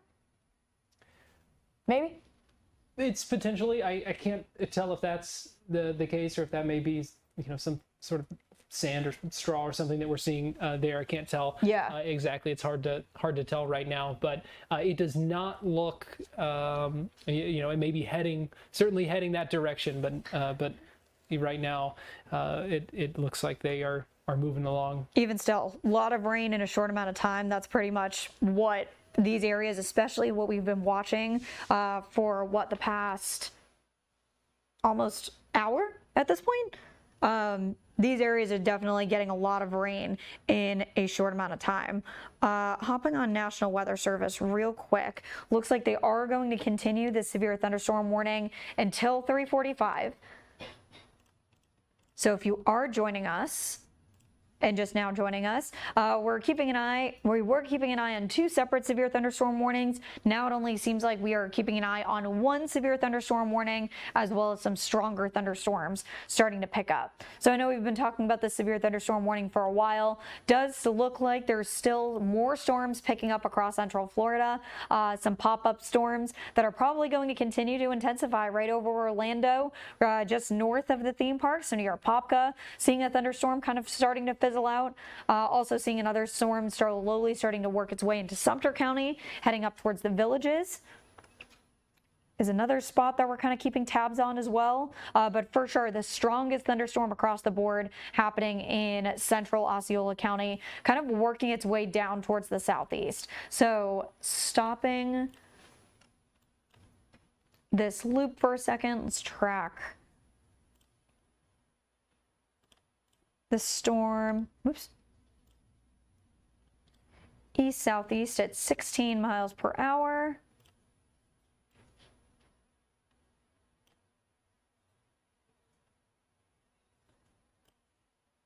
Yeah, so Lake Kissimmee, Lake Jackson, Lake Marion, that's where we're going to be seeing more of this rain kind of fizzle out. We're literally following along the Florida Turnpike. That's where we're seeing this storm tracking down to the south. Lake Kissimmee area, you're going to be impacted very soon within the next half hour. Lake Jackson, within the next 35-40 minutes, that's when you're going to be impacted. And Lake Marion, you're going to be seeing the storm impact you almost within the next hour or so is when we're expecting that storm to continue to work its way down the Florida Turnpike. National Weather Service not saying anything with this storm. They are going to be keeping it active. However, they did get a report of hail about quarter is in the coin size, not quarter-inch size hail. Quarter is in, what's it, about 3/4 of an inch in diameter, I'd say, is the size of a quarter. Sure. Yeah, we'll say that. So that's something that we're going to continue to definitely monitor, at least for the next little bit, is seeing the potential for hail, especially in this bottom half of the storm, kind of heading back down towards Polk County. If you are seeing anything like that and can get some photos or videos safely, let us know. You can scan the QR code that you see. You can go to fox35orlando.com/share. We have had videos and photos coming in from viewers over the past hour and a half. And so we're going to scroll through some of those right now. James Balboni in the Lake Washington area in Melbourne sending this that shows some of the thunderstorm and the lightning. You can get a good look at the clouds in that one. We've gotten some great shots of clouds from some of these storms. This is another one from James showing that that thunderstorm in the Lake Washington area. Actually, can we stop here for a second? Yeah. That looks great. So we were talking about the clouds. So the shelf cloud that we got a lot of photos coming in from Vieira, Coco, Patrick Space Force Base, from all the viewers so far. Thank you. But as the thunderstorm is rolling through, you can kind of see that little scary looking cloud that kind of dips below the rest. So that's what's called a scud cloud. That is the rain-cooled air that's still warm. The water within that air is still evaporating, so you can kind of see that little bit of a dip in the cloud deck. Not a funnel cloud. I know it kind of looks scary in that case, but it's just enough that the cloud dips a little bit lower, and as the air is falling, it's also kind of the water vapor within that air is evaporating at the same time. So especially if you're on Cape Canaveral shores all the way down to Brevard County shores, in areas that have already seen this storm, especially back towards Osceola County, the theme parks, Kissimmee, southern Orange County, south of the theme park, you're probably seeing these little scary looking wispy clouds like we can kind of see in that photo. Those are called scud clouds. They're kind of like storm clouds that evaporate as the storm is happening, but can look a little bit scary, just like in this case. I kind of had to do a double take there for a hot second. Interesting stuff. Thanks you, James, for that photo. Yeah, we've been getting some great photos coming in. Had some great shots earlier as well. Let's see this one. This was West St. Cloud. Within 15 minutes, goes from blue skies to 60-mile-an-hour wind gusts. This is from Anonymous in West St. Cloud. Oh, is this a photo or video? It's from their. Check that out. It's from their kind of surveillance camera on their house, or front doorbell camera, and you can see stuff just blowing around the neighborhood there. You saw that beginning. They said it probably at the beginning of this 15 minutes. Sunny, blue skies, see the clouds on the horizon, but certainly calm out there, not much going on. And then here in just a minute, you're going to see apparently just 15 minutes later, and those 60-mile-an-hour wind gust things blowing around the neighborhood. A barrel, it looks like. I was going to say, what's going across the street? It looks like a little. It looks like we're in the wild, wild west. It looks like a little tumbleweed going across the street. And so that was this afternoon. This is part of the same front that's continuing to move through and continuing to be severe warned in Osceola County. Yeah, so if this was central Osceola County, this is St. Cloud area. This probably would have been within the past half hour. So back where we saw this storm kind of really impact St. Cloud. Yeah, it was about 30 minutes ago is when we were seeing the storm. Even actually there, St. Cloud would probably be almost in the clear. So let's back it up to 45 minutes. Yeah, so it was probably right about 2:44, 2:50 is where we were probably seeing that storm kind of plow through the St. Cloud area. And that's now over, which is crazy. I bet if we got another updated view of that doorbell cam, it'd be steamy for sure, but the sun would most likely pretty much be out, or if not, we'd start to see those sun beams kind of stream through those clouds. Taking a look there. But right now, still keeping an eye on this severe thunderstorm warning if you're just joining us. Good news from what I'm seeing right here is that the storm looks slowly starting to get more and more disorganized. Just getting a couple of the wind reports from either Osceola County or Brevard County. 55-mile-per-hour winds. There was a 60-mile-per-hour wind gust that was clocked in Titusville. Wow. 54-mile-per-hour gust in LaGrange in Brevard County. Patrick Space Force Base clocking in a 47-mile-per-hour wind. Yeah, so that storm, especially in Brevard, really packed a punch for sure. And I am liking the look of this storm a lot more, Garrett, because especially here, we're not seeing lightning as condensed, which is huge. And I'm not seeing any crazy spots where there could be the potential for some hail. So good news right there to kind of cover our bases. I'm not seeing any really bright greens anymore like what we were seeing earlier on. Still 25, 35-mile-per-hour winds. Would not be surprised if this did get canceled earlier, but I would be surprised if this was not a strong thunderstorm at all. So probably going to dip below severe criteria, but I wouldn't be surprised if this still got tagged as a special weather statement. Looking like, yeah, good timing. So the severe thunderstorm warning for central Osceola County is canceled. So it looks like we can kind of take a little bit of a deep breath from the severe weather right now. But we're not out of the woods yet for this afternoon. So I do want to just take a second. Do we have time to take a second? Mm-hmm. Because we are still going to be seeing these storms pick up through the rest of the afternoon. So this is the Melbourne radar. Something that I am already seeing is that we kind of have this boundary that's starting to form. So heads up, southern Osceola County, right by Yeehaw Junction. Wouldn't be surprised if we did see a couple of storms there. And then we also kind of have this boundary right here, these kind of thunderstorms that are picking up almost directly along I-4. See what's going on with these guys. Let me put this just on a 30-minute loop.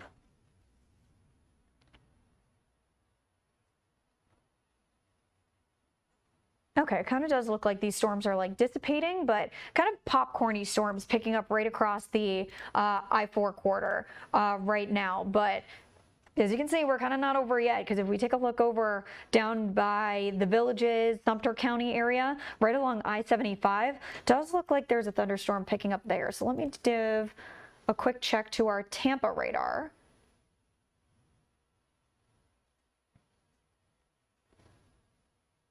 Actually, does not look like that's in our system. So let me do a quick pivot to Tallahassee. Wouldn't be surprised if we did see either a special weather statement for Sumter County, kind of the storm heading towards the Villages.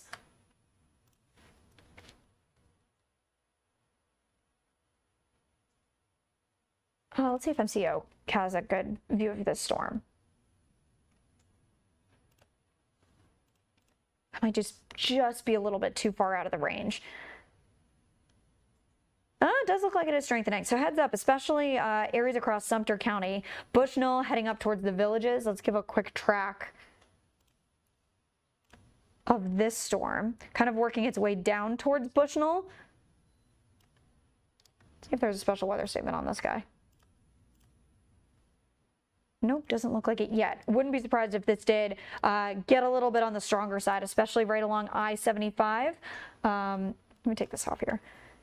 So just north of Bushnell, heading, it looks like it's kind of straight, almost splitting. So that's kind of like one of the things that we watch for, especially when thunderstorms do get stronger. They almost split in half. So that's something that we are kind of watching here. Looks like this part of the storm is heading up towards Inverness, and the other part of the storm is kind of heading down towards Bushnell. So it almost looks like this storm is kind of getting cut in half and like stretching so it divides and multiplies kind of deal.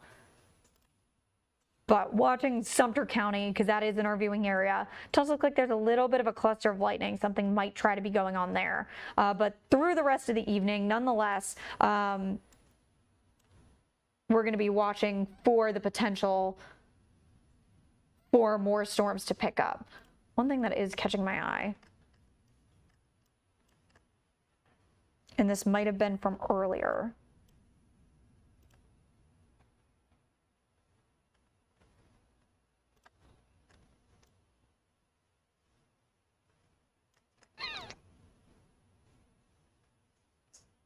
Might have been a little bit of rotation picked up right over like Grand Valkyria. That's what the system is saying. I'm not seeing really anything. Maybe a little bit of broad rotation right by Grand Valkyria. Could have been the possibility of a little bit of a funnel cloud right here. Not buying that totally quite yet. Kind of just, oh, we do have a little bit of shear right there. Well, and this is another reminder of when, you know, folks can send in what they are seeing. If anyone in that area saw anything, send it our way. Scan the QR code, go to fox35orlando.com/share. It's another example of that on-the-ground perspective that, that is so valuable in situations like this. And that is so extremely helpful. So it does look like, let me see where that's there. The shear is just drawing. So this is where I'm seeing a little bit of rotation right here. Maybe a little bit. Just heads up, especially in the Great Valkyria area. Maybe a brief funnel cloud possible. National Weather Service isn't saying anything about it, so.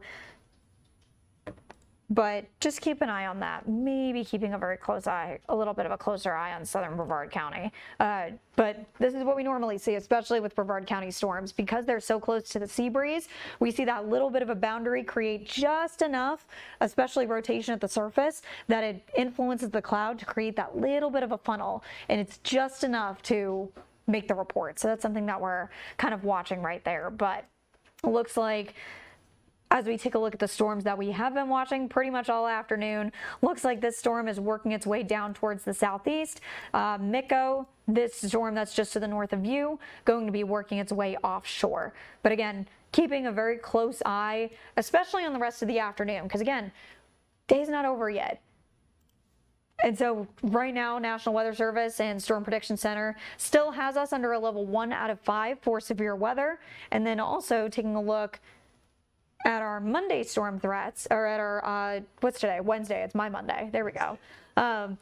It's still going to be keeping the risk for not only damaging winds, possibility of small hail, heavy rain that could cause flash flooding, but also on top of that, low but not zero chance of a very brief funnel. So with that, we have all these boundaries now coming out from all these thunderstorms. So there is the chance that there could be just a very brief funnel, which according to National Weather Service, there was a storm spotter that did spot a funnel cloud. They did not get a photo of it, but there was a very brief spin in the cloud deck earlier on. So that's something that we're going to keep focused in on as we head through the rest of the afternoon. But through the rest of the evening, we're pretty much on storm watch. Still going to be seeing the potential of isolated storms here and there, chance of showers, chance of rain and thunderstorms through the rest of the evening. But temperatures, it's going to be warm, it is going to be muggy, it is going to be humid through the rest of the afternoon. So definitely a lot that we are keeping tabs on. Can we do a check with the airport, see if they're off of their ground stop? Because I just refreshed it 2 minutes ago. It looks like they are still under ground stop until 4 o'clock. Gotcha.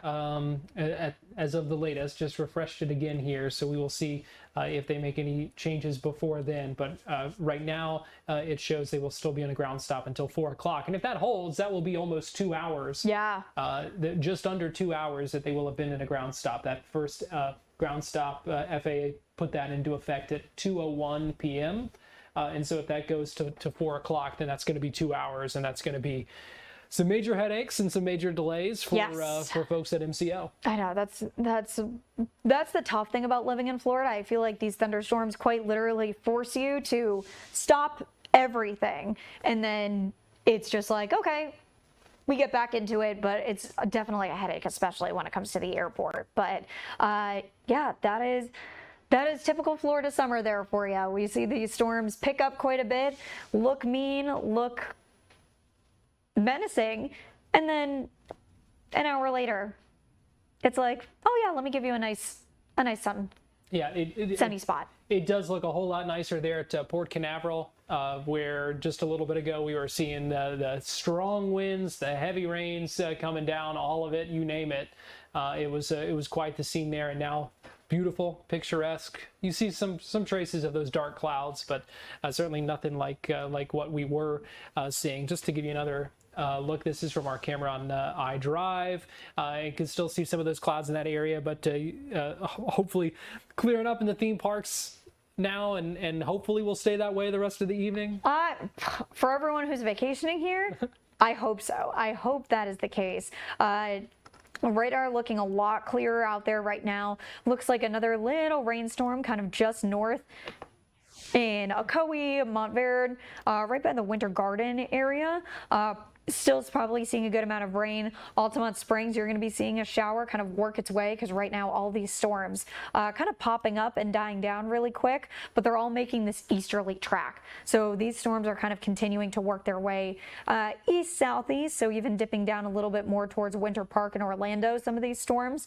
But overall, A lot of rain in a short amount of time, and we're going to continue to kind of be on storm watch because, again, we have a lot of these little boundaries that we're going to be keeping tabs on that are going to generate new storms. Here's one, very, very faint one kind of coming in off the coast. And then, of course, we kind of see these storms picking up across Sumter County, central Polk County. These are going to be working their way towards the east. All of these storms kind of working their way ever so slightly towards the southeast. There's a lot going on right now on our radar. So all of these can absolutely promote new storms. And that's the one thing that we're going to be watching at least through the rest of the evening. But again, we're still in that severe threat at least through the rest of the evening into the overnight tonight with that 1 out of 5 chance that we could be seeing another severe storm pop up before we round out for our Wednesday. What creates that threat through the rest of the evening to where we could see some of these storms that we're tracking out there just kind of strengthen to that point? I mean, it's Florida summer. It's pretty much any storm does have the potential, probably at least through the later half of tonight. Wouldn't be surprised if Yeehaw Junction got in on a storm that's on the stronger side, especially Kissimmee and southward. Wouldn't be surprised if, again, if storm kind of picked up because of those lingering little boundaries that we have there. But one thing that the models aren't necessarily doing too well on is that we saw these storms starting to pop up right at around like 11 a.m., right around noon. So we saw these storms really pick up in strength pretty quick. So models weren't doing so well with that this morning. So through the rest of the evening, because we have all these little boundaries out right now, wouldn't be surprised if we did see like one last good punch of a storm, especially in Osceola County as we head through the rest of the evening. By about 11 p.m. though, most of the storms should be pretty much out of here. And tomorrow, it's another day. We're going to be seeing these storms pick up right at around noon. The West Coast sea breeze going to be picking things up right along I-75. We'll see these storms kind of pick up a little bit more. And then I-4 to I-95. So pretty much Orlando to Titusville, Palm Coast, down to Yeehaw Junction. Have another chance of seeing a round of these storms tomorrow. And pretty much a deja vu of today. We'll see these storms pick up right around noon, fire up during the heat of the day between 2 and 3 o'clock, slowly fizzle themselves out from there. So that's something that we're just going to be monitoring every single day because it's Florida summer here, Garrett, at least through the next couple days. Yeah, it's just the pattern we kind of deal with, and you don't always know from day to day what area is kind of going to be in the epicenter of all of that. But today it appears Osceola County, and we're going to continue to see these rain chances kind of continuing fairly high over the next couple of days after we had a little bit of a drier period the past couple of days. Yeah, we got a little bit of a treat. We had some dry air kind of parked over the region Monday and Tuesday. Those storms were kind of very pop-up, but still we had our fair share of severe thunderstorm warnings. I believe there were 2 yesterday. Maybe 1 or 2 on Monday, I forget, but I know yesterday there was at least 1 or 2. But we're still going to be seeing those scattered storms. So even though those storm chances look lower than what the 60 and 70% chances that we saw last weekend, it is still quite a bit of rain in a short amount of time.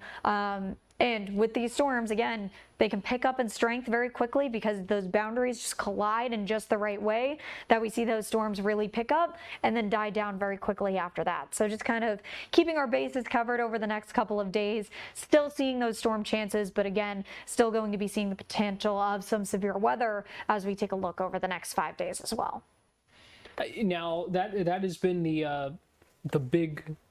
the big story this week has been, obviously we're tracking those storms out there today and a little bit of a break at the moment, but the big story has been the heat, and the big story going to continue to be some of that heat too. That's not going away. Oh yeah, that is, which crazy enough, it feels like the middle of August. Like it does not feel like June. I stepped outside the other day and even just stepped out this morning to take my dog for a walk. Instant sweat. I feel like we just did one loop around the block and it was just like, nope, we're done. We're done. No, I'm done with the heat. Yeah, when I was walking in this morning and was talking to Felipe because he was walking in too, and I said, you know what? It feels like it's like 2 o'clock in the afternoon right now. And that's going to kind of be the trend, even as we take a look ahead over the next couple of days. Feeling like a very brisk 102. as we head through tomorrow and Friday at least. And then we kind of turn up the heat again, because that dry air mass that has kind of been parked over the region, giving us a little bit of a break from more of the widespread storms, slowly going to be scooting out. And that is what is really just going to amplify the humidity as that moisture kind of surges back in across central Florida. That's when we can have those feels like temperatures on Sunday of 105, 106 on Monday. So it's hot, it's humid. I don't need to tell you that. If I do need to sign something in order to kind of like excuse you for any extraneous activities outside so you can get an extra AC break, I'll do it. Send me an email. I'll do it. All right. Sounds like a plan. Now, so we've got all this heat. We are also dealing with this the Saharan dust right now that is keeping things quiet in the tropics. Yeah. Before we kind of wrap up here in the next few minutes, just talk to us about what we're dealing with right now. Things are quiet in the tropics right now, and it seems like could stay that way for a little bit, which is certainly good news, certainly what we like to see this time of year. You know, this is the time of year that we often are dealing with this Saharan dust, but keeping things quiet there as long as we can take them. Yes, and that is one thing that I have to say I did not do today because I was so focused on the storms. Did not do a tropics check, but just because I totally missed the 2 p.m. update, no tropical activity expected for the next 7 days. So first and foremost, that is number one, which is huge, that nothing is being tracked, but there's a couple of reasons for that. So no tropical activity expected for the next 7 days, but there's 2 reasons why that is the case. If you just give me one moment, there we go. Of course, I feel like we've talked about this before. We have El Nino. So the point of El Nino is that when there's a warmer stretch of water right along the equatorial Pacific, that creates more hostile upper winds because you have that rising air all along the Pacific that rides over Central America and into the Gulf, and that really picks up those wind speeds, especially higher and higher up in the atmosphere. So when we're talking about a tropical low, then quite literally needs the Goldilocks recipe, wind shear that's not too high, dust that's not too prevalent, a lot of tropical moisture that isn't too much but not too little either. It needs such specific parameters in order to really get going. So when we have this wind shear, it creates a lot more challenges for a tropical system to form. So when we have fewer hurricanes due to the increased wind shear, that is one of the characteristics, especially of El Nino. So the higher wind shear usually means it's tougher for a hurricane to form. But then when we also have really dry air, meaning that really dry Saharan dust that it's working its way across the Atlantic, this is what totally puts a cap on tropical activity, because again, tropical moisture is one of the ingredients that we need in order for a tropical system to pick up, and there's so much dust in the atmosphere that it's not going to be making it possible for anything to form, at least through the near future. And that includes the National Weather Service taking a look at the next 7 days, but that also includes the Climate Prediction Center that looks not only 2 weeks out, but 3 weeks out, and they're not even picking up anything because this dust is just so prevalent. And just a reminder of the storm names that we have for the 2026 season. Arthur already checked off the list. Arthur is done, and the next name on the list, that is Bertha, followed by Cristobal, then Dolly, then Eduardo. And then as we head in towards the end of the list, then it's Teddy, Vicky, and Wilfred. So those are the storm names that we have coming up. And hopefully tropics. we do not get to the end of those. And the outlooks are, you know, if they kind of pan out, we won't get that far. Yeah, we are, all of us in here are knocking on something right now, because obviously, you know, things can change. But if those outlooks kind of hold because of so many of these factors that we've talked about, we might not see quite as many named storms as we have seen over the past few years. Yes, and that is one of the aspects that especially National Weather Service, NOAA as well as NOAA, NOAA, and Colorado State University have really picked up on. So let me pull up this graphic real quick about just the forecast. And we've kind of already talked about a couple of the reasons why. El Nino was one of the reasons. The increased amount of Saharan dust is another reason that these storm names may be lower than average than what we normally see. So to go back just a couple of weeks in case you missed it, and even beginning of the month, so Colorado State University actually updates their forecast a couple of times during the season. And here is the June 10th update with also what NOAA also predicted.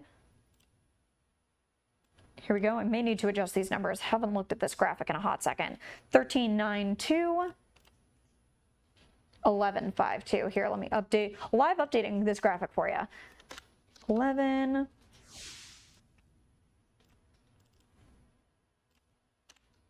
There's 5. There we go. That's much more accurate. Okay, so earlier on, I believe it was on June 10th, Colorado State University, that originally put their forecast out in April, actually put their updated their forecast to bring down a little bit of lower numbers.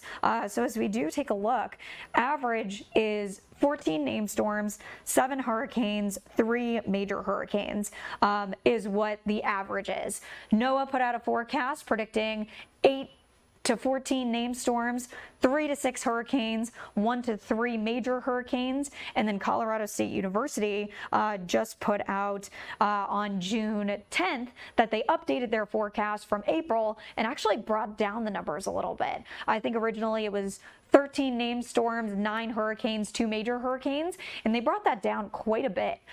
So now they're forecasting, as per their June 10th update, 11 named storms, 5 hurricanes, 2 major hurricanes. So that's something that we're keeping tabs on for sure as we head through this season. So we'll just use Colorado State University's numbers.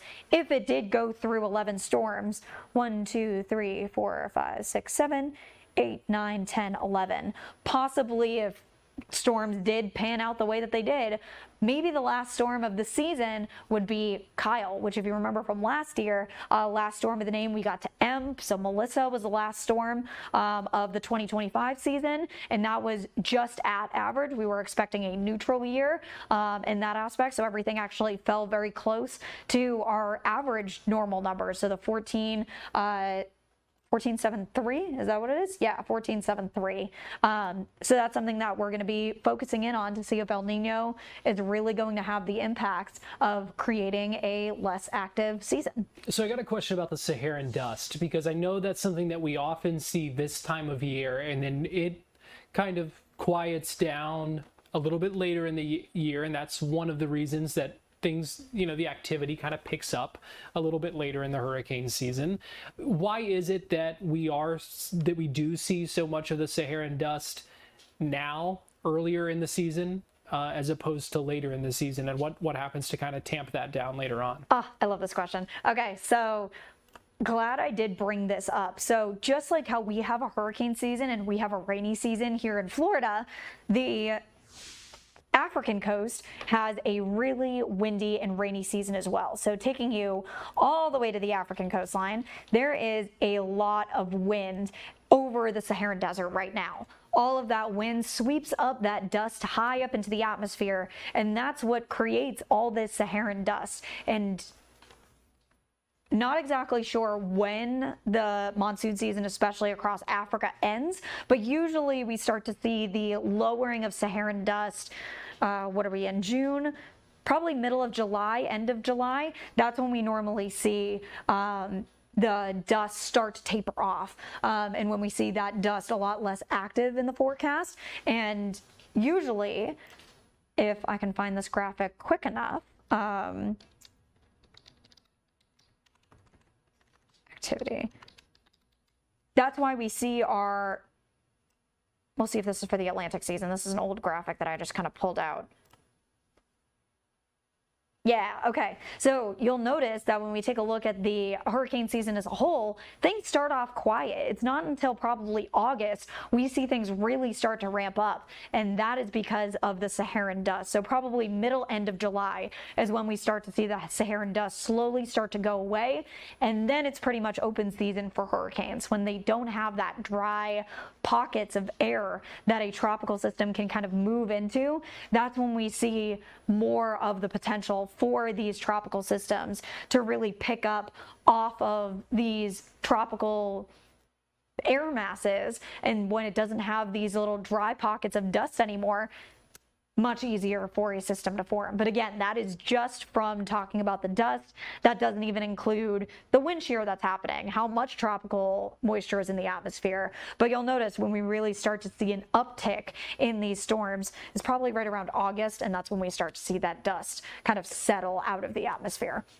All right, so we just have a couple of minutes left here before we hand things off to the 407. We've been tracking storms for almost 2 hours now. Ooh, keep it going. Laurel, we appreciate you joining us. I want to give a live look right now from our downtown Orlando camera, and you can still see, these are some of the other, we know there are other things on the radar and could continue to see some storms, and that's kind of what we're seeing right now. A lot of folks still seeing some of those dark clouds and things. So just kind of over our last minute or so here, take us through what we're seeing on the radar and where things are going over the next little bit. Yeah, so I'm glad you actually popped up that camera. So this camera actually faces northeast up I-4. So this is actually pointing towards the storms that are heading towards Deltona, Sanford, Altamont Springs, Winter Park right now. And it looks like the majority of these storms kind of working their way eastward over Sanford. So heads up, Lake Mary, Sanford area, you're going to get hit with these storms soon. Still keeping an eye on this chunk of storms over here that's kind of working into Sumter County. Let's see if we can try to get a good look at those.